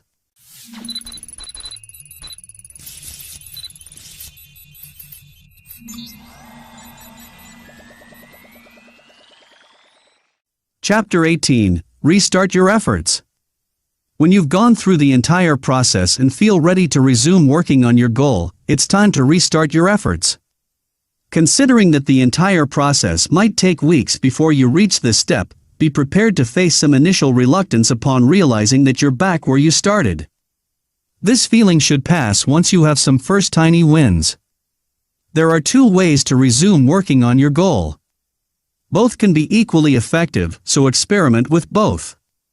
1. You jump back into things with a big bang. Often when I fail, I feel as if I had lost all momentum. This is a depressing thought because I'm an impatient person by nature and want to achieve my goals as quickly as possible. That's why I usually focus on generating some visible results as quickly as possible so that I can almost immediately feel that I'm back on track. I used to wake up past noon and stay up until early morning hours. I wanted to change my routine and become an early riser.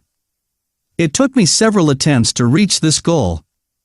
At first, I would set my alarm clock for 10 a.m. and then, over the next couple of weeks, each day I would change the alarm to wake me up 5 or 10 minutes earlier. Soon, I would find myself unable to get up that early and start waking up past noon again. Then I would bounce back, set the alarm clock for 10 a.m. and try again. This approach didn't work well because I didn't feel there was such a big difference between waking up at 10 a.m. and waking up around noon. When I set my alarm for 5 a.m., I finally had a breakthrough. Waking up so early was more exciting, and it gave me a powerful sense of getting instant results which, in this case, I was able to maintain in the long term. 2. You start slowly and get yourself back in the groove. Sometimes it might be better to bounce back slowly, by getting yourself back in the groove with tiny steps. One possible application of this approach is when you want to resume your exercise regimen. Of course, you can restart your routine with a hard workout, but the most probable result will be subsequent muscle soreness that will make it harder to keep going. Unless you don't mind the pain, a better approach might be to start with a brief, easy session, and then slowly make your workouts longer and harder. I once had a longer break from writing new books. To get myself back in the groove, I slowly eased myself into things by brainstorming potential topics and organizing my thoughts. Then, the next day, I created a general outline. Then I created a detailed book outline, started writing the easiest chapter, and took it from there. Taking an extreme approach by writing several thousand words on the first day would have made it more difficult to resume writing, as I generally find that my creativity muscle needs to be warmed up slowly over a couple of days. Bounce back. Quick recap. 1. The last step in recovering from failure is to restart your efforts. It's possible you'll feel some initial reluctance upon realizing that you're back where you started, but it should quickly pass once you first have some tiny wins. 2. That you can choose from two approaches. Start with a big bang and generate quick, visible results with an extreme approach, or take tiny steps to slowly ease yourself back into a routine. Both approaches can be equally effective. Pick whichever you feel works best for your situation. Part 4. 3 master strategies to build strength. To keep going, the burn quickly crept from my legs into my arms and rapidly flooded my upper body. I gasped for air, reminding myself over and over again that I would finish the lap soon and the pain would go away. When I finished the lap and my breathing had stabilized a little, my coach had great news for me. I was about to perform another set of shadow boxing for 4 minutes, and then run another lap as quickly as I could. When I finished the second lap, which was even more excruciating than the first one, there was still one more round of shadow boxing, and then yet another lap of sprinting. I'm pretty sure it didn't actually look like sprinting, but more like running in slow motion. It would be so easy to slow down, act as if I was giving it my best while keeping a relatively comfortable pace. My coach wouldn't know. But I knew that I had to find strength in myself to keep going as quickly as possible, because that's the purpose of training, even if at the very moment you absolutely hate it and feel as if you're about to faint or throw up. It doesn't matter if you're training sprints, fighting against immense pain during physical rehabilitation, or feel discouraged in the face of yet another insurmountable obstacle. You build strength to keep going when you face adversity and do it anyway. However, how do you build such determination, and how do you keep it in the long term? That's what we're going to talk about in this part. Instead of giving you a long list of little tips that each make a small difference, we'll focus on 3 master strategies that deliver big results. When you implement them together, you'll benefit from a powerful synergistic effect.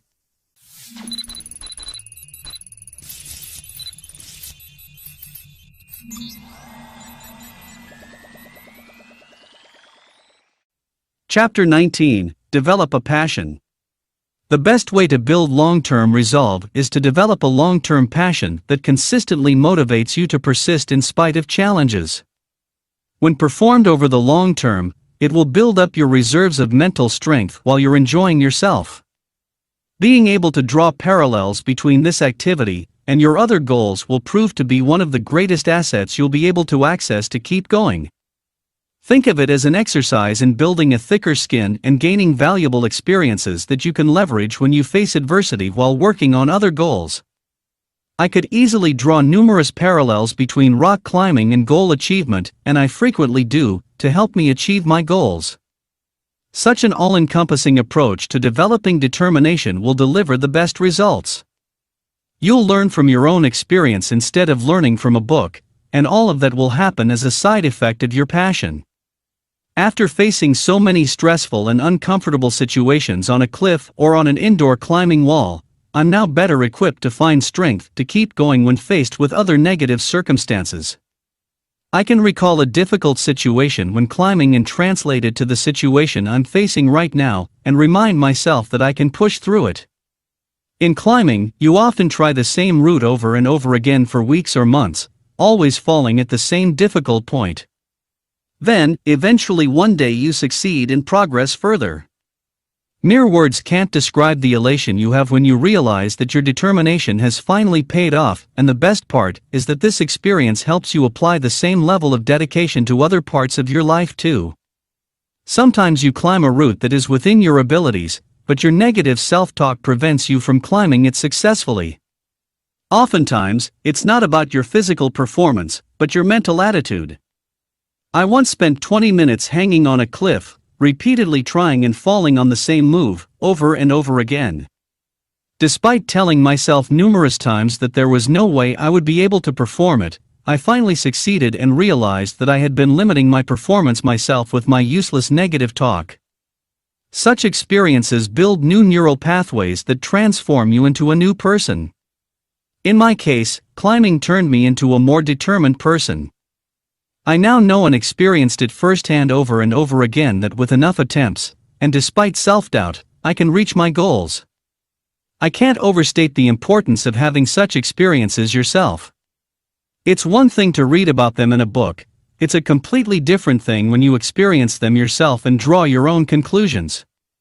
Don't just gloss over these paragraphs. This is one of the most important lessons I can share with you when it comes to building a successful life. You need to learn through your own experiences.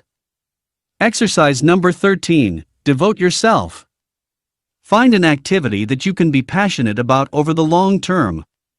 It needs to put you in situations in which you can grow your mental toughness. Ideas include all kinds of sports, public speaking, stand-up comedy, dancing, yoga, traveling. Ideally, your passion should require you to step outside your comfort zone on a regular basis, although writing, programming, cooking, or artistic skills such as illustration, painting, or photography can also serve as valuable teachers. Here are some pointers to help you find the right activity for you. 1. You can easily engage in it on a regular basis. For example, surfing would not be a good choice if it takes you 5 hours to reach the coast. 2. It's something that engages you physically and mentally so that you can experience the state of flow, a state of being fully immersed in the activity. 3. You must be able to learn life lessons from this activity and apply them to other activities.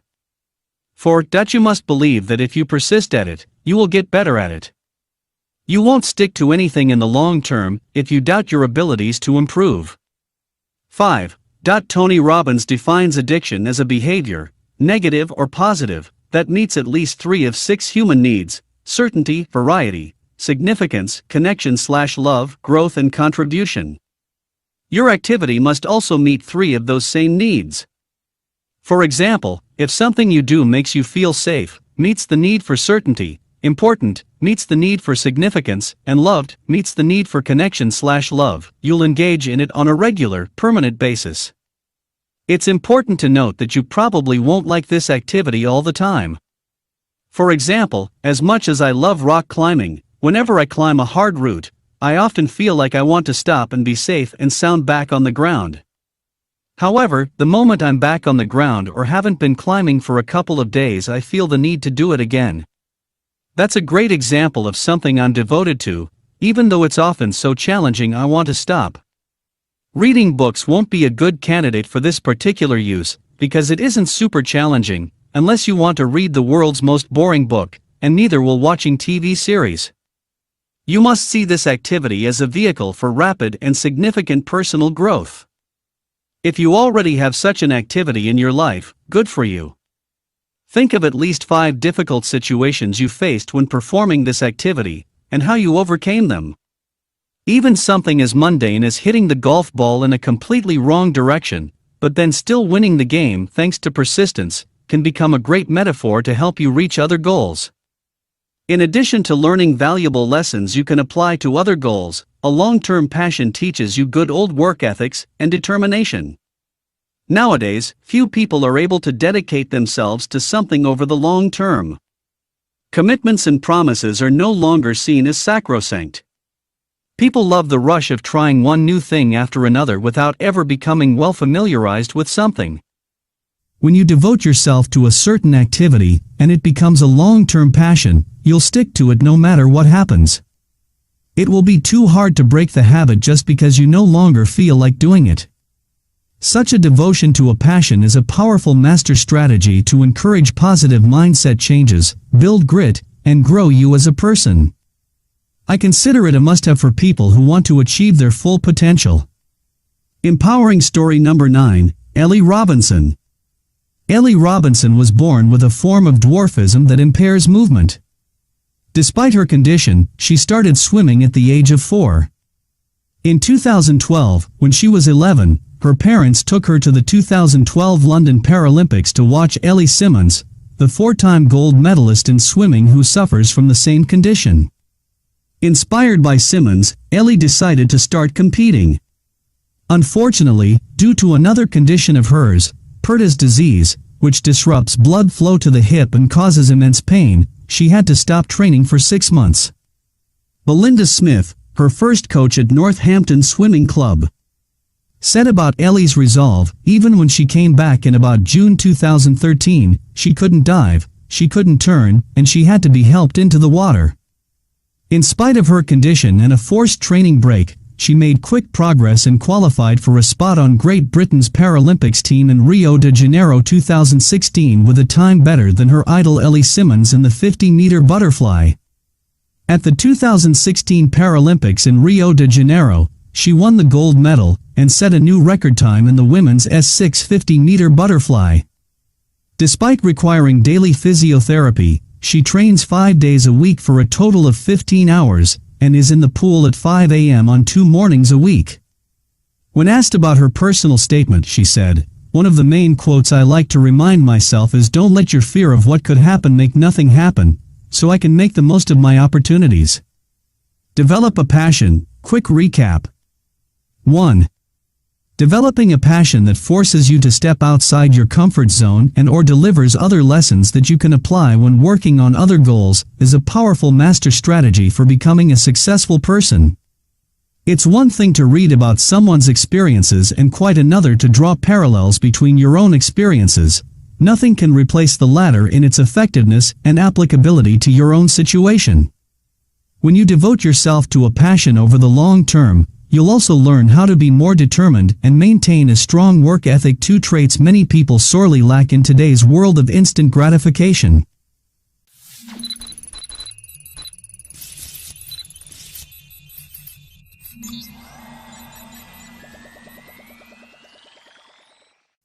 Chapter 20. Adopt the experimental approach.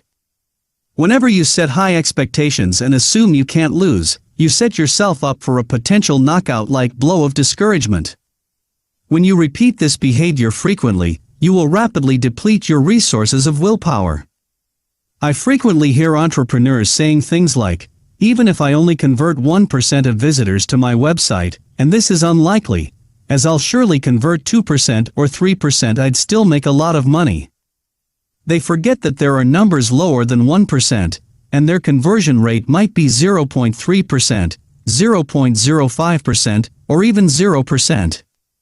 When they don't reach their goal, they feel bitter and angry. After all, even in the most pessimistic scenario, they should have been rolling in it now. In the opening words of this book, I talked about my failures from investing in video courses.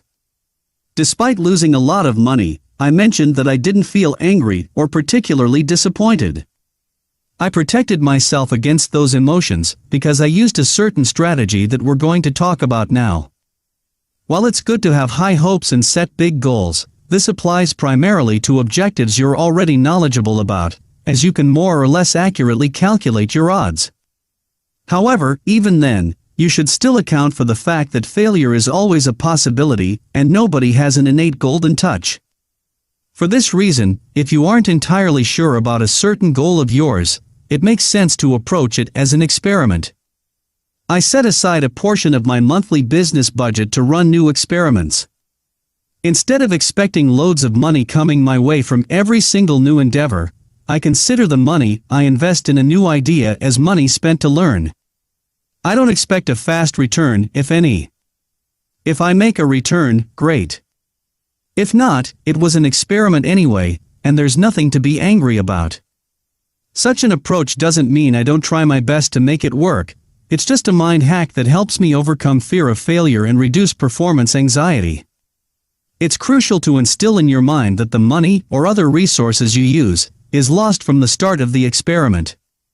You can use the word invested instead of lost, but don't fool yourself if it's an experiment, prepare yourself to lose it all. This simple tweak in your attitude will prevent you from procrastinating out of fear or becoming discouraged when you fail. After all, it was an experiment, without a guaranteed positive outcome.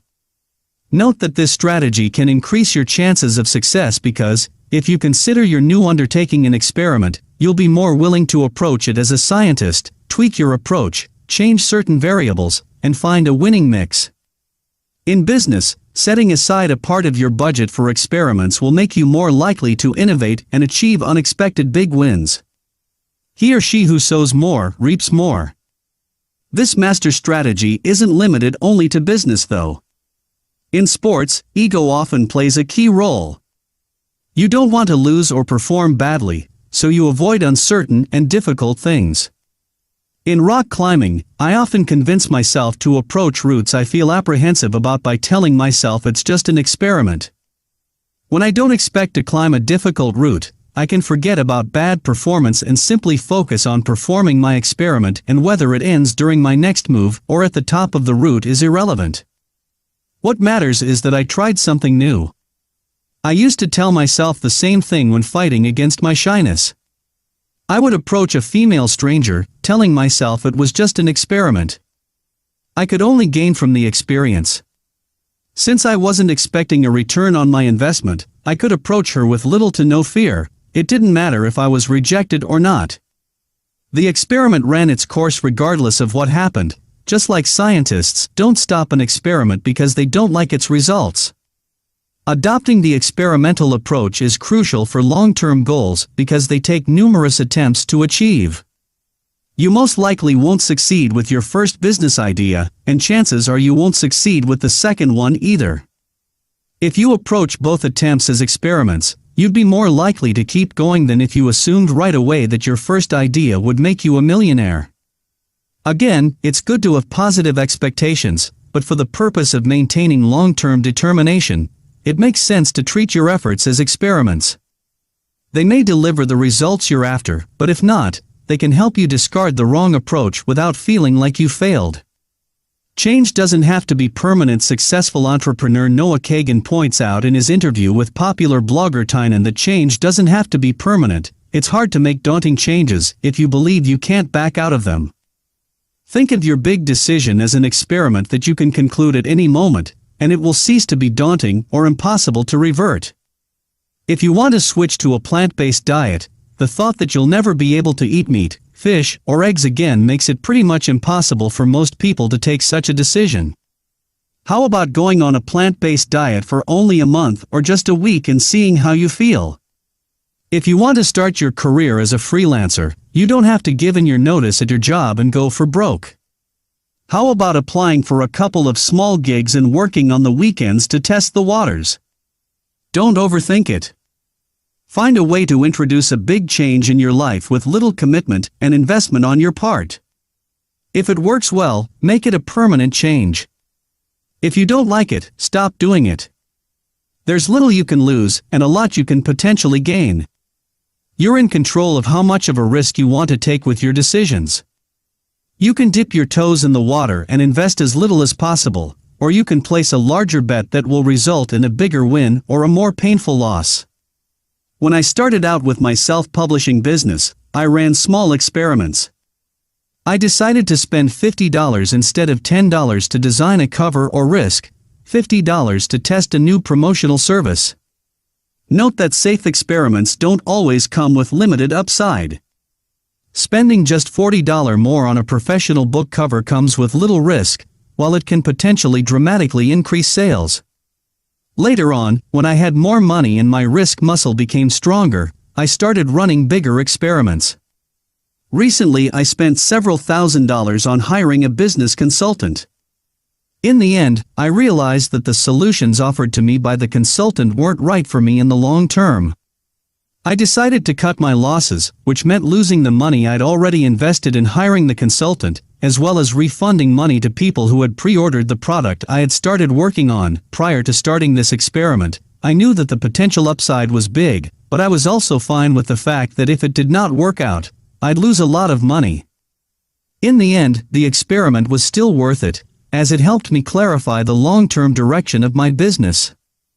People often give up on their goals, not because their experiments fail, but because they don't run them at all and consequently, don't evolve. If it weren't for my numerous experiments in my self-publishing business, I wouldn't have become a best-selling self-published author. My losses amount to thousands of dollars and hundreds of hours of my time, but my wins are a healthy multiple bigger. Embrace experiments, and even if most of them fail, you only need one or two to score big wins. Exercise number 14, devise an experiment. Is there anything that could help you achieve your goal, but you're afraid of doing it because you fear you'll lose money or time or get discouraged if it were not to work out? Approach it as an experiment. Run it with the sole intention of gathering data for a short period of time, so that it isn't overwhelming. If you don't have a good tolerance for risk, start as small as you can and gently exercise your risk muscle along the way. Set a budget. It can be in monetary terms, $500 to test a new marketing channel, time, 4 weeks of following a new diet, quantity, write 20,000 words to see if you can write a short story and become a professional writer, and get started. Your goal is to run the experiment until you gather enough data to draw good conclusions. Consider the experiment successful as long as you gain useful information from it. Adopt the experimental approach. Quick recap. 1. Setting high expectations and never taking into account the fact that you can lose can lead to discouragement if you fail. The solution is to adopt the experimental mindset, in which you consider a new undertaking an experiment. Your goal ceases to be about achieving success, it's about testing your hypothesis. 2. To conduct a successful experiment, set a budget, choose a specific amount of resources you'll dedicate to it, be it money, time or energy, and run it until you get solid data. It's important to approach it as a short-term experiment.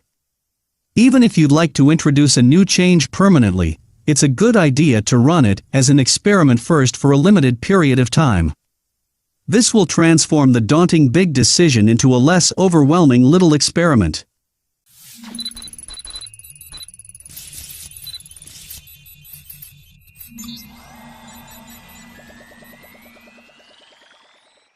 Chapter 21. Find value regardless of results. Often the chief reason why it's so hard to keep going is when you feel that what you're doing is useless.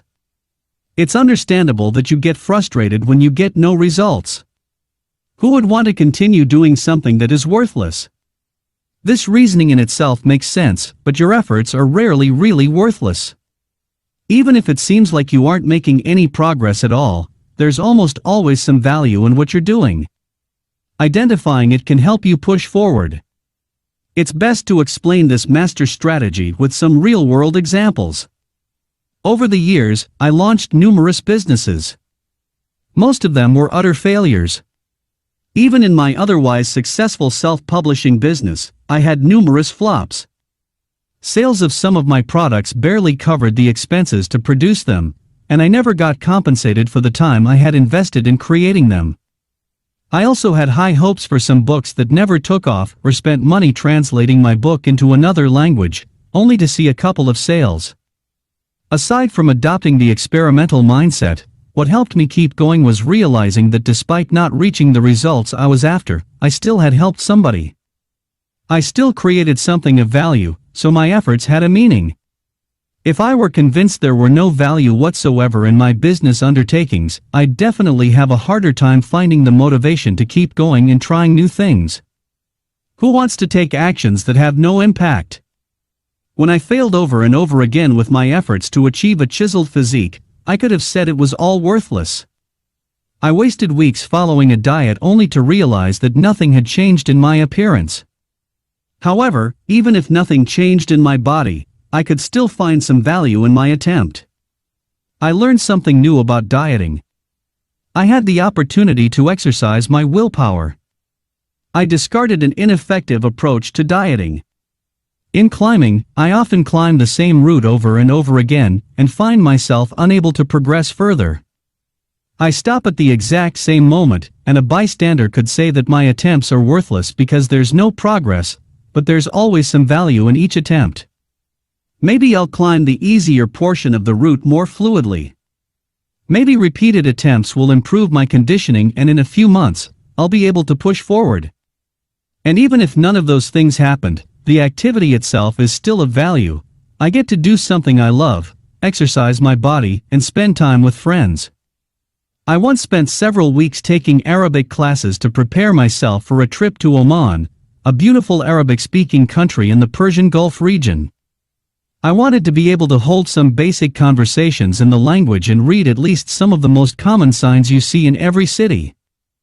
Aside from the fact that my goal was too ambitious and I failed to prepare myself properly, it was a big waste of time because pretty much nobody wanted to use Arabic with me, nor were they impressed by my lackluster skills.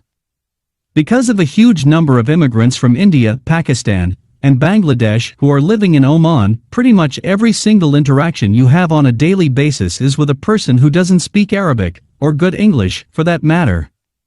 Omanis are forced to use English with pretty much everybody, and since their skills are so good, they don't expect anybody to speak Arabic to them, nor do they care if somebody does speak it. It was a worthless undertaking to learn Arabic, wasn't it?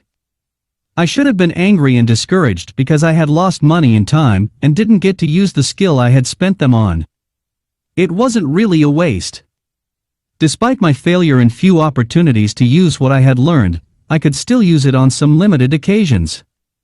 I still learned a little about another language, and my mind opened to a new way of thinking. I'll continue my practice of learning the most basic language skills whenever I travel to a country whose language I don't speak, because I still find it gratifying.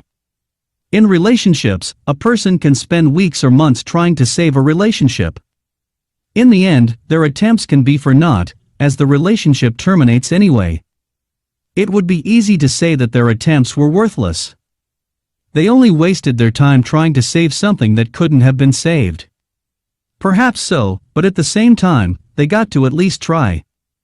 They fought for the relationship, they invested their time and energy, and they did something, and this something in itself is often of enough value that, even if it doesn't change the outcome, it was worth it. As they say, it's better to regret something you've done than something you haven't. Exercise number 15, dig for value. Think of 3 projects of yours that you think were an utter waste of resources. Maybe you started a side business, and you lost a considerable amount of money. Maybe you spent a few months learning French, but then nobody in Paris tolerated your attempts to speak their language. Or perhaps you came up with a project that you presented to your boss, but they turned it down, even though it was a great idea. Now, come up with at least 5 reasons why there was some value in your attempts, even if it seems they were worthless.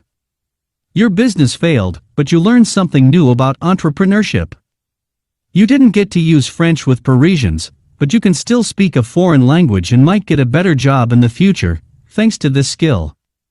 Your project wasn't approved by your boss, but there's probably a record somewhere that you took the initiative, and you still got to do something and learn something new. Performing this exercise regularly for any failed activity will help you avoid discouragement that comes from the erroneous assumption that you wasted your resources. Remember, as long as you're not literally flushing money down the drain, there's always some value in what you're doing, even if it's hard to notice it. Find value regardless of results. Quick recap. 1. When you consider your efforts a complete waste of time, you'll undoubtedly feel discouraged and not want to keep going. Nobody wants to waste their time or energy on things that produce no results.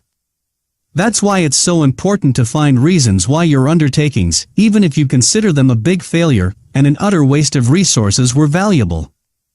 2. Whenever you catch yourself thinking that something was a complete waste, try to identify something of value that you gained, thanks to this experience. Perhaps your business didn't succeed, but you still helped a few clients. Maybe you couldn't stick to your diet, but now you have a better understanding of proper nutrition. Perhaps somebody else was chosen for the position you applied for, but you still made a good impression that can help you land a job in the future. Part 5. 4 reasons to give up. When I first learned that you can make money selling stock options with a mathematic approach, I was excited. I'd been looking for an investment strategy that wouldn't rely on luck or incredible analytical skills.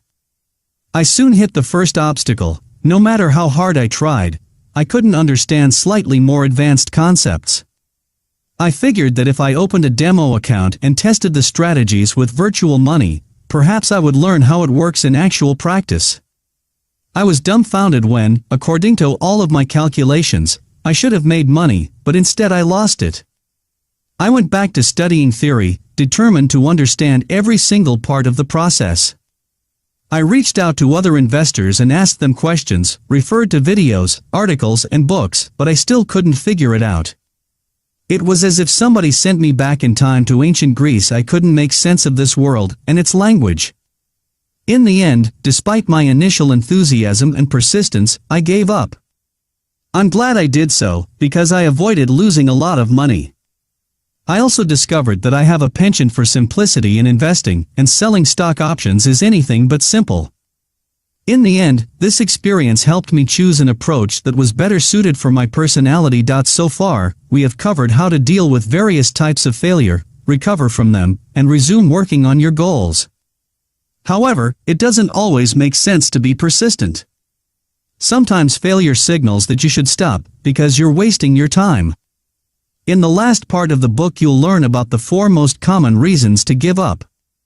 After you finish reading this part, you should have a clear understanding of when to continue with your objective or move on.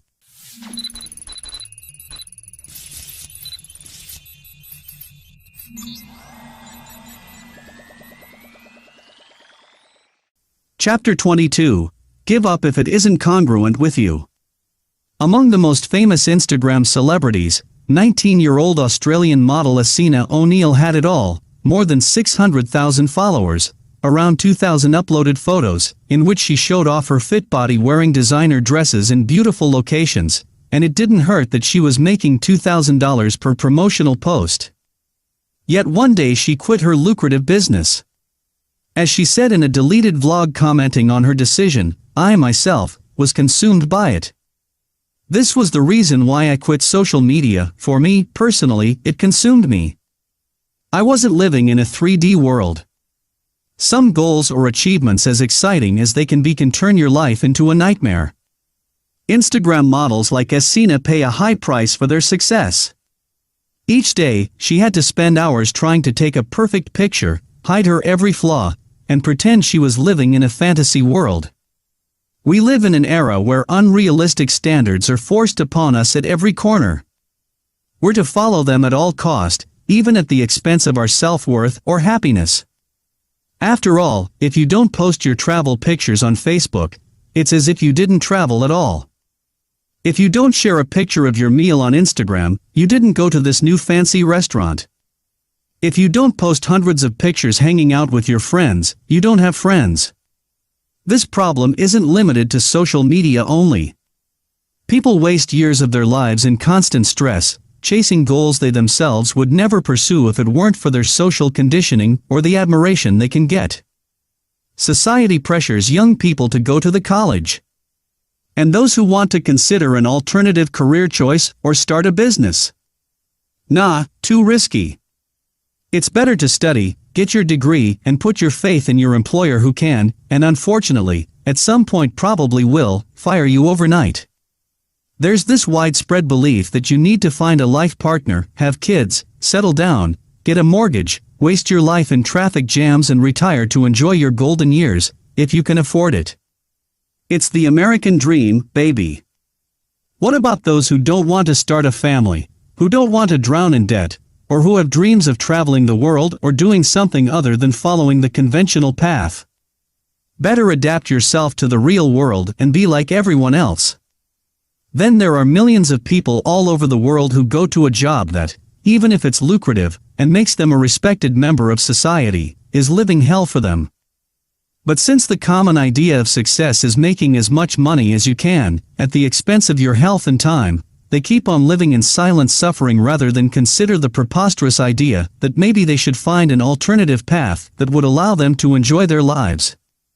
I guess you can tell that undisputed social mores make my blood boil. I don't want you to waste your life chasing things that don't matter to you because you were fooled by a social dogma that you should chase them. This is the first common reason why you should give up on certain goals, if you're chasing them not for yourself, but out of the need to conform. I went to college because my parents wanted me to do so. According to them, and the great majority of society, you need to go to college if you want to succeed in life. It doesn't matter that most professors base their knowledge on handbooks released in the last century, and won't teach you anything even remotely useful in the real world. I studied business administration from people who have never run a business. Most of them have never worked outside of academia. I forced myself to exist in this ridiculous reality that few people question, for the sake of accomplishing the crucial goal of acquiring a formal education. I put an end to this suffering within less than 2 years. Attending college was one of the unhappiest periods of my life. The only regret I have is that I didn't drop out sooner. At least I got to experience firsthand how ridiculous the system is. Revise your goals and ask yourself if you're chasing something you really want or if it's something you're pursuing because somebody else has established that it's a worthwhile goal. You want it, but it costs you too much. You may find yourself in a situation in which you're chasing a goal you do want to achieve, but it generates too much daily suffering. It's impossible to reach your goals without some level of pain and discomfort, but if it costs you too much, it's probably not worth it. I once owned a company that sold software to real estate agents. Few things are worse to me than trying to sell strangers my product over the phone, yet that's precisely what I had to do in this business, on a daily basis. Even though there was a lot of potential in the idea, I sold this company because its effect on my stress levels was overwhelming.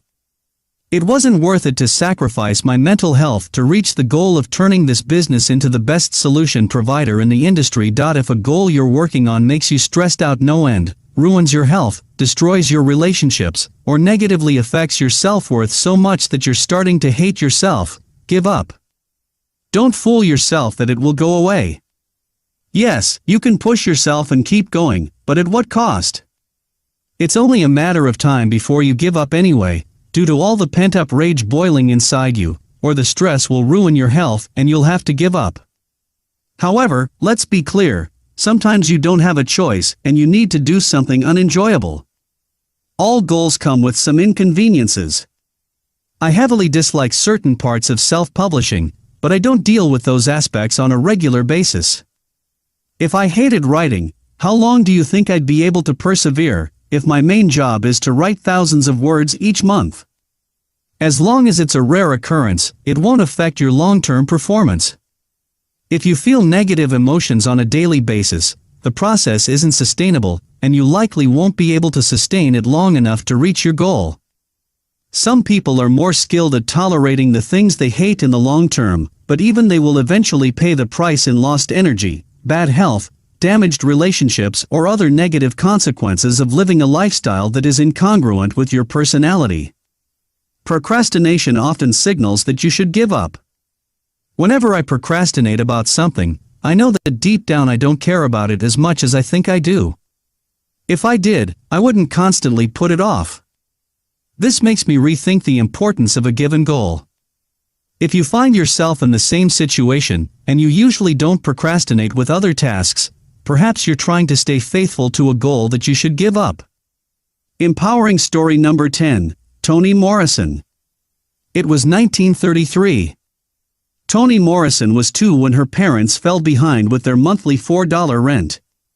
Because of their inability to pay, the landlord set fire to the house while the family was inside. Toni was too young to remember the event, but she remembered her parents telling her about it and the important lessons about resilience they passed on to her. In 1993, she recounted the event in an interview for the Washington Post. It was this hysterical, out-of-the-ordinary, bizarre form of evil. If you internalized it, you'd be truly and thoroughly depressed because that's how much your life meant. For $4 a month somebody would just burn you to a crisp. So what you did instead was laugh at him, at the absurdity, at the monumental crudeness of it. That way you gave back yourself to yourself. You know what I mean? You distanced yourself from the implications of the act. That's what laughter does. You take it back. You take your life back. You take your integrity back. Living in a period of racial segregation, she would deal with adversity on a frequent basis. When she first encountered lunch counters she could not sit at, stores that wouldn't accept her money, and buses where she couldn't sit at the front, she used the same lesson her parents taught her. As she said in an interview for the New York Times in 2015, "I think it's a theatrical thing. I always felt that everything else was the theater. They didn't really mean that. How could they? It was too stupid." Despite living in the times when black people were denigrated, Toni would never let it affect her self-worth. As she said in a 1994 interview for New York Times, "Interestingly, I've always felt deserving. Growing up in Lorraine, my parents made all of us feel as though there were these rather extraordinary deserving people within us. I felt like an aristocrat, or what I think an aristocrat is. I always knew we were very poor. But that was never degrading. I remember a very important lesson that my father gave me when I was 12 or 13. He said, "You know, today I welded a perfect seam and I signed my name to it." And I said, "But, Daddy, no one's going to see it." And he said, "Yeah, but I know it's there." So when I was working in kitchens, I did good work. After completing college and graduate school, she married and had a son. While she was months into her second pregnancy, her marriage fell apart and Tony became a single mother with 2 sons. Brave and strong in spite of the hardships, she moved 400 miles away, with her children, when she received a job as an editor with L.W. Singer, a textbook division of Random House that was based in Syracuse, New York. 2 years later she transferred to Random House in New York City, and became the first black woman senior editor in the fiction department in the history of the company. In the meantime, she spent 5 years working on her first story. As a single mother doing all she could to support her 2 children, her time for writing was limited. She woke up at 4 a.m. to write. As she said in the New Yorker interview in 2003, "I stole time to write. Writing was my other job. I always kept it over there, away from my real work as an editor or teacher." After her early morning writing sessions she went to work where, as an editor of black literature, she was instrumental in fostering a new generation of African American authors. Her first book, The Bluest Eye, took 5 years to finish. It didn't sell well until it was put on the reading lists of black studies departments of several colleges. It would take 17 years more before Toni Morrison would release her most successful novel, Beloved. Despite critical acclaim and international renown, it wasn't until a group of 48 black critics and writers protested the lack of national recognition of Morrison's works that she would get recognized for her contribution to American literature. In 1988, at the age of 57 and more than 23 years after she began working on her first book, Toni Morrison won the Pulitzer Prize for Fiction. 5 years later, in 1993, she was awarded the Nobel Prize in Literature, the first black woman of any nationality to win the prize. In 2012, she was honored with the Presidential Medal of Freedom. Perhaps the best words describing her mental resilience and unbending will in the face of adversity come from her 2012 novel Home, in which she writes, "Look to yourself. You free. Nothing and nobody is obliged to save you but you. Seek your own land. You young and a woman, and there's serious limitation in both, but you are a person too. Don't let Lenore or some trifling boyfriend and certainly no devil doctor decide who you are. That's slavery. Somewhere inside you is that free person I'm talking about. Locate her, and let her do some good in the world. Losses are often hidden. If you're hesitant about giving up on a goal that isn't congruent with you, consider the cost of lost opportunities and mismanaged resources. I started working on a digital product that would cover certain problems I couldn't address effectively in my books. I procrastinated on this project from the start. I realized that I was wasting my time and energy. Instead of working on a project that clearly didn't play off of my strengths, I could have directed more resources toward writing new books. When I gave up on this project, I refocused my efforts to writing books. If I had continued to work on the project, the quality of my books would have suffered. In the end, I would have lost more than I would have gained. In everything you do, there are always hidden costs of lost opportunities and mismanaged resources. If you had a job paying you $20 per hour that forced you to do things you hate, and I told you there's a job paying $200 per hour that doesn't come with any of those drawbacks, all other things being equal, would you stick to your current job? Working on a goal that is incongruent with you makes you lose twice: first, by causing you unnecessary suffering, and second, by making you lose opportunities in which you would generate better results with less effort. If you still feel that you need permission to give up on something you hate, there you go. I hereby give you my permission to give up, Martin. Don't waste your life pursuing something that turns your life into a nightmare. You'll find another way to reach your objectives that won't involve so much suffering. Give up if IT isn't congruent with you. Quick recap. 1. If you're chasing something only because society tells you to do so, as in the case of going to the college or working in a job you hate, you're wasting resources that you could have spent on something more aligned with your personality and outlook on life. 2.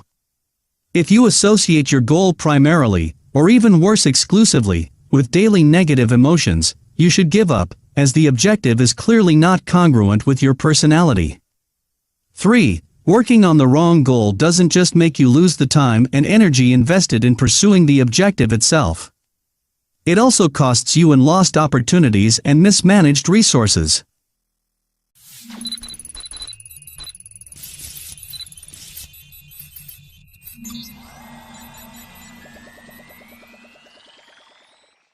Chapter 23. Give up if you won't achieve the level of performance or achievement you want. When setting a goal, define what level of performance of achievement you want to reach to feel satisfied with your efforts. If after a realistic period of time, remember the false hope syndrome, your performance or achievement leaves a lot to be desired, perhaps you should give up. Reasonable and realistic are key words here. It wouldn't be reasonable to give up on your goal of becoming a successful entrepreneur if it had only been 3 months after launching your first business. Realistically, achieving this goal takes years for most people. Also, don't assume that you have to be the best in the world in everything you do. Obviously, if you want to become a neurosurgeon, you'd better strive to be the best neurosurgeon in the world. You surely wouldn't want a neurosurgeon who merely wants to be okay at his job perform surgery on your brain. However, if your goal isn't literally a matter of life or death for other people, you don't need to become the best in the world. You don't need to become a billionaire to live a comfortable lifestyle. You don't need to become the fittest person in the world to be healthy and in good shape. You don't need to write like Stephen King to become a best-selling author with devoted readers. I'll never become a world-class rock climber, but it's not important to me. I don't need the stress and dedication required to become a world-class athlete. As long as I keep improving, I'll feel good with my performance. When I started taking tennis classes, I wanted to become an average player who could at least keep up with other casual players within a year. A year after taking 2 to 3 classes a week, I was still losing against a friend who had played tennis no more than 10 to 15 times in his entire life. I realized I had an exceptional talent for being an extremely bad tennis player, so I gave up. I'm sure that even if I were to continue taking classes, I'd still remain an extremely untalented player. Please note that sometimes progress doesn't happen for a long time, and then everything changes virtually overnight. You need to account for this fact before you decide to forego your efforts. I wanted to quit the self-publishing industry because I thought that I wouldn't be able to go past a certain income level. I persevered, and in the end, I did go past the level I thought wasn't possible to cross. It turned out that I didn't account for the fact that all it takes to break the financial ceiling is to release one bestseller, and with several releases a year, I had a fair chance of doing so. Ultimately, the decision to give up or keep going when you're not satisfied with your results is a matter of managing your expectations. If you're fine with lowering your expectations, don't give up. If you can't or don't want to accept lower standards, give up and find something else you can be good at. Give up if you won't achieve the level of performance or achievement you want. Quick recap 1. If you're unsatisfied with your results after a reasonable amount of time and other resources invested in your goal and don't see any possibilities for improvement, maybe you should find something else you'd be better at. 2. The decision to give up or keep going when you aren't satisfied with your results comes down to managing your expectations. If you can lower your expectations and still feel good, keep going.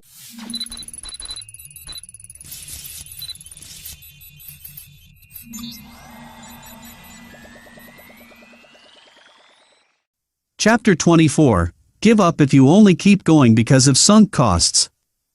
In economics and business, a sunk cost is a cost you've already incurred that you can't recover. If you buy a non-refundable movie ticket, it's a sunk cost. If you no longer want to see the movie, a logical choice would be not to go to the theater. If you were to go, you'd suffer twice, by losing money spent on the ticket and wasting time you could have spent doing something more enjoyable than watching a movie that doesn't interest you. If you chose to cut your losses, you'd only lose the money spent on the unwanted movie ticket. It's clear that you shouldn't go. Yet, many people irrationally choose the wrong decision. It's because of the sunk cost fallacy. The more you invest in something, the harder it is to cut your losses and quit. Another reason is loss aversion, a tendency to prefer avoiding losses more than acquiring equivalent gains. A person would go see a movie they don't want to watch because they don't want to waste the ticket. They'd rather waste 2 hours on a boring movie and fool themselves into thinking that they didn't lose money on the ticket than lose the money spent on the ticket and gain 2 hours to do something more enjoyable. According to some studies, losses produce twice the psychological effect than gains do. This means that you'd work harder to avoid losses than score wins. When coupled with the sunk cost fallacy, you have a recipe for mindless persistence when the only rational decision should be to cut your losses and move on.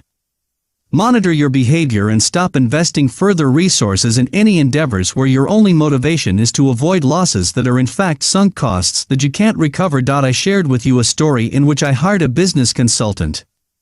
When I realized that this collaboration wouldn't work out for me, I quit. Yes, I lost a substantial amount of money, time, and energy.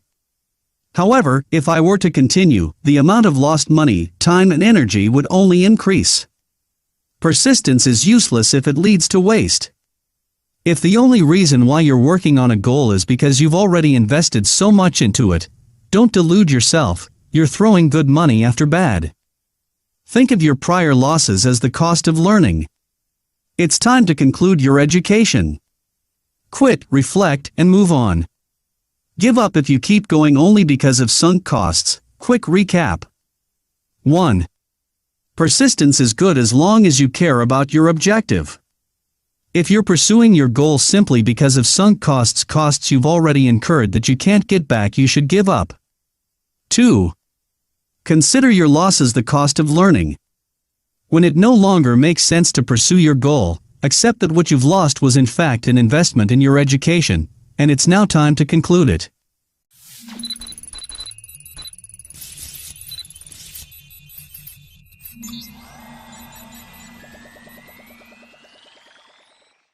Chapter 25. Give up if you're constantly playing catch-up.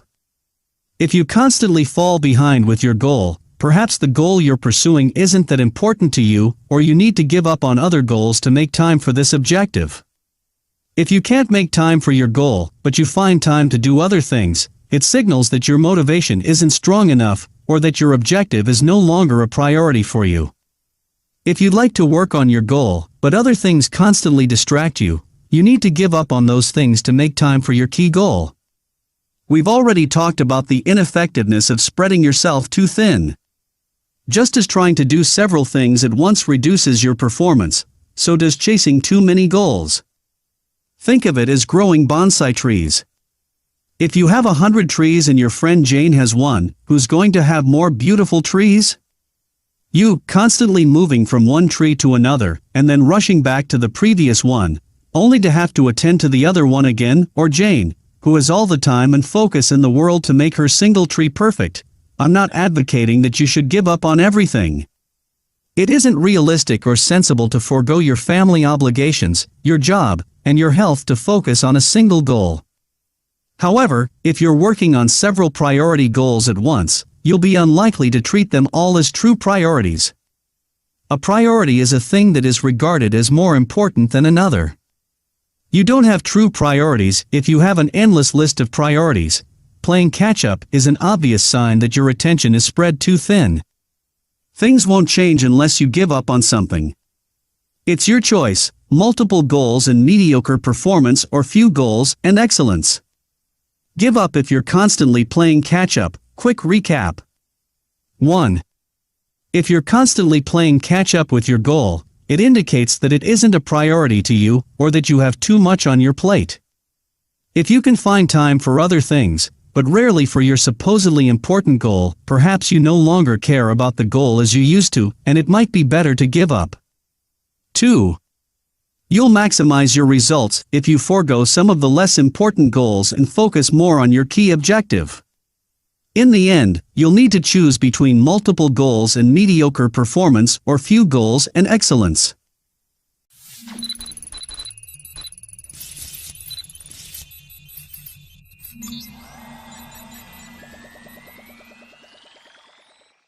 Epilogue. Throughout his career, legendary baseball player Babe Ruth set the record for the most home runs in a season, 714, while also striking out more than any other player in Major League Baseball, 1,330 times. As he was quoted to say, "Never let the fear of striking out keep you from playing the game."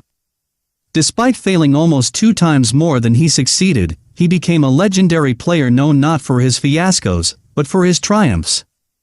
He described his philosophy as follows: "How to hit home runs.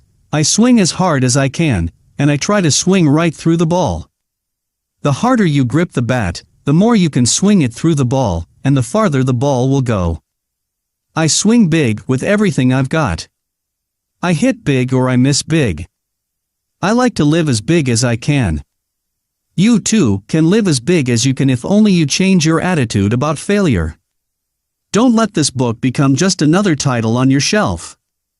Go through the exercises listed throughout the book and reread the parts most applicable to your situation. As a final exercise, jot down one action you'll take to improve your life based on what you've learned. That's right, I'm not asking you much. Do just this one thing, and you'll join the minority of readers who use how-to books according to their purpose to learn and put into practice what they have learned, rather than fool themselves into thinking that they've accomplished anything valuable by merely reading about it. If you open this book unsure about how to deal with failure constructively, I hope that by now you understand that it's you who defines what failure is, and that it needn't be a source of suffering. Just like you can use a knife for 2 entirely different purposes, to take somebody's life or to prepare them a healthy meal, you can either treat failure as a reason to give up and never try again, or as a wise teacher that helps you adjust your direction. The choice always remains in your hands, and so does the choice to close this book and keep on living your life as before, or make some improvements and start living on the next level, which is what I wish for you from the bottom of my heart.